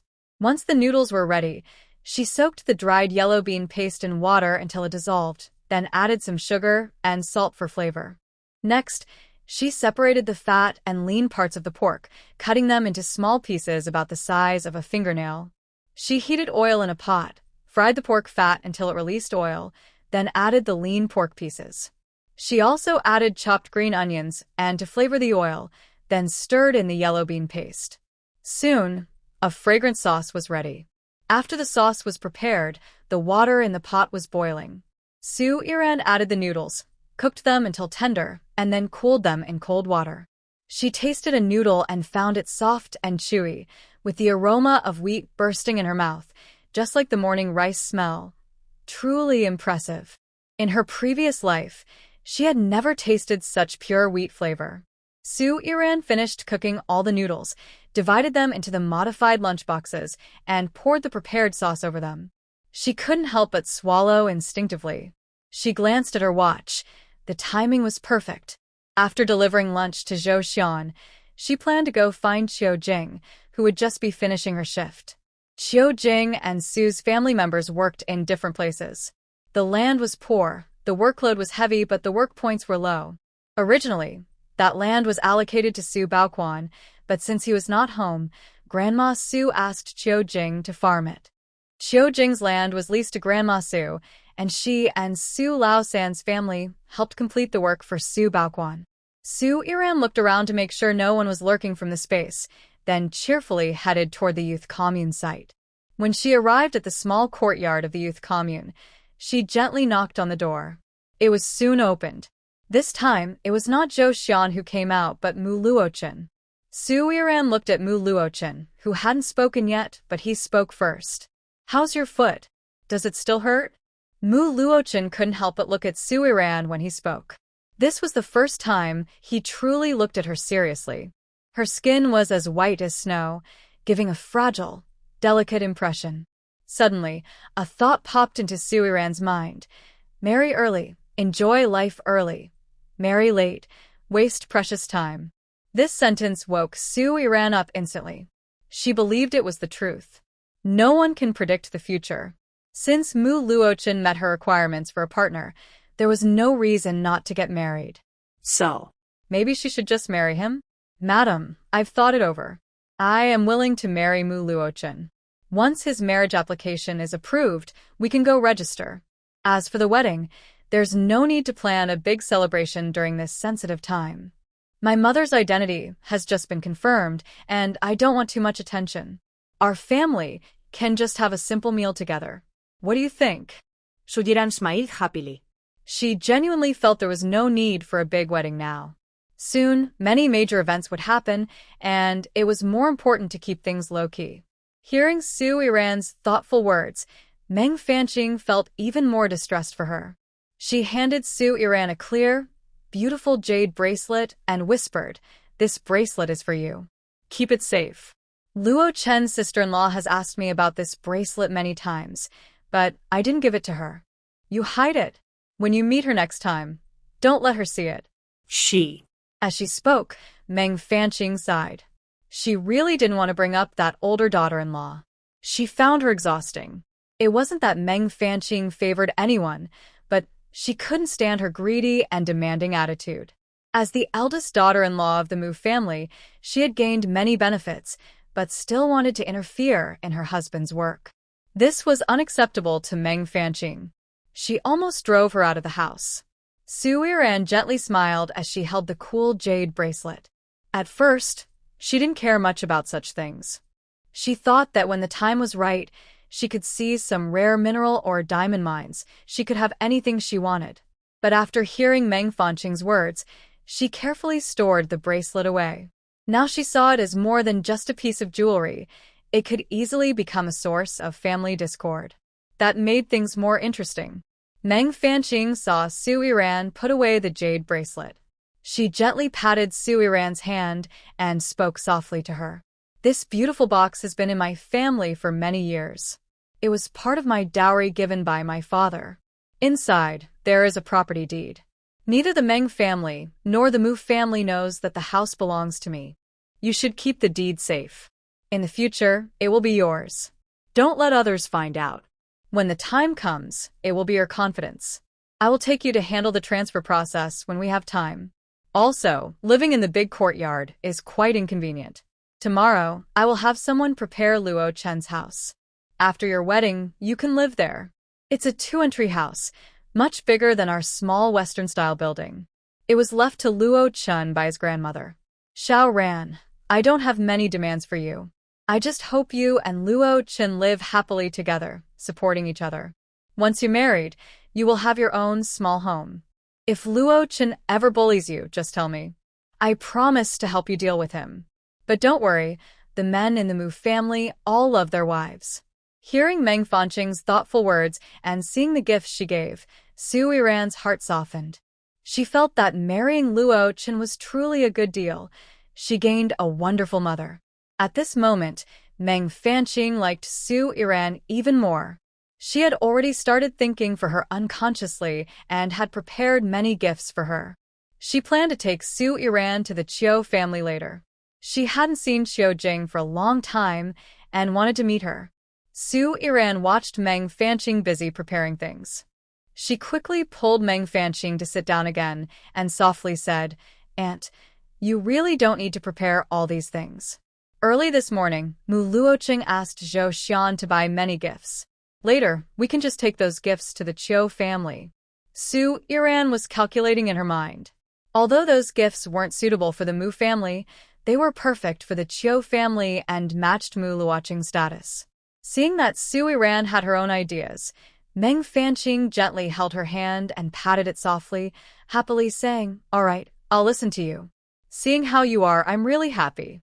With you by Luo Chen's side in the future, I won't have to worry about him. Xiao Ran, I'll leave Luo Chen to you to take care of." "Aunt, what are you talking about? Since I met him, he's been the one taking care of me." Hearing Su Iran say that Mu Luocheng would take care of people, Meng Fanqing was very surprised. She knew her little son well. He was good in every way except for being cold-hearted. Asking him to take care of others was simply impossible. Thinking about Mu Luocheng's personality, Meng Fanqing and Su Iran started talking about Mu Luocheng's childhood. They quickly opened up and chatted for a long time until Mu Luocheng came over and knocked on the door. Only then did they stop talking. Mu Luocheng gently knocked on the door outside, pushed it open, and saw a warm scene inside. He spoke softly. "Mom, my dad just called and said Aunt Chiu has gone to the Chiu family. We should pack up and head over." When Meng Fanqing heard that Chiu Jing was returning to the Chiu family, she hurriedly packed her things and excitedly told Su Iran, "Hurry, hurry, let's pack quickly. I haven't seen you and your mom in so many years. I really miss her. Back then, I was proud and stubborn, and I didn't have many friends in the industry. Only your mom and your aunt were close to me."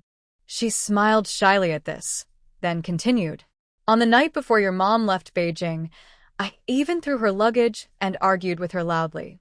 I just wanted to stop her from running around. Whenever I think of that, I can't help but cry. But I'm glad she came back safe." Su Iran held Meng Fanqing's hand, feeling her trembling. She gently hugged her and softly comforted her. "Auntie, everything will get better. As long as people are still here, that's enough." Yes, as long as everyone is here, that's enough. Go out and wait for me a moment. I'll change my clothes, and then we'll leave."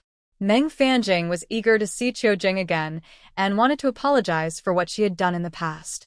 She only didn't want her to do foolish things and didn't mean to make things difficult for her. Mu Luocheng watched Meng Fanqing busy and then took Su Iran out together. As soon as they stepped outside, Mu Luocheng picked Su Iran up in his arms. She didn't scream but hooked her arms around his neck and playfully said, "Hey, what are you doing? Let's go inside. Still, I saw you kiss that girl with my own eyes. Your hand was still touching her. I don't care. You're going to marry her. You've already ruined her innocence. You can't deny it. Today, so many people saw you kiss that girl.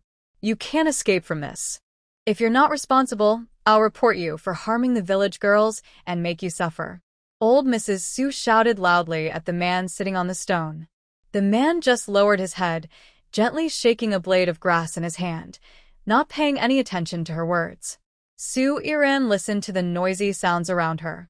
She felt like her head was about to explode, and a burning sensation in her chest made her think she was about to die. She. Wasn't she already dead? Killed in an explosion? But what was all this noise around her? It was so loud and annoying. "You good-for-nothing girl. Stop pretending to be dead. Your body has been touched, and your mouth kissed. Now that the scoundrel doesn't want to take responsibility, you better wake up quickly." Just as Su Iran's mind was in chaos and she hadn't reacted to what was happening, a sharp slap hit her cheek hard. She was so hurt that she gasped sharply. Hearing the noise, the people around who had been watching the scene came closer, looking at Su Iran to see if she was pretending to be dead. The slap made Su Iran fully wake up. She suddenly opened her eyes and saw a fierce-looking old woman with yellow teeth, her foul breath opening and closing her mouth. Her head hurt so badly, she didn't understand what she was saying. She just felt like the disgusting smell was about to make her. The next moment, Su Iran raised her hand and pushed away the old woman pressing down on her. She turned to the side and spat out some soup, along with a few green vegetable leaves. The people around frowned at this. After vomiting, Su Iran felt a bit better. The terrible headache eased a little. Only then could she see her surroundings clearly. She was lying on the ground, looking at the circle of people standing around her. Her brows were tightly furrowed. Their clothes gave her a bad feeling. All the men present had dark skin, standard crew cuts, simple and worn vests, and casual, varied trousers. Almost everyone's clothes had patches. No one wore clothes without patches. The women dressed slightly better, but their skin was also dark, showing signs of frequent hard work and sun exposure. While Su Iran wondered how she ended up here, a memory not her own suddenly flooded her mind. The original owner was the daughter of the factory director at Fengcheng Cotton Mill. However, after an accident, it was discovered that her blood type didn't match her parents', confirming she was not the director's biological daughter. The director then traced back to the hospital where she was born, found the Su family, and took his real daughter, Su Jinjin, back to the city. Su Iran was sent back to the countryside, returning to the Su family. Raised with pampering, Su Iran was timid. After returning to the Su family, she tried to please them by handing over all her savings, hoping to live a better life. But things didn't go as planned. Old Lady Su was a mean woman who, instead of treating her kindly, wanted to exchange her for a bride price with a crippled man from the neighboring village for Su Baoquan. When Su Iran learned she wasn't the factory director's daughter, she felt disappointed. But her gentle nature made her afraid to resist or fight back. Back in the countryside, she couldn't sleep or eat well and was forced to do farm work. The thought of marrying him made her feel hopeless and consider death. One day, she changed into clean clothes, and while everyone was working, she decided to jump into the river to end her life. Coincidentally, a young person sent to the countryside recently found her while she was drowning. This young person also got into trouble for saving her. "You little brat, you're awake but still pretending? Tell me, did that man touch you all over? Kiss you?" When Josie and Ping came to see me, they said that man was touching your chest. "You little, since you came home, you've been restless. Not only did you that young man, but now you've also been ruined." Before old lady Su could finish speaking, Su Iran raised her hand and slapped her face, which was loose-skinned and twisted with anger. She was already frustrated when she died in the explosion. Now, in this life, she has to be falsely accused by this old woman again. It's so unlucky. Why should she spoil her? The old lady was stunned for a moment after being slapped, then started to make a scene, reaching out to grab Su Iran's face. Su Iran was not a soft target and wouldn't give her another chance to hit her.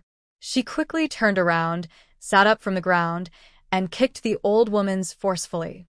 She controlled her strength carefully, enough to vent her anger, but not hurt the old woman.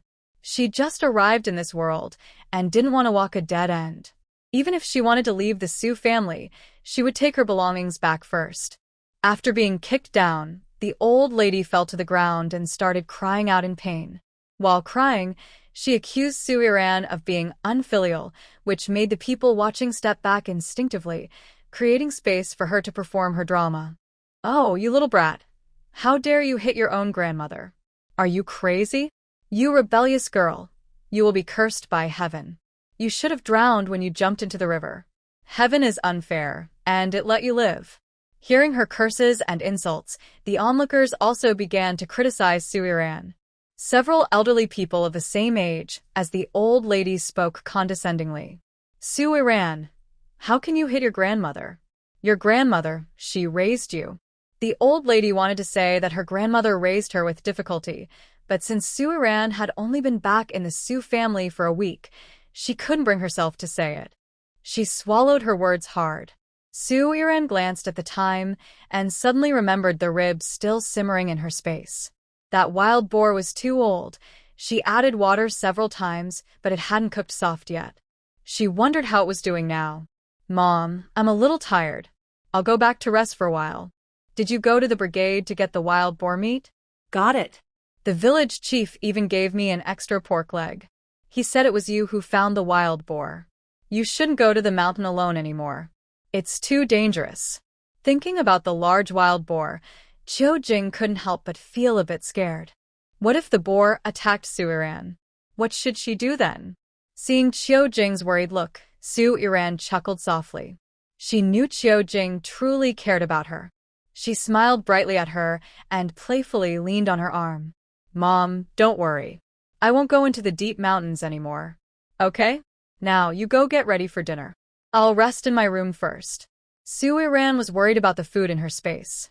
She was concerned that the time inside the space might not match the outside, so she accidentally overcooked the fragrant pork ribs. Hearing Su-iran's urging, Chiu-jing thought she was hungry. She quickly agreed and went to prepare the meal.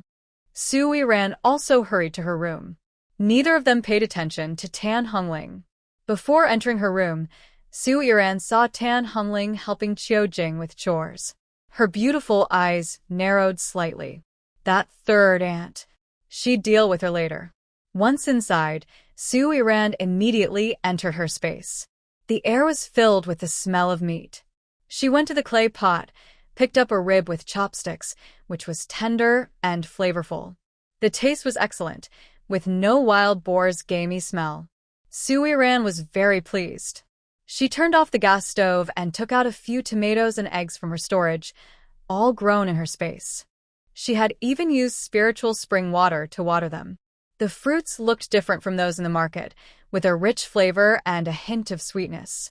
After eating a tomato raw, Su-iran made a tomato scrambled egg dish. She took a bite and squinted happily. Such delicious tomato scrambled eggs seemed to only exist in her memory. She hadn't eaten them in a long time. Looking at the two dishes that looked and smelled delicious, Su-iran felt a small sense of achievement. She kept a few pieces of rib and a small portion of tomato for herself, then packed the remaining ribs and tomatoes into lunch boxes. The ribs were divided into 3 portions, one for Chiu-jing to eat tomorrow noon, and the other 2 for Mu Luocheng and Zhou Xian. After dinner, Su-iran packed some rice into a lunchbox, left her space, and carried her basket out of the room. She headed straight toward the courtyard. It was already dark, and no one noticed Su-iran walking toward the Jiqing small courtyard. Su-iran gently knocked on the door outside the youth village courtyard. Soon, the somewhat old door was opened, and the person who came out was Zhou Xian. He looked at Su-iran with a brightening gaze. Brother Chen said there will be ribs tonight. Are those the ribs from the team's pig? That pig is so big. The meat must be very tasty. Su-iran and Zhou Xian didn't have much to say. She simply nodded lightly and neatly carried out 5 lunchboxes, speaking softly. There are 2 portions of rice, 2 of ribs, and 1 of scrambled eggs with tomatoes. You guys should go inside and eat. Zhou Xian listened to Su-iran's simple words and nodded in response, swallowing nervously. Since tasting Su-iran's claypot rice and fried noodles, Zhou Xian had been won over by her cooking skills. He thought her skills were better than those of the chefs at state-run restaurants. Just as Su-iran was about to leave, Zhou Xian suddenly remembered something and loudly called out to her. Su-iran, I forgot to tell you, no need to bring us food tomorrow morning and noon. We're going to the youth office. I don't know what trouble those fools have caused this time, but we need to go for education. Hearing Zhou Xian mention the education, Su-iran's lips twitched involuntarily. Actually, she had fought for this for them. But she always did good deeds anonymously, so she never told Zhou Xian about it. I understand. I'll bring food again tomorrow night. Make sure to eat it while it's hot. After saying this, Su-iran turned and left. Zhou Xian looked at her back for a moment before also turning to walk into the courtyard. At this time, the youth village was unusually quiet. All the young people were worried about what tomorrow might bring. They didn't know what awaited them, and they wondered if they would be implicated. Zhou Xian returned to his room, holding the lunchbox. Mu Luocheng had just come out of the temporary studio. Seeing the large lunchboxes on the table, his stern expression softened a little. This girl Su really is straightforward. The amount of food she brings keeps getting bigger. She's treating us like pigs. Next time, tell her not to make so much. Zhou Xian also thought the food Su Iran brought was too much. But after they finished eating and saw the empty lunchboxes, they felt that the amount of food Su Iran sent wasn't too much, just right for their appetites. Su Iran's cooking was so delicious that they didn't want to waste a single bite. At this moment, the atmosphere in the Su family was very heavy and gloomy. Su Erjin and Su Sanwan both lowered their heads, eating quietly without making a sound. After finishing their meals, they had to go to the hospital to take care of Su Baoquan. Tan Hongling and Su Qiqi sat nearby, also afraid to speak. Su Qiqi's cheeks were red and swollen, and her eyes were red, looking somewhat frightening. Qiu Jing was busy bringing meat to the table. Next to the stove, there was a thermos and a lunchbox filled with plenty of fatty meat. Seeing this, Su Iran suddenly lost her appetite. Old man Su saw Su Iran's figure and knocked his pipe on the ground a few times. Then he spoke coldly in her direction. "Xiao Yan, come in. Grandpa has something to tell you." Hearing her grandfather call her, Su Iran wasn't surprised. With such a big incident involving Su Baoquan, it would be strange if old man Su didn't have anything to say. She obediently responded outside and then happily bounced inside, expressionless. It was hard to tell whether she was sad or happy, and her thoughts were unclear. At this moment, old man Su was resentful toward old lady Su. If she had listened to him and not done those unnecessary things wouldn't have turned out like this. When he heard Su Iran enter, old man Su tightly clenched his hands under the table. He looked up with dim eyes at Su Iran, not expecting that an 18 or 19-year-old girl could cause so much trouble and make his family so unsettled. "No, I came to eat with my mother. I prepared dinner and brought it over. Mom, wash your hands and we can start eating." Su Iran entered Qiu Jing's small garden, pulled her to the water's edge, and asked her to wash her hands. Then she handed Qiu Jing a bowl of chicken soup. Qiu Jing looked at the rich chicken soup, her eyes slightly moist. She never expected she could still drink hot chicken soup, especially one given by her daughter. Su Iran built a small dining table with stones, placing her prepared spicy hot pot and rice on it. She turned around to call Qiu Jing to eat, but saw her standing still, holding the chicken soup and lost in thought. After watching Qiu Jing for a while, Su Iran hesitated before softly speaking, worried that her voice might be too loud and startle her. "Mom, come quickly and eat." Su Iran stood up, walked over to Qiu Jing, and helped her sit down at a small stone table. She spoke sweetly to Qiu Jing. "Mom, from now on, I will bring you food to the field every noon. In the evening, we will eat here. I will cook delicious food for you and help you regain your health. Once you're better, you can take good care of me. As for the people from the Su family, they are not really related to us, so we don't need to worry about them. Rest assured, I will soon take you away from the Su family." When Su Iran was in the city, she had already thought about this. Qiu Jing's ability to leave the hospital was probably arranged because the actor working for Su Erjin was already in place. Since the actor was ready, it wouldn't be long before Qiu Jing was forced out of the Su family. Then, mother and daughter could happily leave. Thinking of this, Su Iran wanted to tell Qiu Jing about the house. She hadn't planned to hide it, only to prevent Qiu Jing from worrying. Today, she specifically went to check on the construction site. The building was progressing quickly, and it should be finished by tomorrow. Su Iran had already decided that after dinner, she would go to the village committee to see the village chief and the party secretary and hand over the remaining money. She also planned to ask about the carpenter. She wanted to make a wooden bucket and 2 large cabinets, as the house still needed some furniture. Qiu Jing saw Su Iran looking thoughtful. She gently pinched Su Iran's soft face and spoke softly. "Ran, have you thought about where we will go after leaving the Su family? Do you want to go back to the city?" In the past 2 days, Qiu Jing had thought a lot. She couldn't let Su Iran suffer in the countryside. She had already written to her family, but she wasn't sure if they would forgive her for the foolish things she had done. If they forgave her, she hoped they could take care of Su Iran and bring her back, giving her a bright future. If they couldn't forgive her, she would find a way to get Su Iran a good job so she could live peacefully in the city. Qiujing no longer had much hope for the future, but Suiran was still young. She shouldn't waste her time in the countryside. I won't return to the city. I think life in the countryside is quite good. Mother, don't worry. You don't need to be concerned about us leaving the Su family with nowhere to stay. The house being built at the foot of the mountain is paid for by me, with help from the village chief and the village secretary. Once the house is finished, we can leave the Su family behind. Whatever happens to the Su family then, it won't concern us anymore. However, in the next few days, we need to be careful not to let old lady Su find out about the house and our connection to it. Otherwise, she will surely cause trouble again. When talking about the Su family, Suiran's bright eyes darkened as she thought about her plans. All the decisions are in their hands. She only hopes they won't regret what they decide to do. After dinner, Suiran tidied up her lunchbox and put it into the basket. Qiujing told her to go home first because she still had some work to finish. Suiran had no objections. She politely responded and left the small garden. She needed to go to the village office for some matters, so she didn't stay to keep Qiujing company. Qiujing watched Suiran's figure leave and reflected on the meal Suiran had just prepared.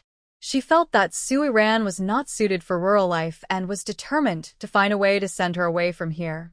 Suiran wandered casually toward the village office area and saw Wei Chong, who was bruised and swollen, leaning on his waist and limping out of Dr. Wang's house. Wei Chong looked up and saw Suiran. The moment he saw her, he wanted to run away. He felt ashamed to face her now. He believed he had no right to see Suiran after what he had done. Seeing Wei Chong in such a sorry state, Suiran thought it was better to clear things up. Before Wei Chong could run, she spoke calmly, without any extra emotion. Wei Chong, let's talk. I have something I want to tell you. Hearing her words, Wei Chong stopped but dared not look back at her. He felt ashamed of his actions and embarrassed that he couldn't defeat Mu Luocheng. He didn't want Suiran to see him so helpless. Suiran didn't mind Wei Chong's avoidance. She walked behind him and spoke softly. I heard you told Li Qiushuang about me delivering food to Mu Zhiqing, right? Do you think that if someone finds out I'm delivering food to Mu Luocheng, I will deliberately avoid them or distance myself? Is that what you think? When Suiran heard Li Qiushuang mention delivering food, she reflected on herself. She believed she had been very careful when delivering food and that no one would see her giving food to Mu Luocheng, except for the person following her. Listening to Suiran's calm questioning without any anger, Wei Chong turned his head in disbelief and looked at her. He felt Suiran shouldn't react this way. Such actions could damage her reputation. Why didn't she care? Does she really like Mu Luocheng? Is she not worried about rumors between them? Do you like Mu Luocheng? Wei Chong didn't answer her directly. Instead, he asked cautiously, wanting a clear answer. He looked at Suiran with intense, uninjured eyes. Suiran didn't know why Wei Chong was asking this. She didn't want to answer. She lowered her head, avoiding his gaze, afraid she might laugh out loud. Suddenly, she thought Mu Luocheng was a bit unfair. Hitting someone in the face was wrong, especially like a clown. Whether I like Mu Luocheng is my own business. I don't need to tell you. Right now, I'm talking about us. Wei Chong, I already told you clearly last time. We can only be good comrades. There's no other possibility. After preparing dinner, Suiran checked the time and observed the bear cave. She placed all the prepared soap inside, so it would be convenient to transport tomorrow. She didn't want the Su family to know what she was doing, so the soap wasn't suitable to be kept at the Su household. If the family found out she was about to become a moneymaker, they wouldn't let her and Qiujing leave. They could leave soon, avoiding unnecessary trouble. After putting all the soap into the mountain cave, Suiran returned to her space. She took a shower, changed into clean clothes, packed her bag, and left the cave with her dinner. Under the moonlight, she descended the mountain and headed straight to the Jiqing courtyard. Just as she approached, she heard lively chatter coming from inside. Suiran thought to herself that time had flown quickly. All the Jiqing had returned. What a pity. Suiran rubbed her aching temples and didn't like the young people living in the youth academy. She ignored them and headed straight toward the small courtyard where Mu Luocheng was. Just as she was about to knock on the door, a sarcastic voice came from behind her. Turning around, she saw Wang Taihong and Zhang Hehua. "Hey, you're bringing food to Mu Jiqing? I heard that when we're not around, you get along pretty well with Mu Jiqing.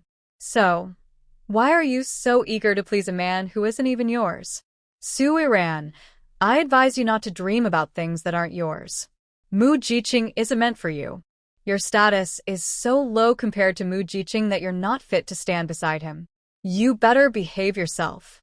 Su Iran didn't want to pay attention to these immature people, but Wang Tiehong's words annoyed her. What does she mean not hers? Mu Luocheng used to have nothing to do with her, but now, things are different. They are now a couple, even if not officially hers, he might be. More importantly, she was just doing her job by delivering food. She was simply earning money. Listen to your foolish words. Not yours?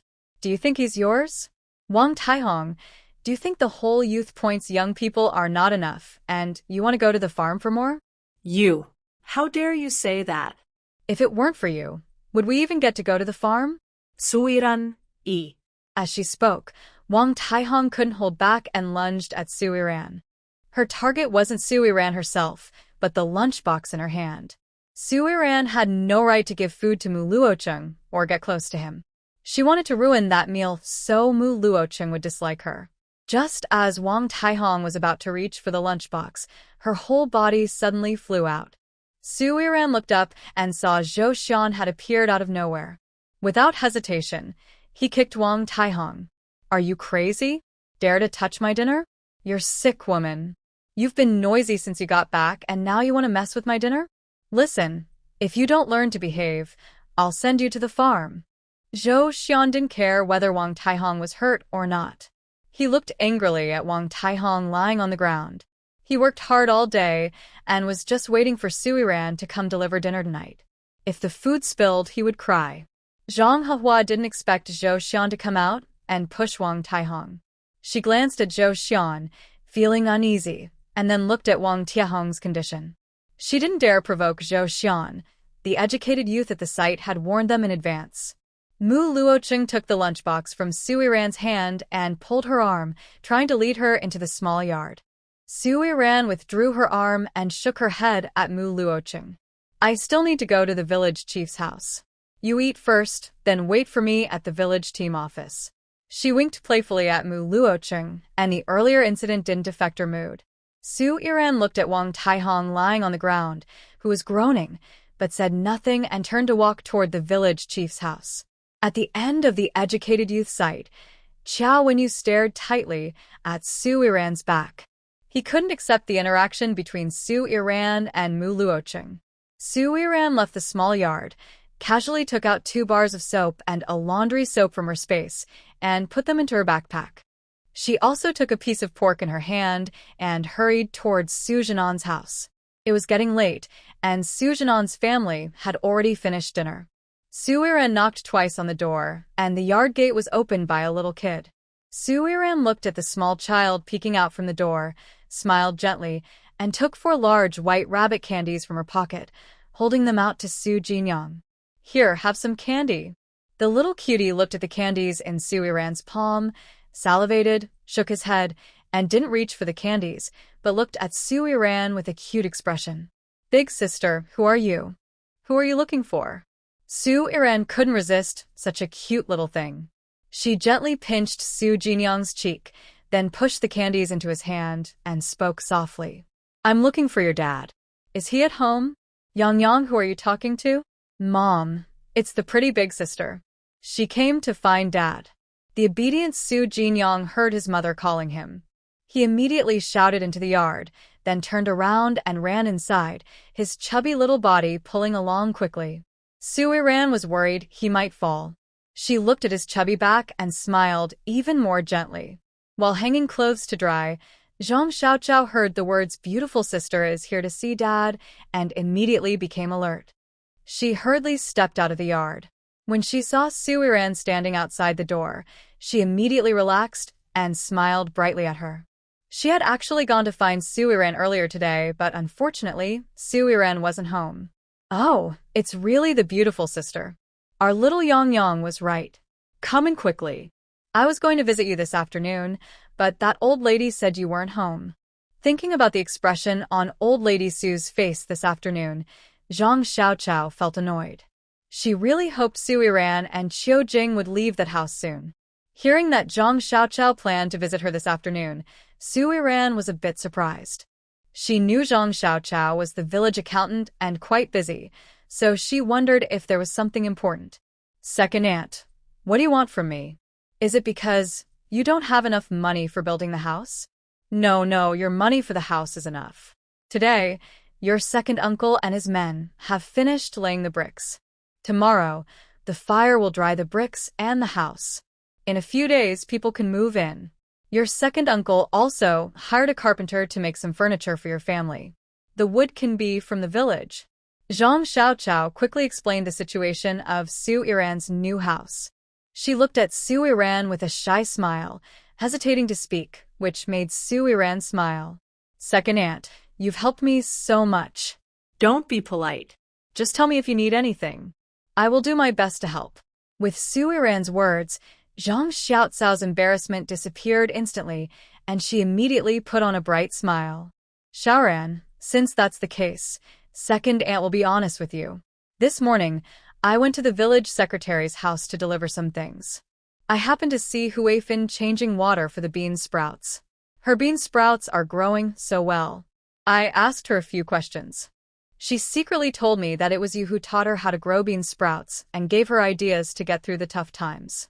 Xiaoran, I know your mother has a good relationship with Huifin, but you and second aunt are also close, right? Could you teach second aunt too? I want to have a little more money.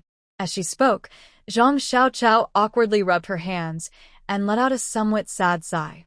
You may think your second uncle works in the team, but in reality, he doesn't earn much.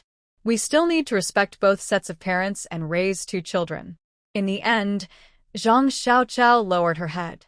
To outsiders, her life seemed bright and shiny, but everyone has their own difficulties. She just didn't want to show her struggles. No problem, second aunt. If you don't mind the trouble of growing bean sprouts, I'll bring you some beans tomorrow after I finish my work, and I can teach you how to grow bean sprouts. It's already 1976, and the government encourages economic recovery. Living a good life through our own efforts is what matters, and there's nothing to be ashamed of. After saying this, Su Yiran looked toward the house. Zhang Xiaochao immediately understood her intention and shouted loudly inside. Yang Yang's dad, come out for a moment. Xiaoyan wants to see you. Hearing Zhang Xiaocao's call, Su Jinan, who was listening to the radio, quickly turned it off, picked up an oil lamp, and came out of the house. He saw Su Yiran happily walking over. Xiaoyan, why are you here at this time? Is something wrong? Yes, there is something I need to talk to second uncle about. Su Yiran then handed the meat in her hand to Zhang Xiaochao, who thought she was asked to hold it. Zhang Xiaochao took the meat and stood beside Su Yiran, waiting for her and Su Jinan to discuss. Su Yiran took out 2 bars of fragrant soap and 1 laundry soap from her bag and placed them in front of Su Jinan. Second uncle, these are handmade soap and laundry soap I made. I've already discussed cooperation with the supply and marketing cooperative in Fengcheng, but I need a factory. I want to build one in our village, as part of our local industry. Later, people in our village can work in the factory. The profit from producing soap, after paying the government a part, will be split between me and the village. What do you think? Su Yiran finished explaining her idea in one breath. Both Su Jinan and Zhang Xiaochao were stunned. They were so shocked they couldn't react. Their minds were buzzing. They couldn't believe what they were hearing. A young girl making soap? Building a factory? In their village? Wasn't this a once-in-a-lifetime opportunity?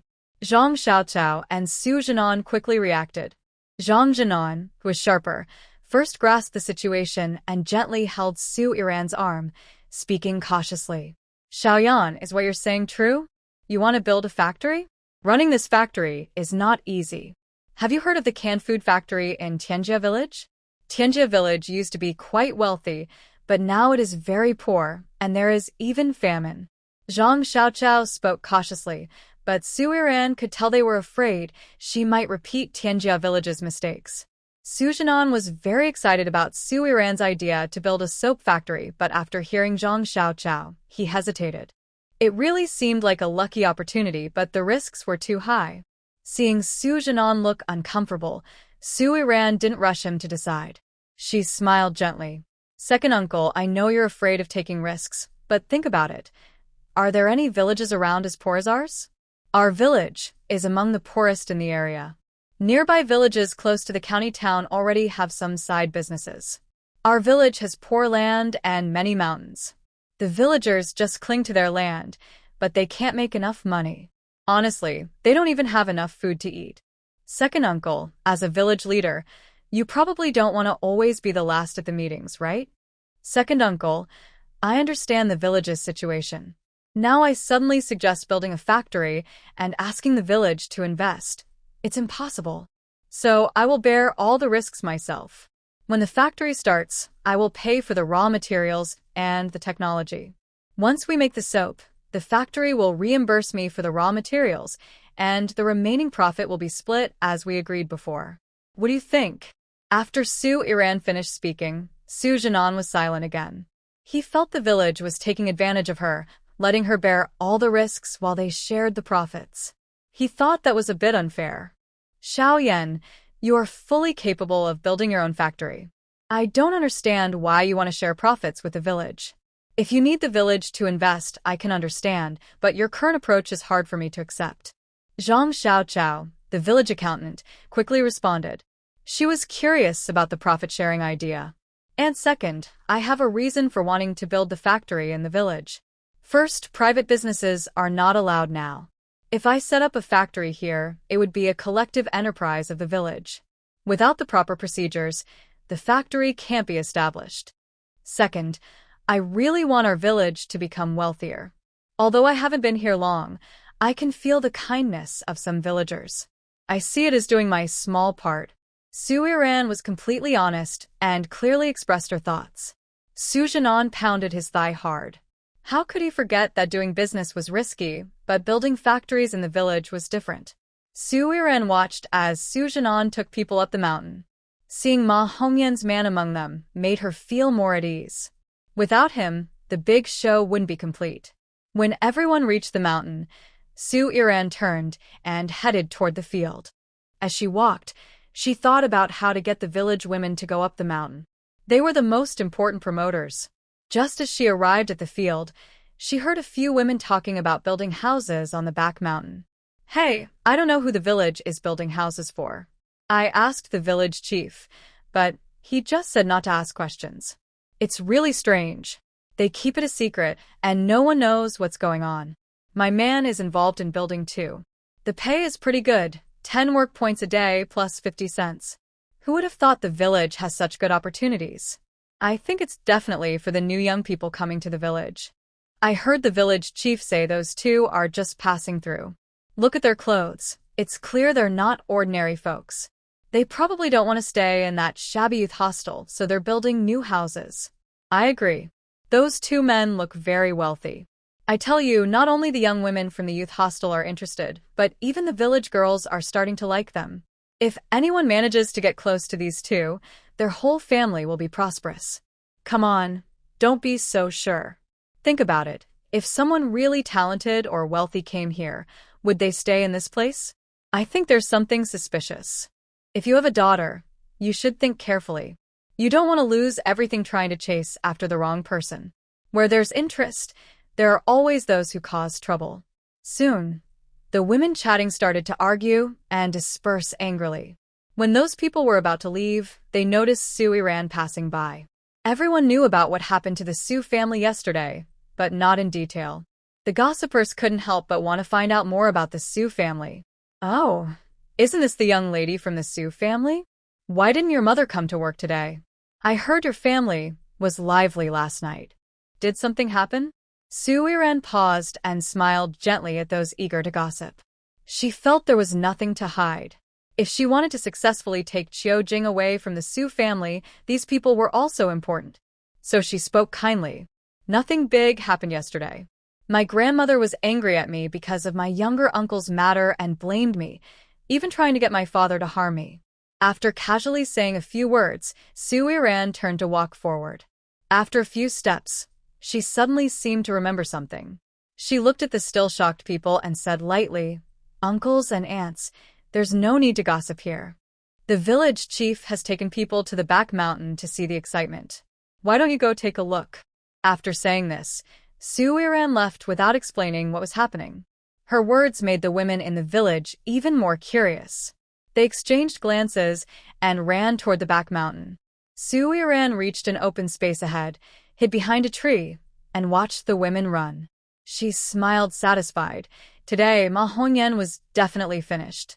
Having achieved her goal, Sui Ran didn't stay any longer. She looked up and saw someone approaching to show kindness to Mu Luocheng. It was Li Siji's daughter from the village, a girl who had once teased Sui Ran for being pretty. Thinking of this, Sui Ran decided she wouldn't let Li Qiushuang get close to Mu Luocheng. She wanted to stir things up and see the girl get angry and frustrated. Sui Ran took a bottle of soda from her space, carried it, and headed toward Mu Luocheng. As she approached, she saw Mu Luocheng's face showing annoyance.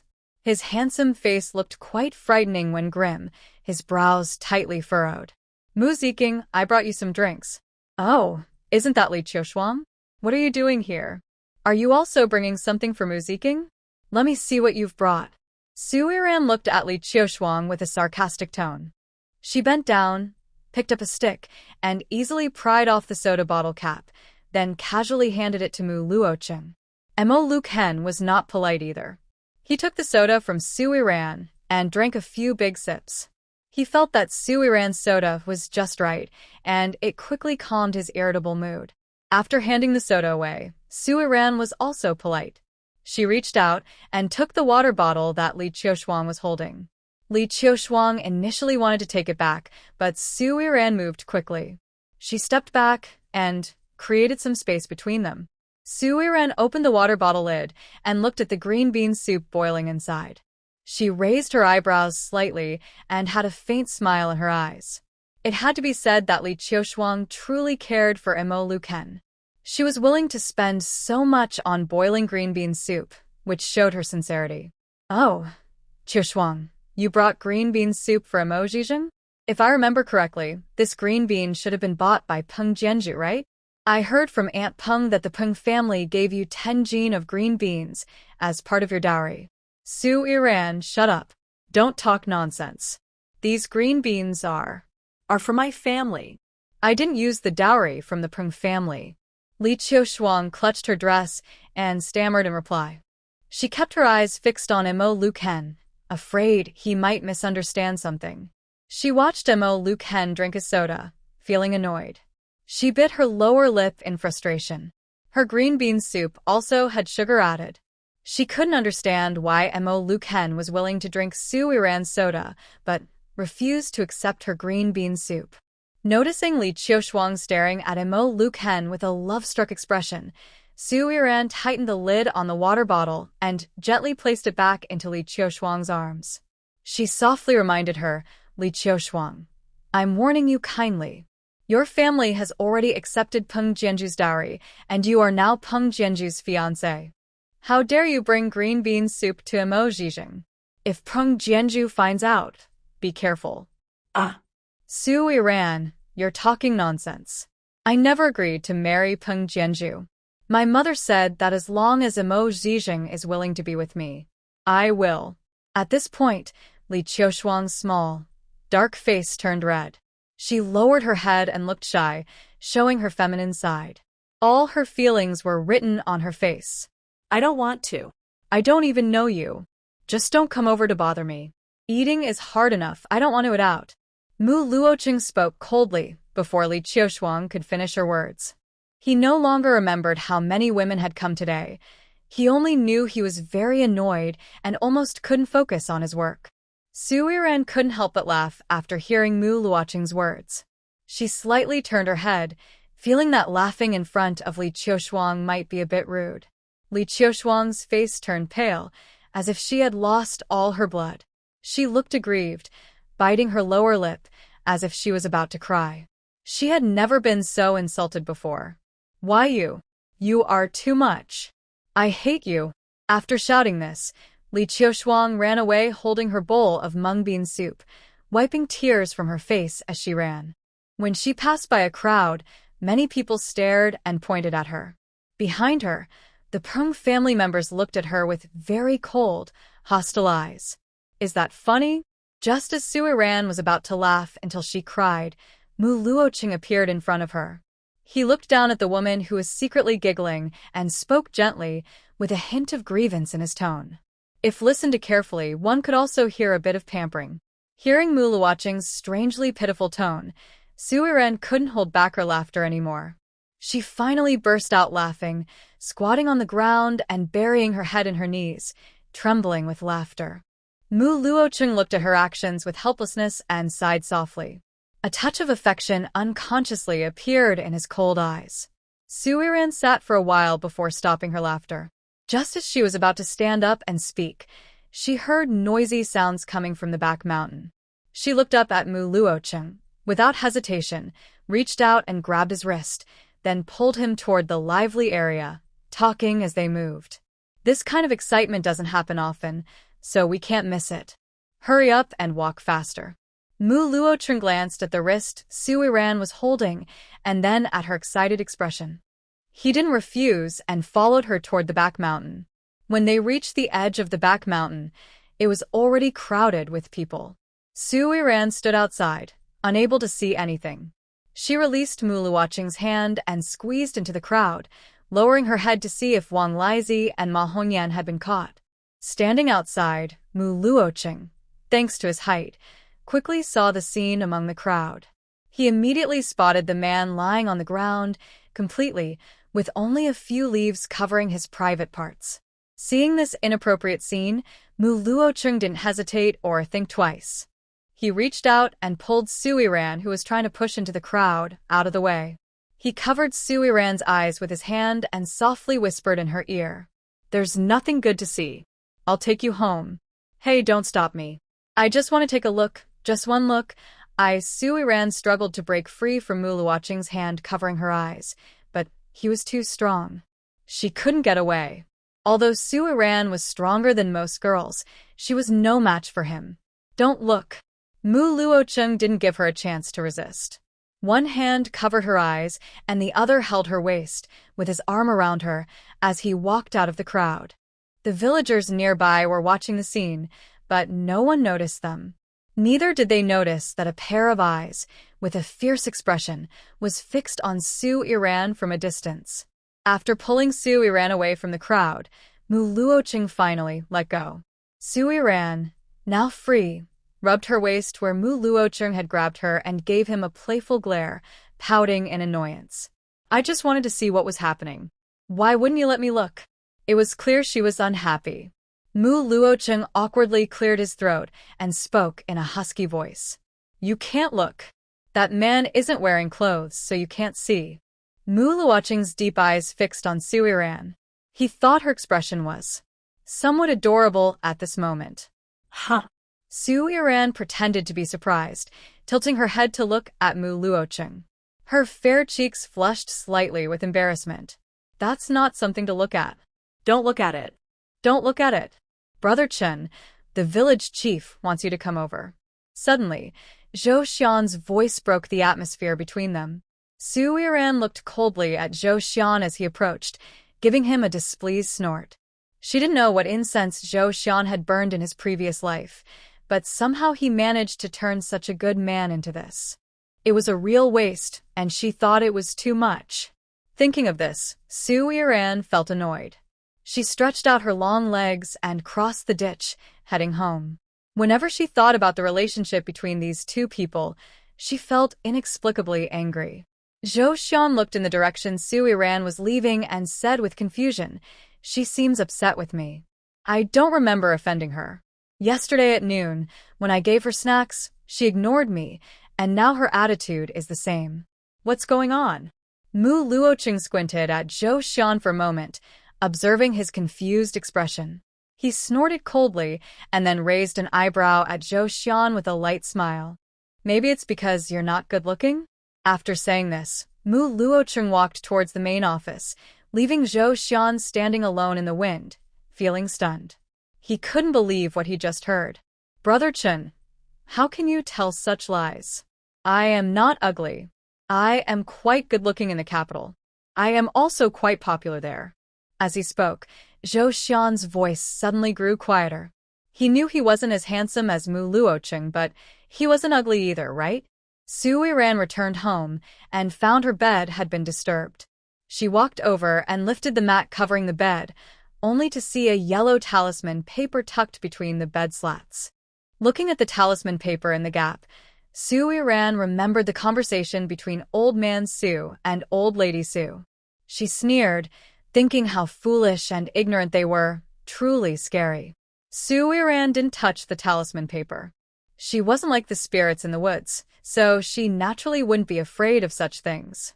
But since they dared to do this, she wouldn't let those old folks enjoy their peace either. While Su Yiran was contemplating how to deal with Old Man Su and Old Lady Su, Tan Hongling returned with Su Qianqian and a little boy. She recognized the boy. He was Su Sanwen's youngest son. He had been weak and sick since childhood and had been recuperating at Tan's house. She didn't know why he was brought back today. Grandma, I'm back. Su Haida had just entered the house and was shouting loudly at Old Lady Su's room. After a while, she finally opened the door and struggled out with her cane. When she came out, she didn't look happy like she did with her little grandson. Instead, her face was grim, and she looked at Tan Hongling with a fierce expression. You still came back. Do you know how messy things are at home? You're so good, taking the kids to your mother's house to hide from trouble. Why are you still looking around? Hurry up and go to the river to wash the dirty clothes. You useless fool. Tan Hongling happily returned from her mother's house, but she didn't expect to be met with such a harsh scolding right at the door. Her smiling face stiffened, and she frowned in displeasure. Mother, why should I wash the clothes? We agreed that second sister-in-law would do it. Why should I? I won't do it. Tan Hongling has a decent relationship with her maternal family and holds some status with Grandma Su. When she heard Grandma Su commanding her to wash clothes, she immediately didn't want to do it. She didn't want to cook either, and now she was being asked to wash clothes she refused. Oh, you bold woman. You dared to talk back. Grandma Su raised her hand with a wooden stick and struck Tan Hongling hard. Suddenly being hit, Tan Hongling didn't dare to argue anymore and could only beg for mercy. Mother, I know I was wrong. I'll go wash the clothes now. I was just asking a question. Why did you hit me? Isn't it second sister-in-law's job to wash the clothes? Don't mention that unlucky woman. Her daughter has caused chaos in our family. Xiaoquan is in the hospital, I've hurt my leg, and the second child was also sent to the hospital. Now she's in the city and hasn't come back for 2 days. When she returns, I'll break her leg. Grandma Su gritted her teeth as she spoke, her hatred for Qiu Jing and Su Yiran clear. She wished she could tear them apart. These two troublemakers had completely disrupted their peaceful family. After hearing Grandma Su's words, Tan Hongling and Su Qiqi exchanged a look. Su Qiqi's relaxed expression suddenly became tense. She was very afraid, worried that Su Yiran might force her to marry someone she didn't want. Understanding the situation at home, Tan Hongling no longer argued. She put the dirty clothes into a wooden basin and, with Su Qiqi, took Su Haida to the river to wash. On the way to wash the clothes, Su Qiqi gently tugged at Tan Hongling's sleeve, looking at her with pleading eyes. Mother, maybe you should work with Su Yiran. I don't want to marry the crazy man from the Kong family. Grandma said yesterday that a few days ago, that crazy man from the Kong family even used a kitchen knife to hurt his father. I don't want to go. I'm scared. Tan Hongling listened to Su Cici chattering on about things she didn't like to hear. She grew annoyed and pushed away Su Cici's hand pulling at her clothes, then spoke impatiently. Go away. If she was so capable, she wouldn't be bothering us. Don't forget, your father is the one who sent people to the Kong family. With your father around, she can't do as she pleases. She's just a young girl, still too naive, thinking that causing trouble will make everyone afraid of her. Why are you afraid of her? She's just trying to scare you. It's a pity she didn't get scared. That day when your uncle was beaten, I had people waiting at the village entrance to catch her as soon as she left. But she didn't run, which is a shame. I could have earned those 200 yuan. Tan Hongling felt headache from watching Su Iran act arrogantly at home. The old Su Iran used to be a soft, obedient girl who would do chores happily after eating some wild vegetables, just like her mother, the old yellow cow. But since she fell into the water, she seemed to have changed completely. Tan Hongling isn't superstitious. She thinks Su Iran is like a rabbit pushed to the edge. She won't be jumping around for long. Once the family realizes her tricks are fake, she'll obediently submit again. No longer a threat. Su Cece completely disagreed with Tan Hongling. She had seen Su Iran hit someone, and she didn't dare to take her lightly. Mom, why don't you believe me? You also said not to bother her back then. Why did you change your mind? Su Cece couldn't understand Tan Hongling's flip-flopping attitude. She didn't want to risk her own future. Stupid girl, what do you know? I just told you not to bother her these days. She just fell into the water, so her anger must be strong. In a few days, when that passes, she'll go back to normal. Enough talk. Go wash the clothes, and I'll go catch fish for your brother. Tan Hongling then handed Su Cece a wooden basin and took Su Haida to the river. Seeing her mother's indifferent attitude, Su Cece's worries eased a lot. She also thought her mother was right. Her father was the one who sent people to the Kong family. Her father wouldn't send her to that crazy person. Just as Su Cece was about to go wash clothes, she saw a group of people heading toward the village committee building. Curious, she decided to follow them. She followed at the back of the group for a while before understanding that Wang Lizi from the village and the daughter-in-law of the Sun family, who was a young educated youth, had been caught in an affair. She originally wanted to go see the excitement, but before reaching the brigade office, Su Samwon grabbed her by the collar and pulled her out of the line. On the way back, Su Samwon already knew what had happened. Seeing Su Qiqi also wanting to join the fun, his face darkened. He whispered sternly to Su Qiqi, "You naughty girl. Do you have no shame? How can you always be so eager to join in the fuss?" He then saw the basin in Su Qiqi's hand, slapped her on the head, and said seriously, "Hurry up and wash the clothes. If you don't finish before dinner, don't come home to eat." After dismissing Su Qiqi, Su Sanjin turned to go see the commotion. Such things were unheard of in the village. Being caught in an affair was one thing, but seeing someone caught in the act was a first for him. He was very curious. Old Su Sen finally squeezed into the crowd and saw Wang Lizi, who was only covered with a few leaves. He didn't bother to hide his shame, crouched on the ground covering his face, with a few obvious bruises on his body. Meanwhile, Sun Zili's wife, Ma Hongyan, was wearing Sun Zili's shirt, with two fair, chubby legs exposed below. She knelt by Sun Zili's leg, begging softly, but Sun Zili never looked at her once, his expression cold and stern. "Zili, what do you plan to do?" Su Jinan looked at Sun Zili and asked sadly. The incident with Wang Lizi and Ma Hongyan was discovered by Su Jinan's people. He had wanted to resolve it in the woods, to leave Sun Zili some dignity. But unexpectedly, many people came up the mountain, and the matter could no longer be hidden. It had to be taken to the brigade office for official handling. At this moment, many people had come to share the meat and happened to see such a scene. Some began to whisper among themselves. "Wow, did you see that?" The new handsome young educated youth took the hand of the girl with the bun. When she fell into the water yesterday, she said she didn't need anyone to take responsibility. What's going on today? Can't you tell? I think the new handsome young man has taken a fancy to the girl with the bun. Not to say anything else, but she really is pretty. Who wouldn't be moved after seeing her? You don't know, right? When she brought food to her mother at noon, the village youths all stared at her. Who says not? I also heard that Wei Chong fought with Ertsuzi because Ertsuzi called Sister Baozi's buttocks a little high, and Wei Chong started the fight. Oh my, you didn't know? Wei Chong's mother said that Wei Chong was under that girl's spell. When he got home early, she told his mother to go to Grandma Sue's house to propose marriage.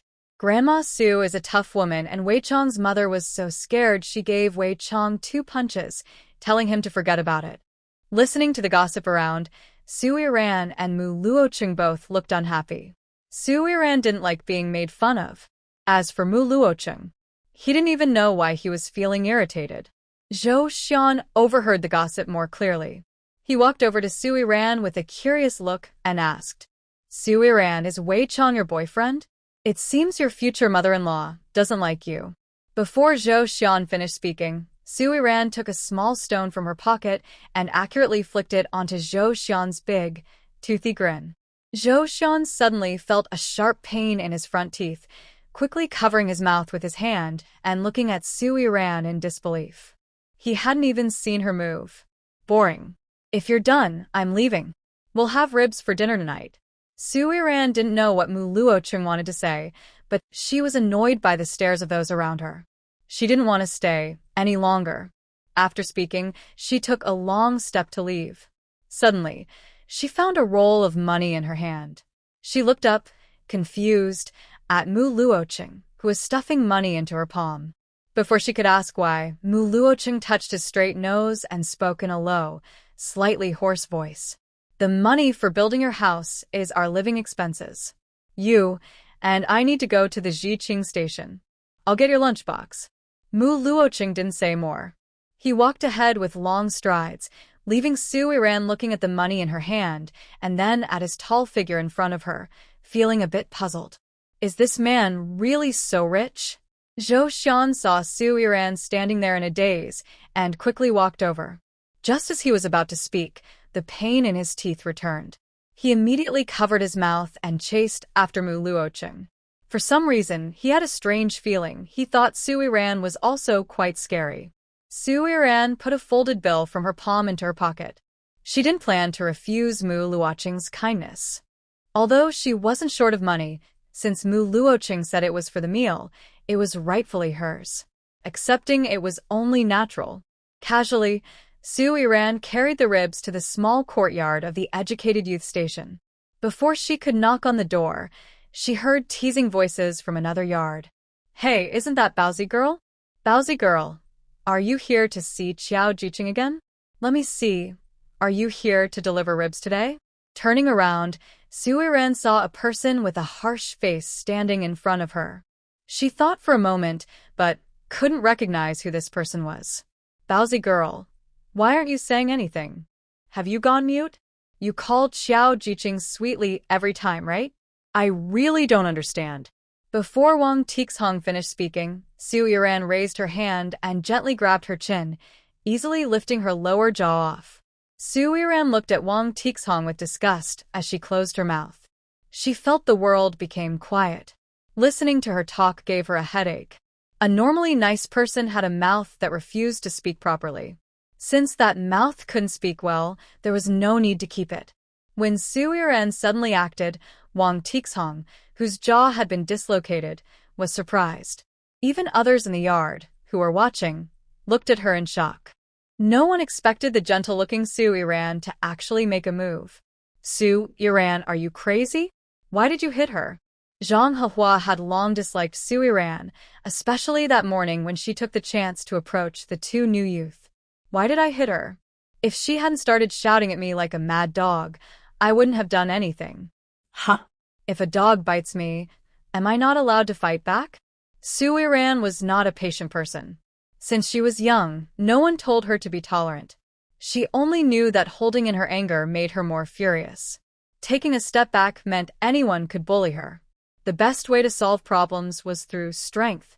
As long as you were strong enough, anyone who wanted to provoke you would have to think twice about the risks and whether she was a worthy opponent. Seeing Su Yiran acting like a troublemaker, others who wanted to speak up for Wang Tixhong fell silent. Only Zhang Hehua kept chattering, trying to defend Wang Tixhong. Su Yiran looked at Zhang Hehua shouting from a safe distance about 1 meter away. She scoffed disdainfully. Suddenly, she remembered a video online where a dog was being pulled by a person, barking loudly at another person. When the leash was loosened, the dog immediately became timid. Thinking of this, Su Yiran smiled. She felt that the video became more real in her mind at that moment. She was not going to miss the chance to tease the dog. She suddenly took a step forward, causing Zhang Hehua to be frightened and quickly step back a few steps. Finally, Zhang Hehua tripped over something and fell backward in a clumsy way, hitting the ground hard. The stones on the ground made her wince and cry out several times. After falling, the onlookers, who were curious young people, looked at Su Yiran with some fear. They seemed to see her as a mad person. Su Yiran didn't care about their looks. She only knew that after today, even if someone wanted to cause trouble, they should think carefully about whether they could really provoke her. At this moment, the door of the small courtyard opened. Mu Luocheng came out carrying 2 lunchboxes in one hand and a bag of bottles and jars in the other. Hearing the noisy sounds nearby, Mu Luocheng looked over and saw Su Yiran standing in front of a girl drooling. He frowned in disgust.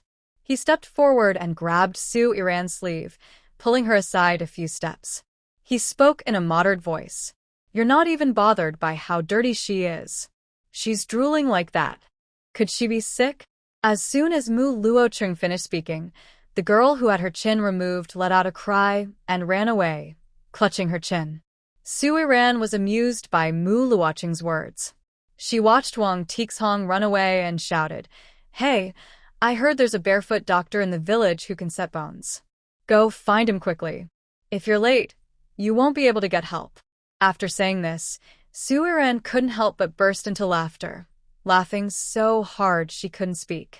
Once she calmed down, she looked up at Mu Luocheng, raised her hand, and patted him while still laughing. "You really hit the nail on the head. She just caused trouble for me, and I knocked her chin off. And you say she's sick because she's drooling. Ha ha ha, she must be furious with you." Milo Chen was mesmerized by Su Yiran's bright smile.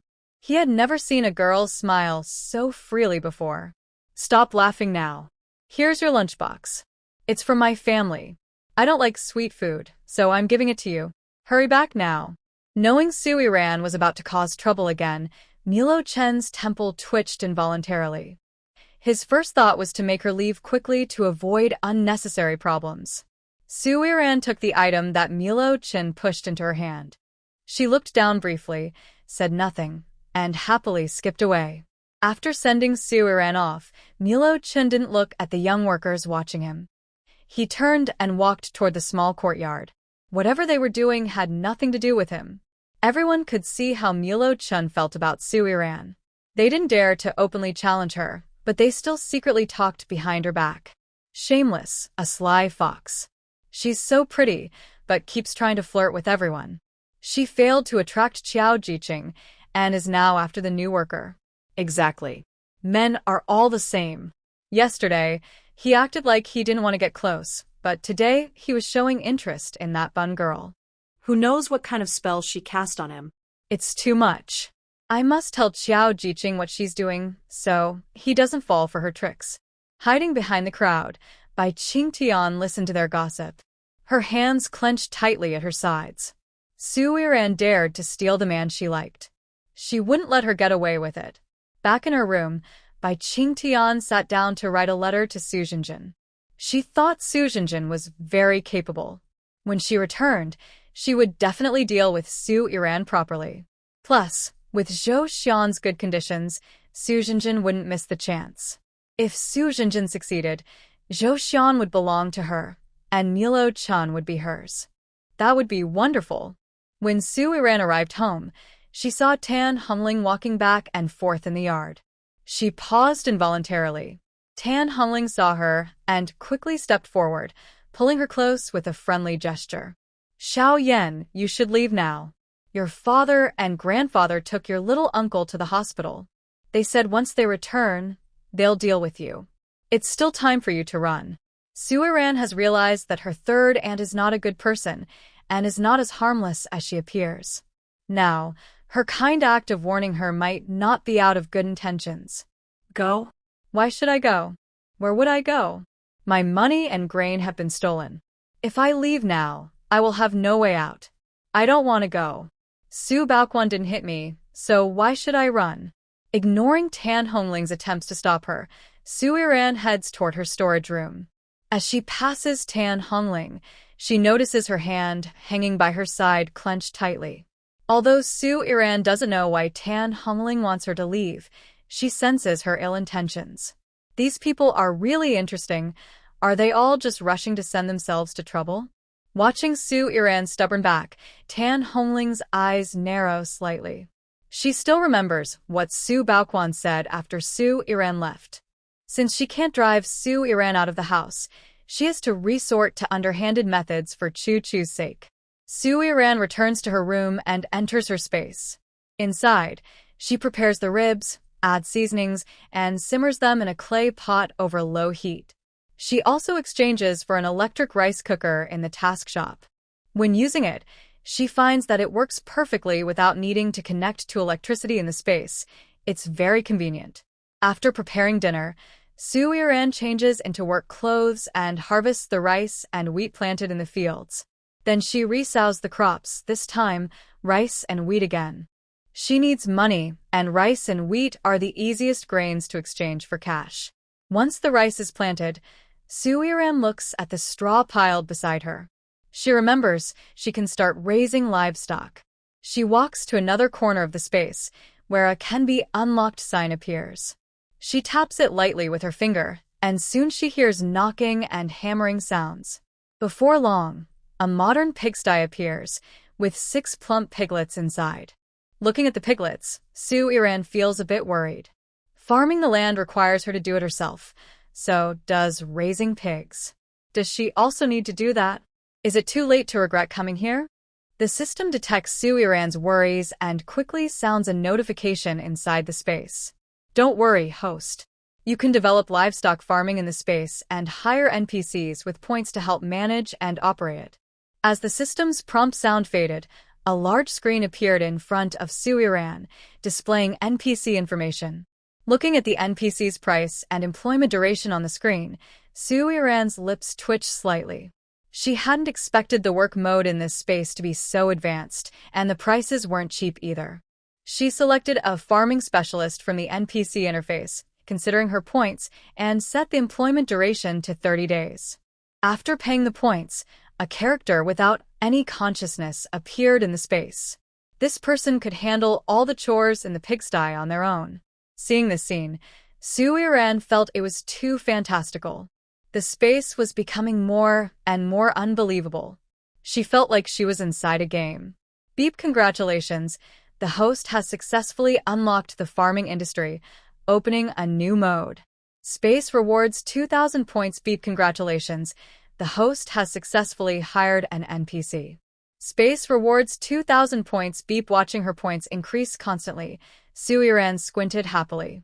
She felt she was getting closer to her dream laboratory. For the laboratory, she would work hard. She already felt eager, reminiscing about her past when she developed new products. At this moment, the space was filled with the aroma of meat, mixed with the smell of rice.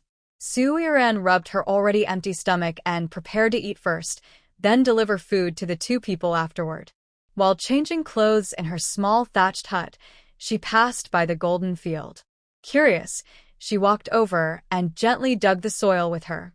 To her surprise, she found no traces in the field, as if she didn't have the right to plant on this golden land. Master, this golden field is specially used to grow rare species such as thousand-year ginseng, Tianshan snow lotus, and thousand-year lingji. You need to find them in the real world and then transplant them into the space. Listening to the system's explanation, Su Iran's beautiful eyebrows slightly raised. The rare plants the system mentioned are hard to find and highly sought after. But if she had the chance to encounter them, she would definitely find a way to plant them in the space. Who wouldn't like precious treasures? Su Iran was taking a bath with spiritual spring water in her space. She noticed her skin looked a bit brighter. An interesting idea suddenly came to her mind. She could make a batch of beauty soap using the spiritual spring water and sell it in the city. It would surely be popular. She remembered that her friends were about to take the arts troupe exam, and they would need such products. Without thinking much about her hungry stomach, Su Iran searched the warehouse for soap-making supplies. She also exchanged some coconut oil, essential oils, and spices in her task space. She couldn't wait to start making the soap. Su Iran had made soap before. In her past life, she had a friend who made handmade soap, so she was very familiar with the process. After an hour, the soap base was ready and poured into rectangular boxes to set. She was very pleased with the jasmine scent of the soap bases. Once they solidified, she could cut them into bars. She planned to deliver them to the city tomorrow. While admiring her work happily, she sensed something unusual outside the space. She washed her hands quickly and disappeared from the space. Just then, Qiu Jing hurriedly ran in. Ran, the director in charge of the youth workers has come. She said you injured a youth worker and suspects you disrupted the harmony between villagers and youth workers. She wants you to cooperate with the investigation. Hearing about the injury, Su Iran wasn't surprised. But she didn't expect things to escalate to this level. The youth workers acted like children, unable to fight and going home to complain to their parents. Without hesitation, Su Iran told Qiu Jing to rest assured and stepped out of the house. She saw many people in the yard, village leaders, the youth worker director, 2 victims, and some villagers watching. Are you Su Iran? The youth worker director wasn't from the village. She had come after receiving a report. Her eyes showed disdain and contempt when looking at Su Iran. Seeing her expression, Su Iran knew that today's situation was going to be difficult to resolve. Yes, I am Su Iran. Su Iran calmly walked up to the director, nodded politely, and responded. Director, she is Su Iran. The injury to Taihong was caused by her. She is really ruthless. If there hadn't been a bones specialist in the village, Taihong would have developed a serious health problem. The speaker is Zhang Hehua, who also went to the youth office to ask the director to settle things for them. Her main goal today is to ruin Su Iran, preferably making her pay money and send her to reform school. To gain the director's support, she secretly gave him 10 yuan she had saved for a long time. If it weren't for this money, the director wouldn't have come with her. Seeing Zhang Hehua's proud expression, Su Iran clearly understood her plan. Was she just trying to punish her? Well, it depends on whether she has the ability. Su Iran, you injured a youth from the village. Do you admit your guilt? Su Iran looked at Taihong, who was safe and smiling confidently, and spoke seriously. I don't admit it. Zhang Hehua says I hurt comrade Taihong. May I ask, where's Taihong's injury? Is there any proof of injury? Su Iran looked calmly at the youth office director standing opposite her. She wouldn't let herself fall into a trap of self-incrimination. If they say she hurt Taihong, let them prove it. Anyway, dislocated bones don't leave visible marks like external injuries. Even if she went to the hospital for an examination, it wouldn't show anything. Hearing Su Iran's words, everyone present was stunned. They had never realized that a medical report was needed. Even Zhang Hehua didn't expect Su Iran to say such things. Many people at the youth point saw her hit Taihong, but now she was denying it. Su Iran, do you have no shame? You dislocated Taihong's jaw in front of everyone, and you still deny it. How can you be so unreasonable? Zhang Hehua didn't expect Su Iran to be so ruthless, and she was even daring to deny her actions. It was too much. I didn't do it. How can I admit to something I didn't do? Now, Taihong is standing here perfectly fine. Let the villagers see. Where's her injury? Does she look like someone who has been hurt? Su Iran stood calmly, contrasting sharply with Zhang Hehua's angry expression. It seemed as if Zhang Hehua had deliberately come to trouble her. Su Iran, don't think you can just deny everything. My chin still hurts because of you. I want to tell you. What do you want to tell me? If you want me to admit I hurt you, then show everyone your wound or your injury report. If there's nothing, I think you're just lying about me. Show the leaders and villagers your injuries. With your sharp mouth and face, you don't look hurt. You have no injuries on your face. How can you prove I hurt you? Su Haida just entered the house and shouted loudly at Grandma Su's room. After a while, Grandma Su finally opened the door, walking out with difficulty using her cane. When she came out, she didn't look happy about her grandson but had a gloomy face, glaring fiercely at Tan Hongling. You still know how to come back. Do you know the house is a mess? You took the kid to your mother's place to hide away. What are you looking at? Go to the river and wash the dirty clothes. You're useless and stupid. Tan Hongling was happily returning from her family, but she was met with such a harsh scolding. Her smiling face stiffened, and she frowned in displeasure. Mom, why should I wash the clothes?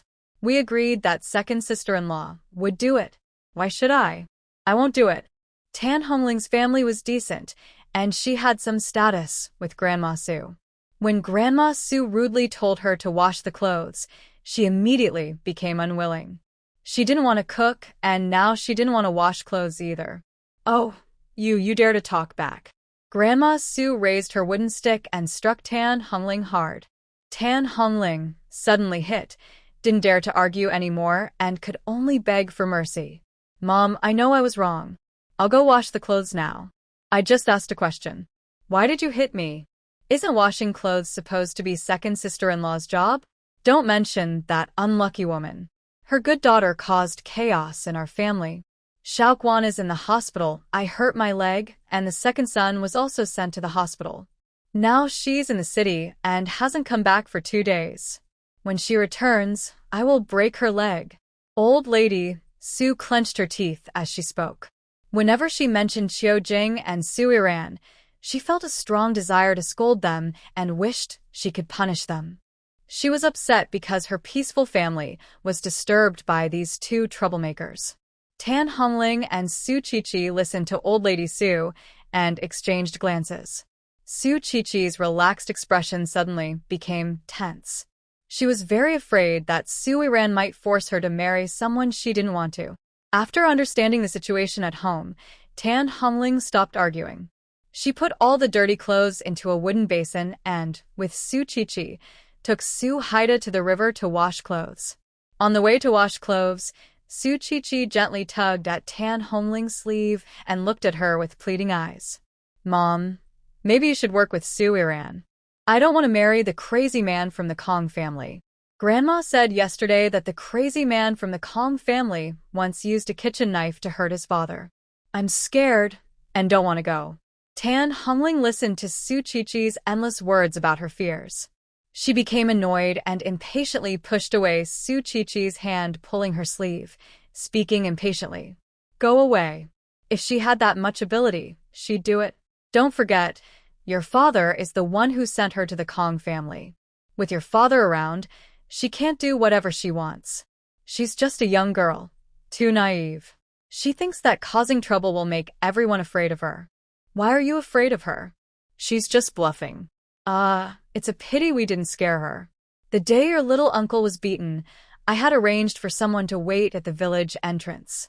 As soon as she left the village, we could catch her. But she didn't run away. It's a shame I missed out on earning those 200 yuan.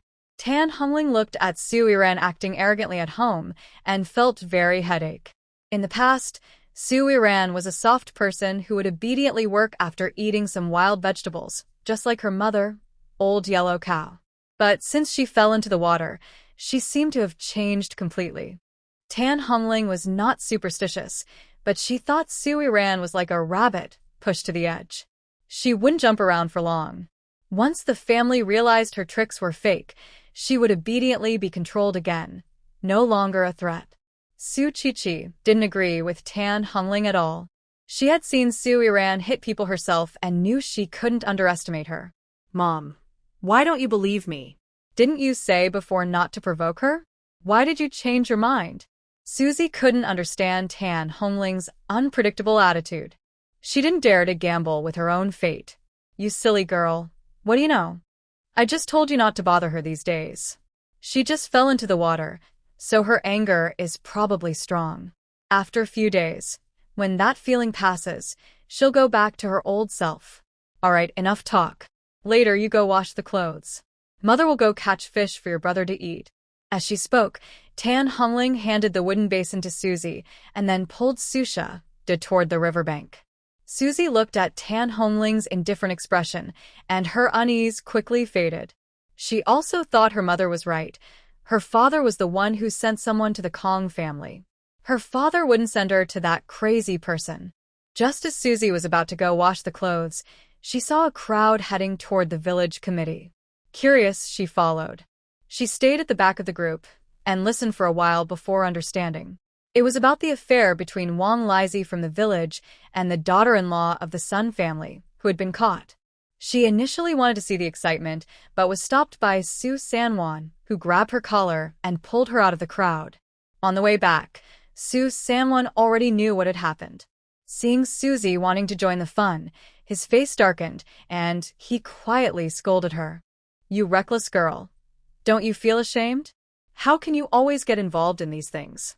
He then saw the basin in Suzy's hand, slapped her on the head, and sternly said, "Hurry up and wash the clothes. If you don't finish before dinner, don't come home to eat." After dismissing Suzy, Soo Sanjin turned to go see the commotion. Such things were unheard of in the village.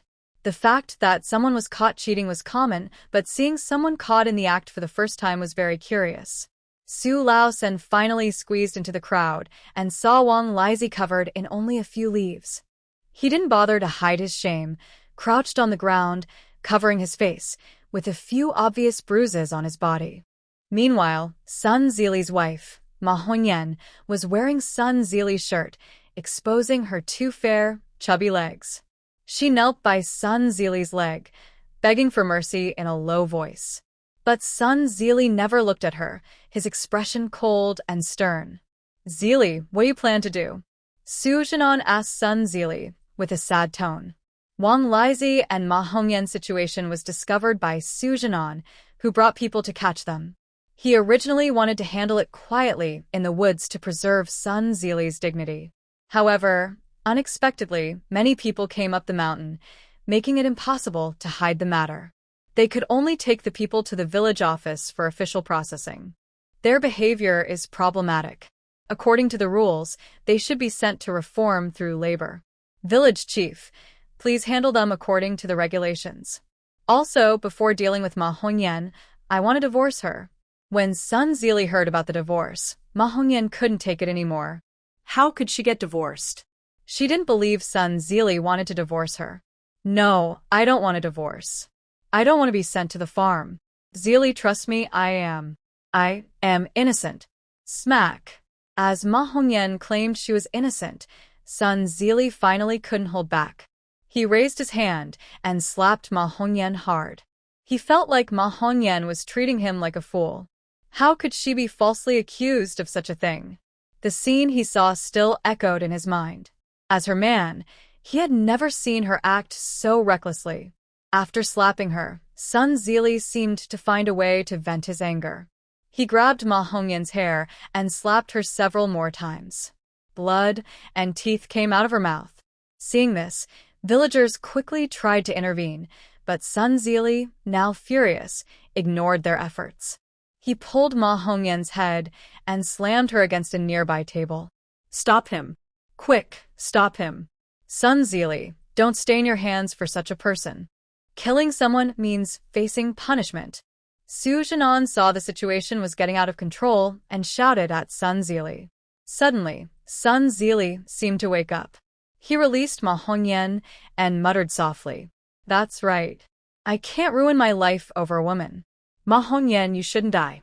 Being sent to the farm and bearing the shame of being a broken-hearted woman is what you deserve."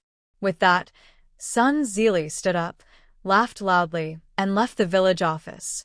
Some people close to Sun Zili worried he might get into trouble, so they followed him. Things had developed to this point, and it was basically settled. In the end, Wang Lizi and Ma Hongyan were both publicly humiliated, had a struggle meeting, and were sent to the farm. Meanwhile, Sun Zili received a letter of introduction from the village and went out to do odd jobs. Su Yiran looked through some information for a while. She wanted to know if there were any treasures in Fengcheng, but after a long search, she found nothing. She glanced at the time and started preparing dinner. For dinner, she made her favorite spicy hot pot and served it with a bowl of rice. After eating, she prepared another portion of spicy hot pot, packed it into a lunchbox, and happily headed out with the rice. Halfway there, she saw Tan Hongling carrying a fish and leading Su Haida back home. Tan Hongling didn't speak when she saw Su Yiran but turned her waist and walked towards home with the fish in her hand. Su Qiqi was left behind, struggling to carry a heavy wooden basin. She found it hard to walk. Just as she was about to give up, she saw Su Yiran standing nearby. "Su Yiran, come help me. Washing clothes is your job. I helped you, so why aren't you helping me now? Why are you just standing there?" Su Qiqi saw that Su Yiran didn't hesitate and started giving orders. While washing clothes, she had already realized that her mother was right. Su Yiran wasn't scary at all. She was just a bit fierce when she pulled clothes out of the water. In a few days, she would return to her usual self, and then they could tease her as they liked. Thinking of this, Su Qiqi felt bolder. When she saw Su Yiran coming over, she placed the basin in front of her and said proudly, "Move the clothes inside and hang them up. I told you, I helped you with the chores. You owe me a piece of fabric I like. Today's matter is settled. Also, my mother caught some fish today. If you follow my instructions, I'll be kind enough to give you some fish soup with pancakes." After saying this, Su Qiqi lifted her head and walked towards the Su family's house, acting proud and as if Su Yiran was the lowest person in the family. Su Yiran smiled coldly at her attitude change. Good. The more they behaved like this, the less soft she would be when doing things. She casually looked at the basin on the ground, then stored it into her space. Inside were mostly clothes of Grandma Su and Grandpa Su. She wondered what would happen if their clothes went missing and how Su Qiqi would be punished. Su Yiran ignored the family's affairs and walked towards the youth commune. At this moment, all the young people at the Knowledge Youth Station are working on reform through labor. The once lively courtyard is now silent and eerie. Su Yiran walks to the small courtyard, takes out prepared rice and spicy hot pot from her basket, and gently knocks on the door. Soon, the door opens from inside. Mu Luocheng comes out, holding the snacks Zhou Xian gave her earlier. "This is specially bought for you." Without giving Su Yiran a chance to refuse, Mu Luocheng takes the dinner from her hand and directly stuffs the items into her hands. Su Yiran looks at the extra things in her hands, smiles sweetly, and quietly says thank you. She can't help but think how great it would be if this man could be more straightforward. He shouldn't have let Zhou Xian get away with so much. He's so annoying. Seeing the noble demeanor of the man in front of her, she realizes they are from two different worlds. Suddenly, she feels she's overthinking. No matter how good Mu Luocheng is, he can never be hers. She quickly dismisses these unnecessary thoughts and changes the subject. "Oh, by the way, tonight's dishes are a bit spicy. I brought you some cucumbers, tomatoes, and a few bottles of soda." As she speaks, Su Yiran puts the snacks into her basket, then takes out a cloth bag and 4 bottles of soda. The bag contains cucumbers and tomatoes. Su Yiran hurriedly stuffs everything into Mu Luocheng's arms. Through the cloth bag, Mu Luocheng can smell the fresh cucumber scent, but his gaze falls on the soda bottles. He drank the soda Su Yiran gave him this afternoon. Feeling something was off, he asked the village secretary about Su Yiran. He learned she was from the city, so it was not surprising that she had a few bottles of soda. However, the freshness of the cucumbers and tomatoes doesn't seem like they were bought from the market. They look freshly picked. Thinking of this, Mu Luocheng doesn't hide his curiosity and asks directly, "Your cucumbers are so fresh. They don't seem bought from the market. Did you grow them yourselves?" Su Yiran didn't expect Mu Luocheng to ask her this. She frowns, hesitates for a moment, then speaks. "Well, you should keep it a secret. My mother cleared a piece of wasteland in the mountains and planted some cucumbers and tomatoes there. The Su family doesn't know about it. Okay, I won't say more. You should go back and eat. If the food gets cold, it won't taste good. Yes, you can go home and use soap to take a shower. Use more, don't be stingy. I have plenty here." When she said this, Su Yiran put down her spoon and looked seriously at Qian Jiyun. "Qian Jiyun, you can not only use this soap yourself, but also give it to your friends, like Xiaoyu. I heard Xiaoyu's dad is the main judge for this cultural troupe." Su Yiran's words weren't very clear, but Qian Jiyun understood her meaning. She didn't expect Su Yiran to want to help her by giving her soap. Suddenly, Qian Jiyun looked up at Su Yiran. She felt that Su Yiran seemed different from before. The old Su Yiran wouldn't think so much. Excited, Qian Jiyun hugged Su Yiran's arm and rested her head on her shoulder. "Yiran, I knew you cared for me the most. You thought so much for me. By the way, where did you get this soap? You didn't come to the city just to bring me soap, did you?" Qian Jiyun was smart, not naive. She could tell that Su Yiran came to see her for a reason. Seeing her thoughts were understood, Su Yiran didn't deny it. Instead, she shared her own idea. Since you figured it out, I won't hide it from you. Jian, I want to make money. Today, I came to the city to see you because I want to help you and also ask for your help. I made this soap with a whitening and skin brightening recipe I use myself. I wanted to help you become whiter and also show its effects to the people around you. It's also a way to promote my soap. She paused for a moment, making sure Qian Jiyun wasn't upset by her words, then continued. Jiyun, I really don't want to use you. I just think you know a lot of people. If you use the soap and see improvements in your skin, people will ask you about it. You can then recommend the soap to them. When they see your skin change, they'll want to buy it too. I admit, I asked you to give some to Xiaoyu partly because I want to get closer to her. I genuinely want to help you strengthen your relationship with her. Also, I think after Xiaoyu uses the soap and her skin improves, her mother will notice. Her mother is very beauty conscious and will want to use it too. Then the people in her circle will be interested in our soap. That way, I can sell more soap. I've said so much, do you understand? Won't you blame me? Su Yiran honestly shared her thoughts with Qian Jiyun without hiding anything. She sincerely explained that Qian Jiyun would be an important partner in her future plans. She didn't want Qian Jiyun to feel used later on. If Qian Jiyun couldn't accept this now, Su Yiran would understand, as she also disliked insincere gestures with hidden motives. After hearing Su Yiran, Qian Jiyun felt excited, and her eyes filled with anticipation. Ran, are you planning to help me make money? Seeing Qian Jiyun's eager look, Su Yiran knew she hadn't chosen the wrong person. She nodded honestly. Yes, I want to help you earn money and become financially independent. But you must be careful not to let this affect your future. Thinking about earning money herself, Qian Jiyun happily hugged Su Yiran and playfully said, Don't worry, I'll be very careful. As long as the soap works well, the people in the art troupe and my friends will support me. My position will be very secure then. I'll go see Xiaoyu later. Recently, she's had a lot of small bumps on her face for some reason. Your soap should help, right? Of course, it will work very well, Su Yiran replied confidently. She trusted her spa water and her soap, which had simple ingredients and no chemicals. She wasn't worried about harming the skin. She believed it would show results in less than 3 days. That's good. Ran, when will you come next? If your soap really works as well as you say, many people will want to buy it. Can you send over a batch soon? Thinking about making money, Qian Jiyun was eager. She felt that having money in her pocket was the best way to feel secure. Today is the 8th. I'll come back on the 12th to see you. I'll bring 20 bars of soap. When you talk to those people, don't call it soap, call it beauty and skin clearing soap. That's also the effect of the soap. I also want to tell you about the price of my soap. In the supply and marketing cooperative, Snowflake cream costs about 5 yuan per bottle, and you need a receipt for daily necessities.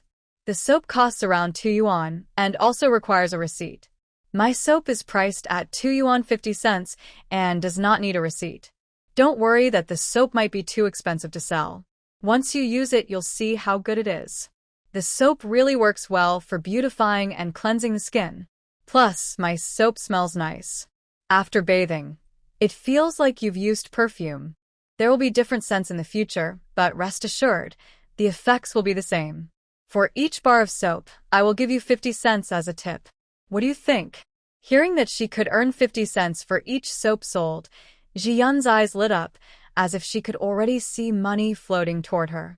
She thought to herself that with so many people in the art troupe, all of whom love beauty, she wasn't worried about not selling enough. Ran, I think 20 yuan isn't enough. I can sell more. Excited, Jiyun hugged Su Yiran's arm tightly. She finally had a chance to earn money and wanted to make the most of it. Su Yiran looked calmly at Jiyun's excited expression and gently shook her head. You can't sell too much at once. We need some marketing strategies. Good products will attract many buyers, but if everyone gets everything, it won't be special anymore. We need to make them envious and worry about missing out. She paused deliberately, letting Ji Yun understand the point herself. This soap is just a stepping stone.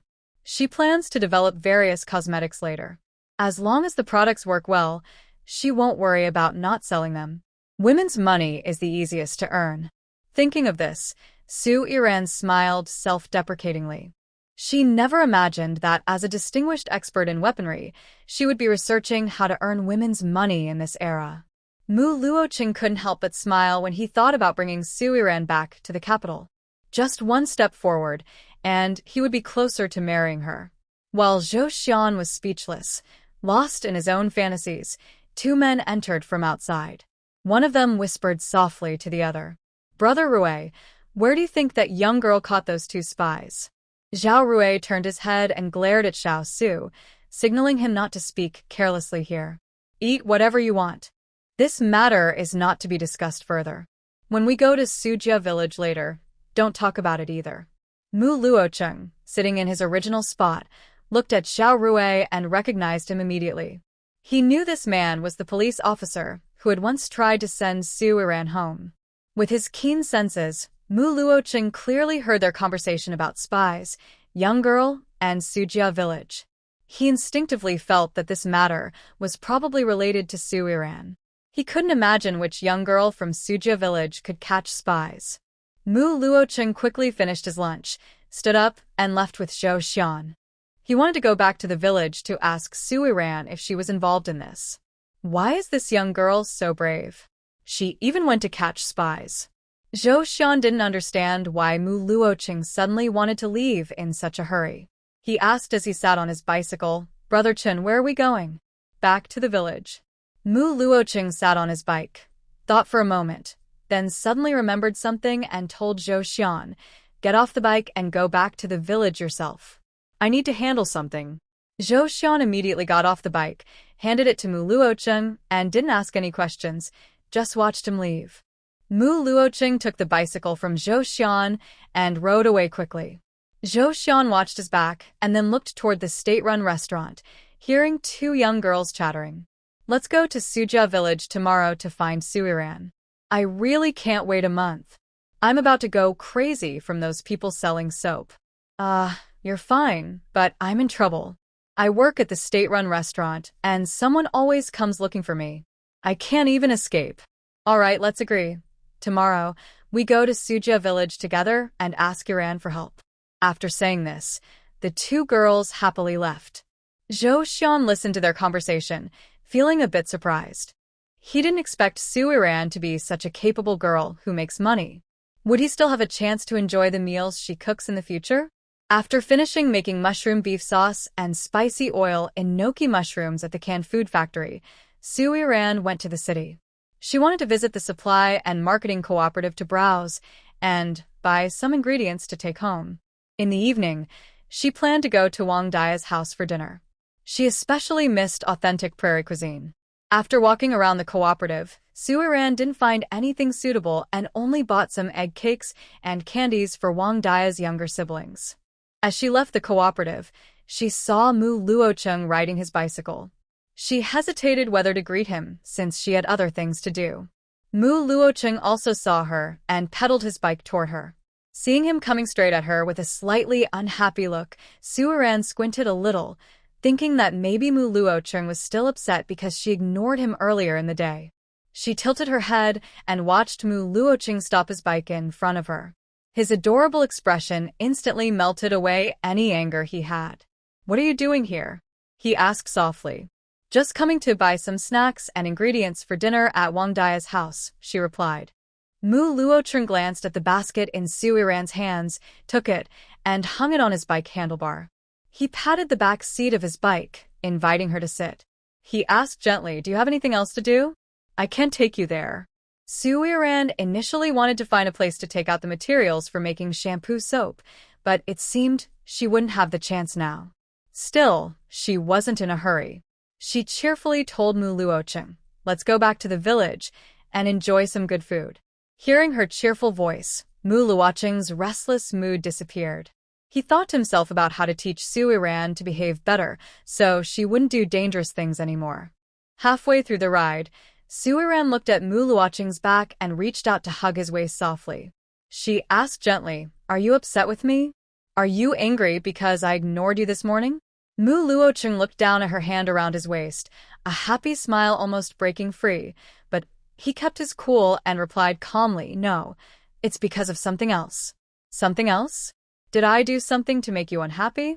If you're upset about our earlier argument, I didn't do anything. It was your decision alone, and I didn't cause it." Suiran said this, and wanted to pull her hand away from Mu Luoqing's waist, but Mu Luoqing didn't give her the chance. He quickly grabbed her hand and held it tightly in his palm. "I'm not talking about that thing." "That was indeed my fault, and you didn't do anything wrong." Listening to Mu Luoqing's explanation, Suiran became more confused. She didn't understand what she had done wrong.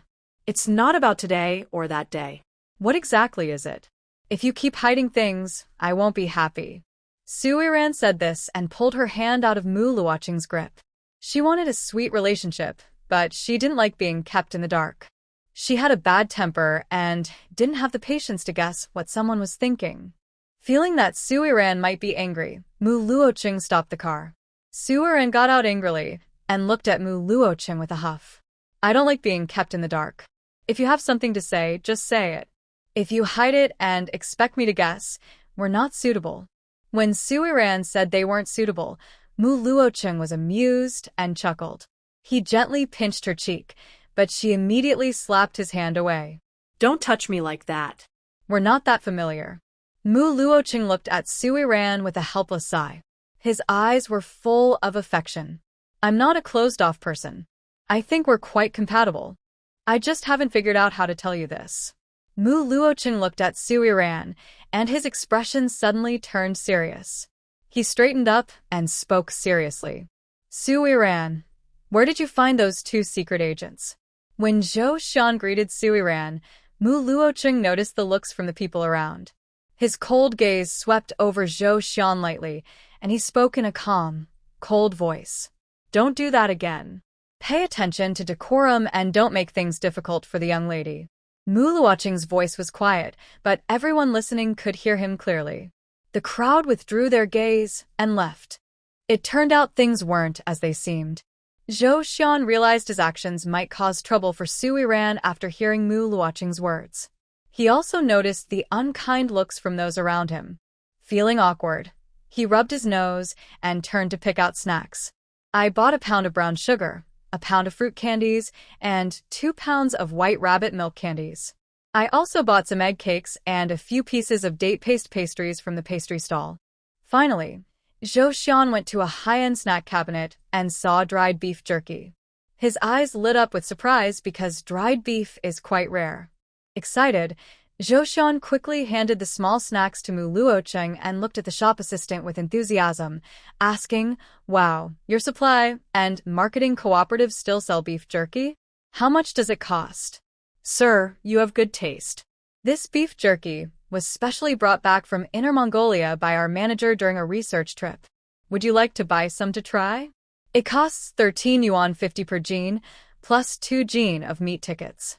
Hearing the price of this dried beef jerky, Zhou Xian, who is usually experienced with big things, was surprised. "Is this beef jerky made of gold? 13.50 per jean? Plus 2 jean of meat tickets? That's too expensive." Although Zhou Xian was not short of money, he was not willing to be ripped off. He decided not to buy such expensive beef jerky. At this moment, a large, bony hand reached out from behind Zhou Xian, holding 3 large Unity tickets and 2 2-kilogram meat tickets. "I want 2 jean, split it up for me," the voice of Mu Luoqing said from behind. Zhou Xian turned around and looked at Mu Luoqing in disbelief. He knew Mu Luoqing didn't usually like to eat snacks, so it was obvious this wasn't for anyone else. What was going on? Mu Luoqing seemed unusual. "Brother Chen, what's this?" Zhou Xian asked. "You like it, right? I bought some for you to eat," Mu Luoqing replied coldly, without any warmth. Suiran, who was coming down from upstairs, overheard this. She looked at the 2 people not far away and couldn't help but widen her eyes in shock.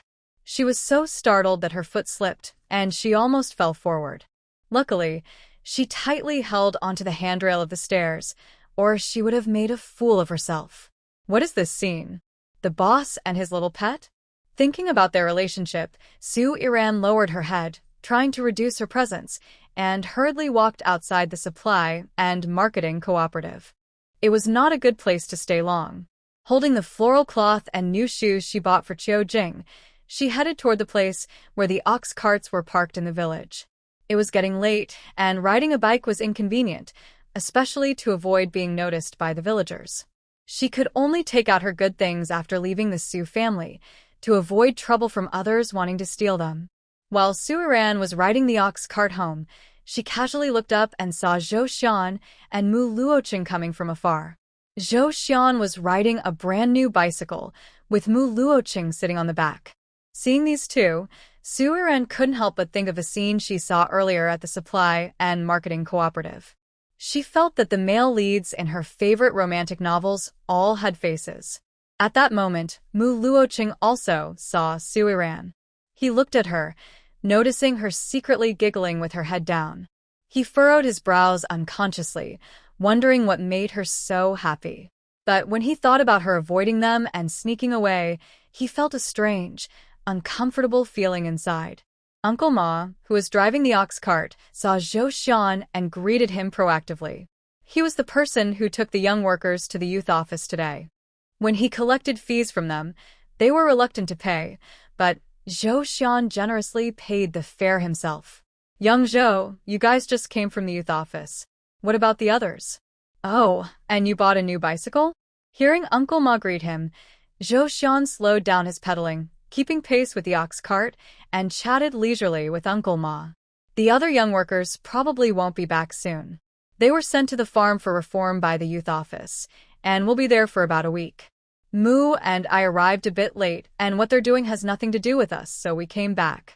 While talking, Zhou Xian unintentionally looked at Su Iran.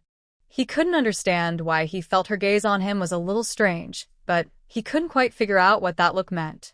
There weren't many people on the ox cart, just a few village women. They were heading to the market to sell some vegetables and eggs on the black market to earn extra money for their families. Hearing Zhou Xian mention the village's young workers, they couldn't help but think of the conflict Su Iran had with the young workers yesterday. One of the women was the wife of the barefoot doctor in the village. She gently nudged Su Iran, who was looking down, and started gossiping. Xiao Yan, Uncle Wang said yesterday that your hand skills for dislocating jaws are pretty good. Did you learn that before? I also heard that your little uncle was going to sell you, but in the end, he got beaten up. Is that true? Su Iran wanted to lower her presence, but she didn't expect Aunt Wang to suddenly get very close and start gossiping openly. She saw she couldn't avoid it, so she looked up and smiled awkwardly at the crowd watching her. Uncle Wang is joking. I'm known as a softie in the village. There's no way I would do something like dislocate someone's jaw. She got her jaw dislocated because she was too excited when she was talking, and she wants to slander me. Regarding my little uncle's matter, it has nothing to do with me. It was because of Gu Jinjin, yes, Su Jinjin. Before I went home, Su Jinjin was engaged to my uncle's friend and accepted the betrothal gift. Later, Su Jinjin changed her mind. When her family couldn't find her, they had to take revenge on my uncle. Su Iran would never admit that she was sold by Su Baoquan. Such things would ruin her reputation. After hearing Su Iran's explanation, everyone looked enlightened. They hadn't expected that the issue with Su Baoquan was actually something left behind by Su Jinjin before she left. At this moment, a woman in her late 20s suddenly spoke, her eyes shining with curiosity. I know about this. It was before Jinjin and Baozi. Before Xiao Ran changed back, Grandma Su said she had already found a good match for Jinjin. It was someone from the city, and they gave a betrothal gift of 300 yuan. I remember Grandma Su was so proud. I remember it very clearly. Hearing about the 300 yuan betrothal gift, Su Iran's beautiful eyebrows furrowed tightly. The story about Zhang Zhua and Su Jinjin was just her random talk. The family that gave the 300 yuan gift couldn't be Zhang Zhua. Could it be that Su Jinjin really owed some emotional debt? Would the Su family end up plotting to make her pay? Thinking of this, Su Yiran's lovely eyes narrowed slightly. The Su family was truly a mess. If they still wanted to scheme against her, she could only blame another daughter of the Su family, Su Qianqian. After all, none of them were good people. Gu Zhenjin, looking defeated, returned to the Gu family. When Grandma Gu saw her come back, she immediately stepped forward with a bright smile. "Oh, my good girl is back. How was it? Did that young man from the Qian family buy you a 3-turn-in-1 sound? I heard from your mother yesterday that the Qian family has already agreed to buy it for you." Gu Zhenjin looked at Grandma Gu's greedy expression and felt disgusted. She clearly knew why Grandma Gu cared so much. Wasn't it because of her eldest son's family and their grandson? She wanted to get something from her to support that family. Madame Gu couldn't fight against Gu Chongjing, so she turned her attention to her, thinking she was easy to persuade and manipulate. But she wasn't stupid. Even if she bought the 3-turn-1 sound item, she wouldn't let Madame Gu see it. "I didn't buy it. I was delayed downstairs because of some things." Gu Zhenjin paused suddenly, thinking about how Madame Gu was always scolding Su Yiran at home. If Madame Gu stepped in to deal with Su Yiran, maybe Su Yiran wouldn't have a good time anymore. When Madame Gu heard that the 3-turn-1 sound wasn't bought, she immediately got angry. Her eldest grandson was waiting for that watch for his wedding. How could she not buy it? Not bought? Why not? Didn't the Qian family already agree? Why did they change their mind? Madame Gu grabbed Gu Zhenjin's arm excitedly. Gu Zhenjin was hurt and quickly pulled her hand away, speaking irritably. "It's all because of that Su Yiran. She came to find Brother Qian today and I argued with her. Brother Qian got angry and in the end, I didn't buy anything." Gu Zhenjin wouldn't admit that she was angry because of Zhang Ne. She wanted to shift all the blame onto Su Yiran. Anyway, no one in the Gu family liked Su Yiran. She also didn't really know when the Su family accepted Zhang Ne's betrothal gift, but that bracelet looked so nice. She didn't plan to return it. Actually, she was hoping Zhang Ne would come to find her. She just wanted to use Zhang Ne a little. When Madame Gu heard that Su Yiran came to bother Qian Cheng and that she didn't buy the 3-turn-1 sound because of Su Yiran, she instantly got furious. She started scolding Su Yiran loudly, using words that were quite harsh. Seeing Madame Gu's quarrelsome manner, Gu Zhenjin thought she was even more difficult to deal with than Madame Su. Suddenly, she smiled. If both grandmothers went to trouble Su Yiran together, maybe Su Yiran's world would fall apart. "Grandma, I just remembered something. You said you wanted to introduce Su Yiran to your cousin's family in the countryside, right? Now that Su Yiran is no longer part of our family, wouldn't it be perfect to marry her off?" Gu Zhenjin's words made Madame Gu stop suddenly. She thought Gu Zhenjin was right. That family was willing to give 200 yuan as a bride price. With Su Yiran's gentle personality, she probably wouldn't cause any trouble.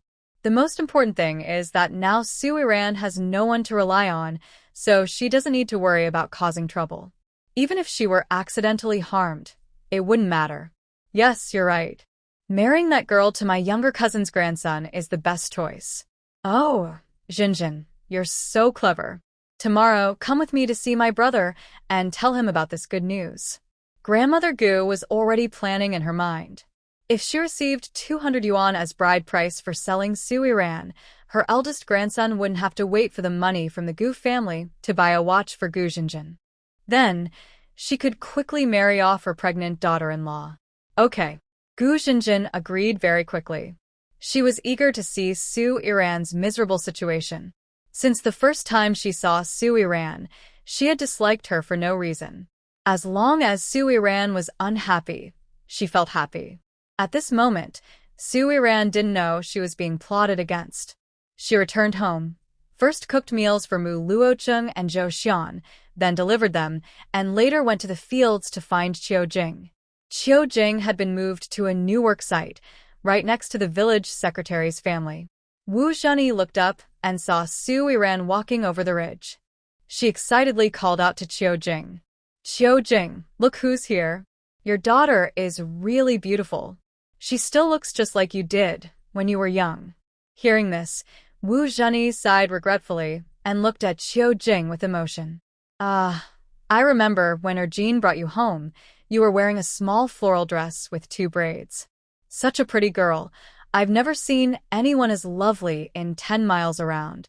But now, She's been worn down and doesn't look like herself anymore. It's really. Qiu Jing didn't want to think about what had happened over the years. She quickly interrupted Wu Zhenyi. Auntie, don't say that. That's all in the past. I've also found happiness now. As long as Iran is with me, I am satisfied. Qiu Jing spoke sincerely. She had previously tried to be kind to Gu Zhenjin, but Gu Zhenjin looked down on her and only wanted to be close to Grandma Gu. Now, with Su Iran as her caring daughter, she didn't have many other wishes. Especially after hearing yesterday that Su Iran wanted to take her away from the Su family, she felt full of energy. She wanted to work hard to earn more credits so that when she and Su Iran left this home, she could better take care of her daughter. Yes, I won't say anything else. It's good that you have little Ran. She's much better than that ungrateful person.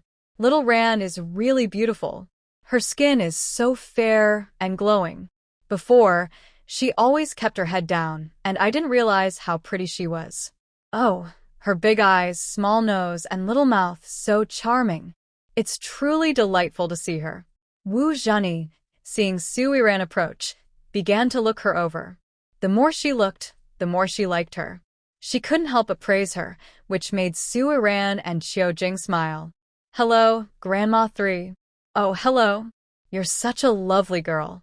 Not only are you pretty, but your words are sweet too. You're really adorable. How old are you this year? 18? Wu Zhenyi liked Su Iran very much. Her sharp eyes stayed fixed on her, not daring to blink, afraid that the person in front of her would suddenly disappear like a butterfly. After speaking, Su Iran didn't wait for Zhou Xian to say anything.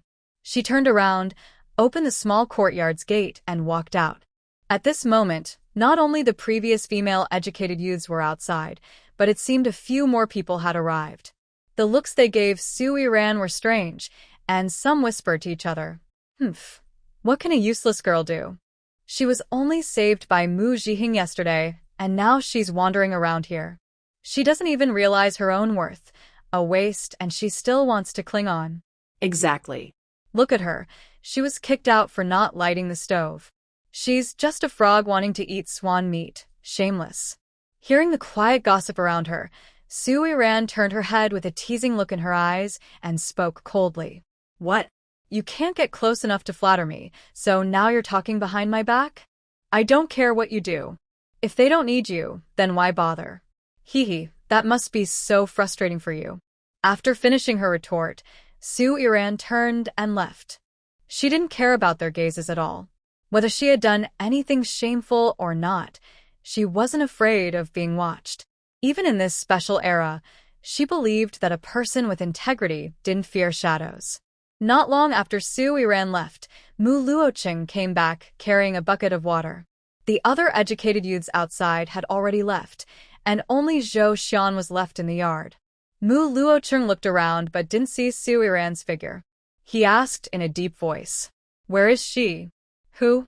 While studying the stove, Zhou Xian heard Mu Luoqing's words and was a bit confused, not understanding what Mu Luoqing was asking. "Who is cooking?" "Oh, you mean Su Iran? She left and said our stove and pots can't be used. She can't cook for us. But don't worry, I won't let you go hungry. I already bought food for today, and she will bring it to us." As Zhou Xian spoke, he reached out and fiddled with the stove, which then collapsed completely. Seeing the fallen stove, Zhou Xian looked hopeless. He turned to Mu Luoqing. "Brother Chen, when you go to the big team office later, tell the village chief to find someone to help us fix the stove." At this moment, Zhou Xian suddenly had an idea. He looked excitedly at Mu Luoqing. "Or maybe we should change to a different house. We could buy one or build a new one here. I feel like staying here might cause trouble." Mu Luoqing, hearing that breakfast was sorted, glanced at the collapsed stove and thought about Zhou Xian's suggestion. He turned around, poured water from the bucket into the water tank, and replied calmly, "Yes, I will mention this to the village chief." Su Iran left Zhou Xian's small courtyard but didn't go home. Instead, She moved to a quiet corner near the youth point, where no one was around. She quickly slipped into her space. Since she had received money, Su Iran felt responsible for satisfying those two people's appetites. She thought about what simple yet tasty food to make. After deciding, she headed toward the warehouse. Inside the warehouse, Su Iran discovered it had a time-freezing function. She was delighted, knowing her stored items wouldn't spoil. She went to the vegetable section, squatted down to pick some fresh bok choy, then took out 2 sausages from nearby. She also found a clay pot among the miscellaneous items and placed 2 bowls of rice inside. Looking at the ingredients, Su Iran estimated that this meal of clay pot rice would be enough for 2 strong men. She gathered the ingredients and left the warehouse, walking straight to the spring. She washed the vegetables and rice, then started a fire to cook. She lit the small iron stove in front of her thatched hut, and soon black smoke billowed out from the wood she added. Su Iran saw the black smoke rising inside, and her beautiful eyebrows slightly furrowed. She had already decided in her mind that before lunch today, she must open the task shop and exchange for a gas stove. Although this firewood meal is tasty, the smoke is too much. She started the fire again, and the smoke reduced a bit. Su Iran placed the clay pot on the small stove, took some vegetables and cured sausage, and went into the thatched hut. She sliced the sausage thinly and cut the bok choy. In a short while, Su Iran smelled the aroma of cooked rice, and she unconsciously swallowed. She had never known that the rice grown in the space had such a strong fragrance. She resisted the urge to eat rice right away. She poured some oil around the rice in the pot, then neatly arranged the slices of sausage on top of the rice. Next, she added the vegetables, covered the pot, and let it simmer for a while. As the authentic aroma of clay pot rice filled the air, Su Iran's eyes sparkled. She really wanted to take a bite. When the rice was almost ready, Su Iran poured the prepared sauce into the pot. She then took the clay pot off the stove and placed it on a nearby iron stand, waiting for the residual heat to enhance the rice's aroma. While waiting for the pot to warm up, Su Iran fried 4 eggs and placed them on top of the rice. Looking at the fragrant clay pot rice, Su Iran suddenly felt like she had been shortchanged. 10 yuan for 3 meals was really a good deal for them. However, thinking about their identities, she felt it wasn't such a loss. She simply couldn't bear to use the Su family's rice to deceive them. As for how to explain the origin of this meal, she had already thought it through. She used to be from the city and could cook some good dishes, so it wasn't surprising. If they asked too many questions, there would be no need to continue cooperating. Anyway, she wouldn't refund the money. Su Iran sat in the space, ate an apple, and used her space abilities to check the outside situation. Once she confirmed no one was around, she quickly took the clay pot out of the space and headed towards the Jiqing courtyard. Just 5 or 6 meters from the courtyard, she saw Zhou Xian standing at the gate, peeking around, looking very sneaky. When Zhou Xian saw Su Iran, he happily approached her and immediately focused on the clay pot in her hands. "You're pretty quick. What did your family eat this morning? The hot pot shouldn't just have porridge, right?" Before Zhou Xian finished speaking, he smelled a delicious aroma coming from the hot pot. Meat smell. But this meat smell was a bit special, not like the usual stew. "I guess you guys won't be able to finish the meal at my house either. I secretly made this for you. Hurry and bring it in to eat. I have some things to take care of and need to leave first." As he spoke, Su Iran placed the warm hot pot into Zhou Xian's hands and then left without looking back. Zhou Xian held the somewhat heavy hot pot in his arms, looking at Su Iran's back, and couldn't help but click his tongue. He thought this girl was good in every way, except that her personality was a bit cold. Has the food been delivered? While Zhou Xian was lost in thought watching Su Iran's back, Mu Luoqing came over carrying a bucket of water. He looked at the hot pot in Zhou Xian's arms and was slightly surprised. He had never seen anyone deliver food in a hot pot before. "Yes, it's here, it's here. Brother Chun, you should go inside quickly. Don't fetch water anymore. Let's go eat first. The smell of the food Su Iran sent is so good. I wonder what delicious things she brought us." With that, Zhou Xian quickly carried the hot pot inside, eager to see what was inside. Just the smell was enough to make his mouth water uncontrollably. When Zhou Xian lifted the lid, the aroma of meat mixed with rice filled the entire room. He felt like the smell had already made him dizzy with hunger. "Brother Chen, come quickly. This meal smells so good." Using his strong self-control, Zhou Xian suppressed the urge to gobble up the hot pot and urged Mu Luocheng outside. Seeing Zhou Xian, who looked inexperienced and drooling with hunger, Mu Luocheng was also curious about the food in the hot pot. But he still didn't believe there could be anything delicious in this poor village. Since arriving here, he had already calmed his mind and prepared himself for bad food and poor sleep. He had no expectations for anything wonderful. When Mu Luocheng reached the door of the house, he immediately smelled the aroma of rice and cured sausage. He unconsciously quickened his pace. When he saw the golden fried eggs and the slices of oily cured sausage in the hot pot, he was slightly stunned, unable to believe these were things he could find in the countryside. "Brother Chen, stop staring and hurry up and eat." "I'm starving." Zhou Xian eagerly mixed the clay pot rice and served a bowl to Mu Luocheng, placing it in his hands. At this moment, Zhou Xian didn't notice anything unusual about Mu Luocheng. He was only aware that he was very hungry and craving food, wishing he could swallow the whole pot. On her way home, Su Yiran saw groups of women standing by the street chatting about gossip. As she walked by, she heard them talking about her falling into the water. However, to her surprise, they weren't discussing her rescue, but instead talking about her hitting Grandma Su. "Oh, that girl has a really bad temper. She used to be so timid. I didn't expect her to dare to hit Grandma Su." "Yeah, I didn't think so either. It seems that when people are pushed to the limit, they'll do anything. Did you notice that after she woke up, her eyes lit up?" "I didn't notice that. In my opinion, Grandma Su deserves it. She's always bossing around at home. Every family in the village has been bullied by her. She's the village bully." "I saw Grandma Su this morning." Her mouth was swollen, clearly from being hit. "When she came back from cutting pig grass, I saw her again, and she was covering her mouth with a scarf." "Do you think it was that girl Iran who did it?" "It's hard to say, but I'm happy that Grandma Su was beaten. I'm also glad that girl Iran hit Grandma Su. Do you know, during the New Year, the team divided the meat, and that piece was supposed to be my mother-in-law's. But Grandma Su took it away. When my mother-in-law argued with her, she pushed her down and hurt her leg. Later, my husband went to seek justice and was beaten by that Su Baoquan. It's really infuriating." I know. And that Su Baoquan isn't a good person either. He hangs out with a bunch of troublemakers and even wants to get married.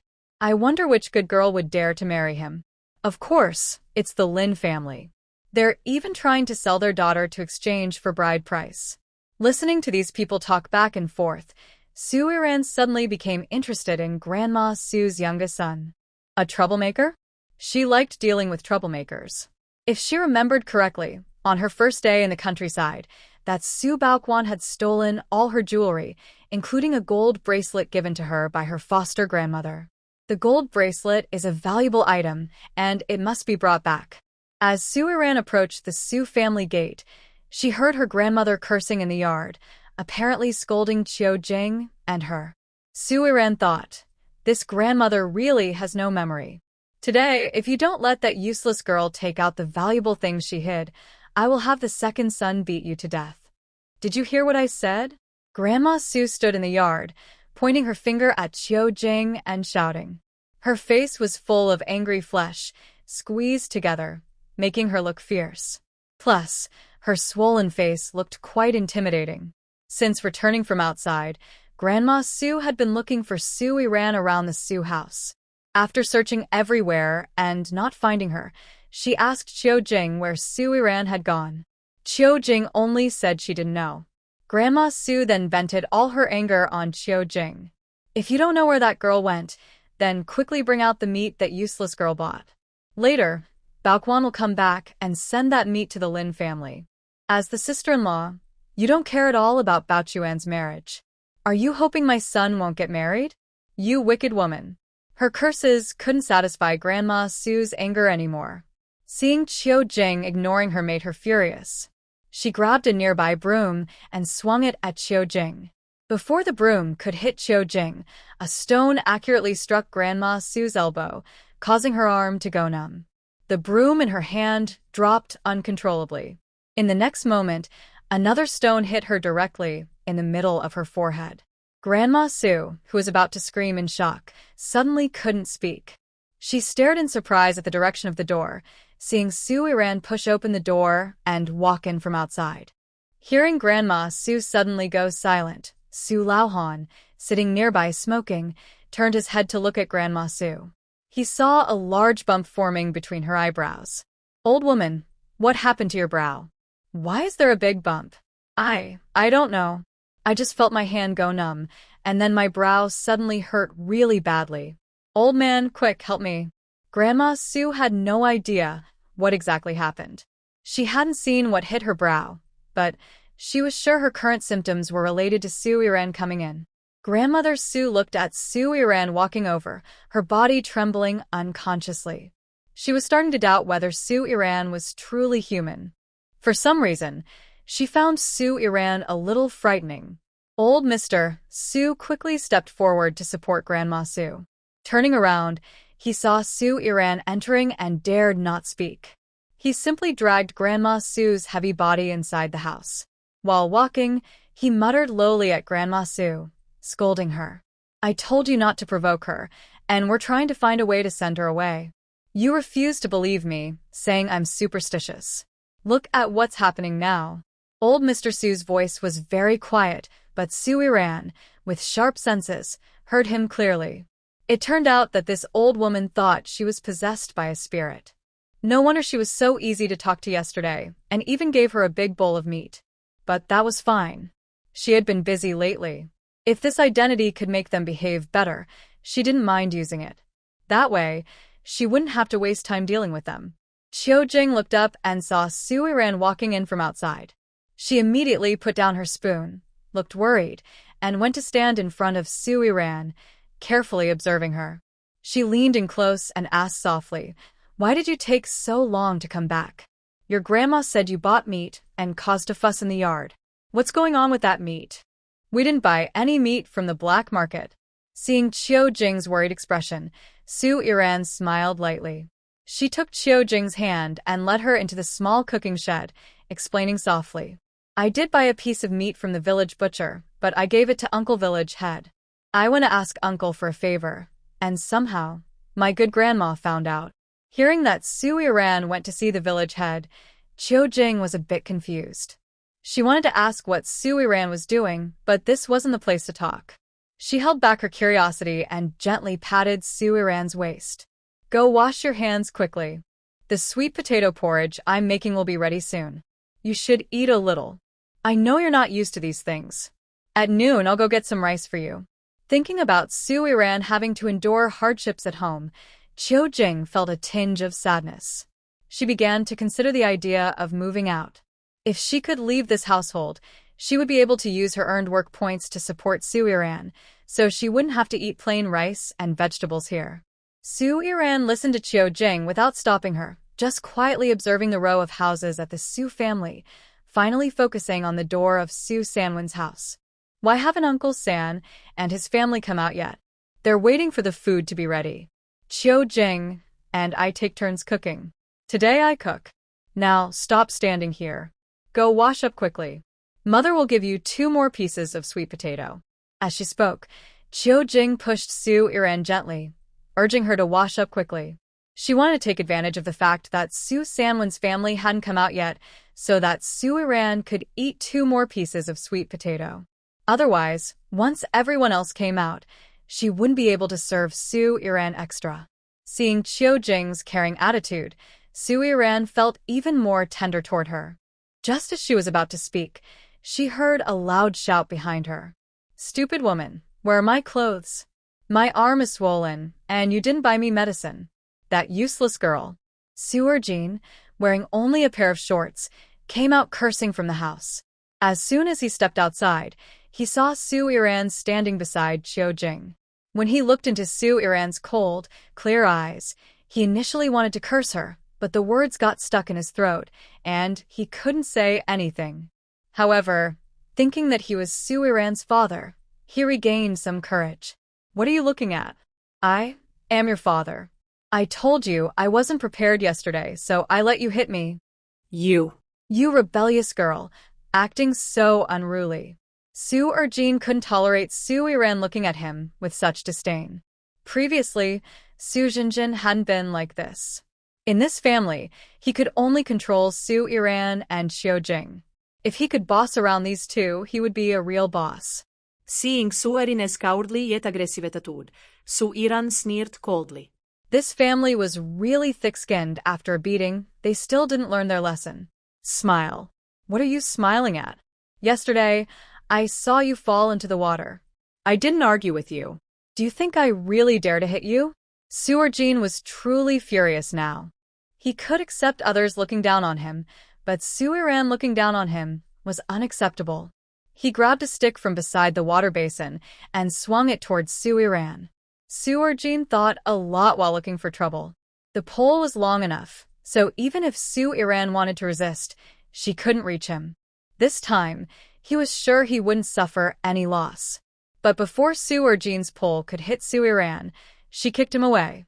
He was thrown back and hit the ground hard, scraping his back on the rocky ground, leaving a large bloodstain, with some stones embedded in his flesh.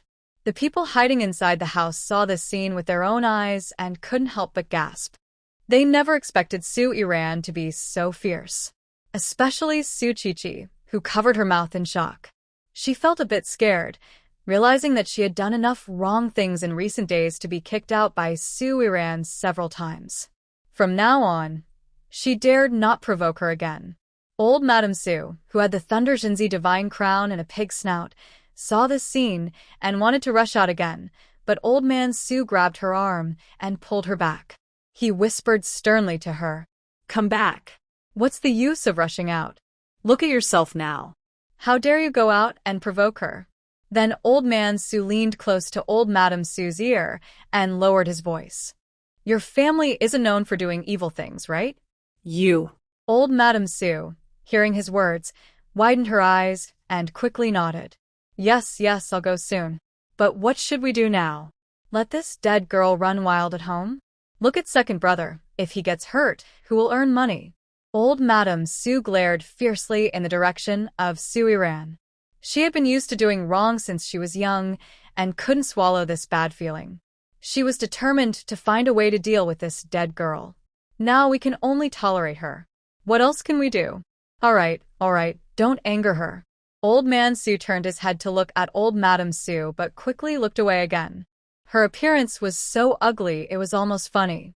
Old Man Su controlled his lips from curling up unconsciously, wiped his face with his rough hand, and left the house. He didn't dare look at Old Madame Su anymore, afraid he might laugh out loud. He walked out of the house, glanced at second brother, who was lying on the ground clutching his belly and crying, then shouted towards Sanye's room. Sanye, hurry up and come out. Take your second brother to see the village doctor. Don't hurt yourself. We need to dig a ditch later. Su Iran looked at the money Qiao Jing handed her. She hesitated for a moment before accepting it. They still needed to live at the Su family's house, so she had to be careful and prevent the family from taking the money from Qiao Jing. It was safer to keep it with her. I'll take this money first. When you need it, come find me, and I'll give it to you, she said. Okay. There's not much use for money in the village anyway. You should go hide your bike up the mountain. I'll go home and make breakfast, so Grandma doesn't cause trouble again, Qiao Jing replied. Seeing Qiao Jing in a hurry to go home, Su Iran didn't stop her. She simply nodded and let her go first. Before leaving the Su family, Su Iran didn't want to cause too much trouble. She could only ask Qiao Jing to continue working hard for the family for a little longer. She pushed her bike along the small path toward the mountain. After a few steps, she stored the bike in her space and then entered it herself. As soon as she entered the space, the system's notification sounded. Congratulations, the achievement 1 has been unlocked. Congratulations, the achievement 2 has been unlocked. She saw a series of seemingly useless rewards from the system. Frowning slightly, she reached out and gently brushed the large screen, her eyes falling on achievement 10. She was curious about what special items might be in the task shop. Not in a hurry to go home, Su Iran stayed in the space, harvesting the mature rice and replanting wheat on the fields. She was starting to enjoy farming. The crops she grew looked particularly good and could fill her small treasury. After planting the wheat, Su Iran leisurely wandered around the space. She looked at the several areas marked as not yet open and boldly guessed that they might be pig, cow, and sheep farms. It seemed that soon she would be able to freely enjoy beef and mutton. Walking to the apple trees, she casually picked a bright red apple, took a bite, and found it incredibly delicious, crisp, sweet, and juicy. Looking at the abundant apple trees, she felt a bit regretful. It wasn't the season for harvesting apples, so she couldn't sell them now. She would have to wait until the harvest season to sell such delicious apples. It was truly a pity. After a simple wash in the space, Su Iran thought about the things she needed to do. She found a piece of pork rewarded by the space in the warehouse, then quickly disappeared with it from the space and headed down the mountain carrying the pork. Su Iran did not go to the Su family after coming down from the mountain. Instead, she went straight to the village chief's house at the west end of the village. She needed help from the village chief because she liked the empty land below the back mountain. She wanted to move out of the Su family and build a house there. It would still take more than a year to leave this village. She couldn't live with the Su family forever, nor did she want to stay in the storage room. She needed her own house to feel safe. By now, it was morning, and the village streets were busy with people. Some were washing at their doorsteps. Su Iran, what are you doing so early? You fell into the water yesterday. Are you okay? Just as Su Iran was about to reach the village chief's house, a clear male voice came from behind. Before she could react, a man quickly ran up to her and looked her over from head to toe. Su Iran, are you alright? Do you feel uncomfortable anywhere? I heard from my mother yesterday that you tried to jump into the river to end your life. Yesterday, I went with my uncle to help at the fertilizer factory. We came back too late, so I didn't come to see you. Wei Chong looked at Su Iran nervously. Only when he saw that she seemed fine, with no injuries, did he breathe a sigh of relief. Su Iran quietly looked at Wei Chong, trying to remember their relationship. After thinking for a long time, she finally remembered Wei Chong. The original owner had helped Wei Chong once before. I'm fine. I was just a bit confused at the time and did something I shouldn't have. But now I've gotten over it and won't do anything stupid again. Thank you for your concern. I have other things to do, so I'll go now. Su Iran could feel Wei Chong's nervousness, but she wasn't very interested in romantic matters. She didn't want to accept his concern, to avoid giving him the wrong idea. Seeing Su Iran's cold expression, Wei Chong was momentarily stunned. She wasn't like this before. When she was injured in the field, Su Iran had even helped him apply medicine. Why had she suddenly changed? Wei Chong wanted to say something, but Su Iran didn't give him a chance. She carried the meat and headed toward the village chief's house. Wei Chong stood in place, watching Su Iran walk away with a sad expression on his face. He couldn't understand why she was so cold to him. TSK, she's so heartless. The boy was so eager to show kindness, but she treated him so coldly. It broke the heart of an innocent young man. Zhou Xian carried a bag of grain on his shoulder, looking at Su Iran and Wei Chong from a distance with a teasing expression. He saw all of Su Iran's expressions and actions clearly. After thinking for a long time, he could only describe Su Iran as heartless. Mu Luocheng listened to Zhou Xian's sarcastic words, turned his head with a cold gaze, and didn't speak. He took long steps toward the youth commune. Seeing Mu Luocheng leave, Zhou Xian quickly followed. For some reason, he felt that this person's emotions were becoming harder to understand. When Zhou Xian and Mu Luocheng just reached outside the youth commune, a figure rushed toward them from the direction of the dormitory. Mu Luocheng instinctively stepped back and hid behind Zhou Xian. Zhou Xian looked at Mu Luocheng's actions with some confusion. When he looked up, he saw a girl with dark skin, wearing a light pink floral dress, standing in front of him. Zhou Xian's eyebrows slightly furrowed. Do you need something? Zhang Hehua looked past Zhou Xian at Mu Luoqing behind him, her face slightly reddened. She took out 2 corn cakes from behind and placed them in front of Zhou Xian. I heard that Mu Jiqing and your grain situation haven't been sorted out yet. You too don't have enough grain, so I specially exchanged 2 corn cakes for you. Seeing the 2 corn cakes with bits of corn cob in front of him, Zhou Xian's mouth twitched involuntarily. When had his family ever eaten such things? He raised his head to refuse, but then noticed Zhang Hehua's affectionate gaze toward Mu Luoqing. His originally furrowed brows tightened further. He moved slightly to block Zhang Hehua's view. Thank you for your kindness. We already bought some grain, so you can keep these corn cakes for yourself. After saying that, Zhou Xian carried his grain bag and walked past Zhang Hehua toward his home. Mu Luoqing, behind him, didn't glance at Zhang Hehua and quickly followed to leave. Back at their place, Zhou Xian felt a bit angry and restless. His mood was quite irritable. Who are these people? The very next day after they arrived, someone came to show friendliness. He couldn't help but wonder if more trouble might come later. Brother Chun, let's not eat with those educated youth anymore. Those women are too scary. They came to us just the second day. If we eat together a few more times, it might cause more problems. As he spoke, Zhou Xian couldn't help but glance at Mu Luoqing's attractive face.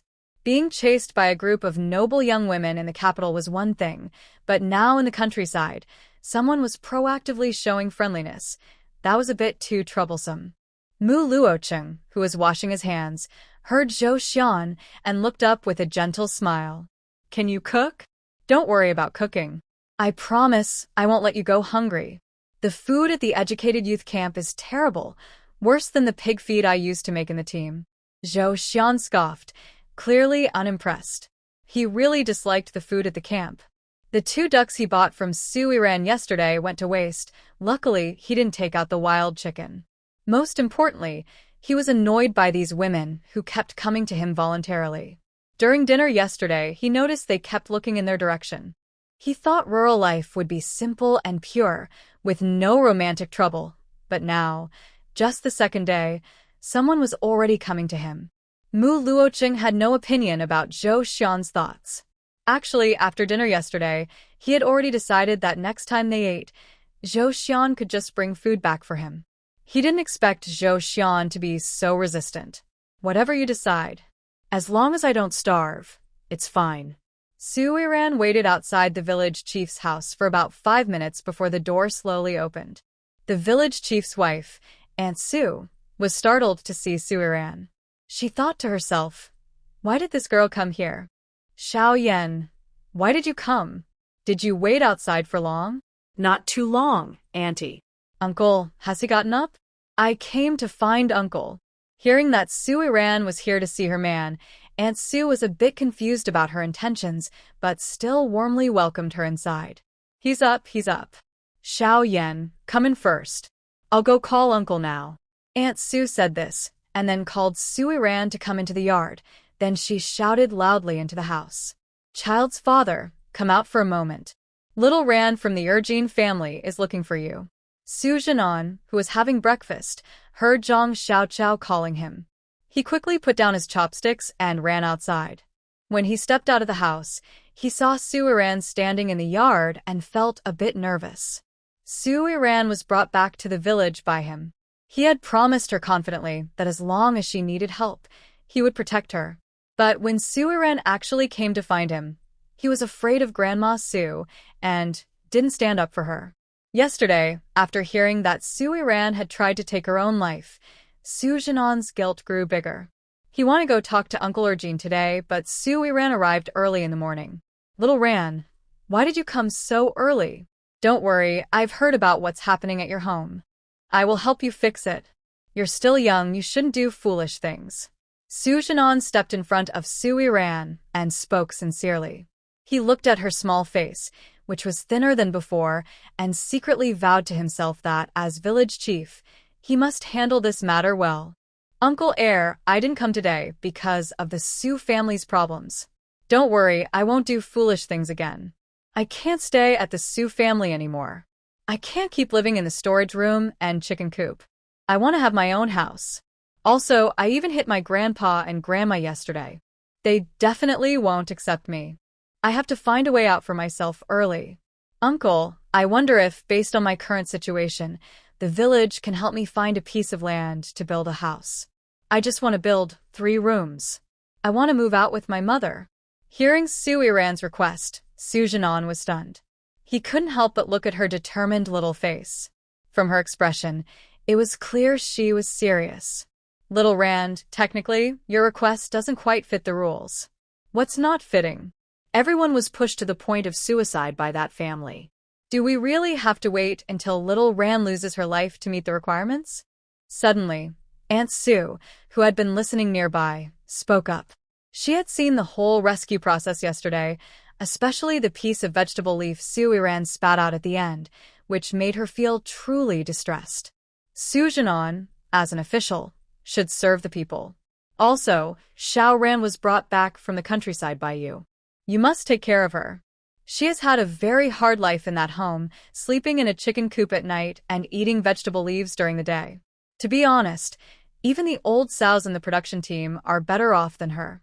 In my opinion, you should help Xiao Ran find a piece of land in the village and build 3 rooms. It doesn't have to be fancy, just enough to shelter from the wind and rain is better than that chicken coop. Aunt Sue, seeing how gentle and weak Su Iran was when she hit Grandma Sue, thought that the child just wanted to survive. Since they have the ability to help her, they shouldn't just ignore her. Listening to Aunt Sue, Su Jinan also fell into thought. After a moment, he clapped his hands and seriously told Su Iran, "All right, it's settled. Where do you want to settle down? There's no more space in the village, only a piece of open land at the foot of the mountain. Are you afraid?" Seeing that Su Iran was just a young girl, Su Jinan thought it might not be suitable to place her new house there, but there really was no other good spot in the village. I'm not afraid. I'm not afraid of dying, so I wouldn't fear living creatures. Second uncle, please help me arrange this. Don't worry, I still have some money. I can pay for building the house, and I can also pay the workers. Hearing Su Iran speak so confidently, Su Jinan, who was uncertain before, suddenly gained confidence. He also felt that Su Iran should leave the Su family. Good. I'll start helping you with this. I'll gather some bricks and wood from the village. Once the house is built, we'll settle the accounts. Do you have any specific requests? Or, what kind of house do you want? Since Su Jinan decided to build a house for Su Iran, he would be responsible for her. Now that she has expressed her wishes, it's best to know them before the house is built, rather than being dissatisfied afterward.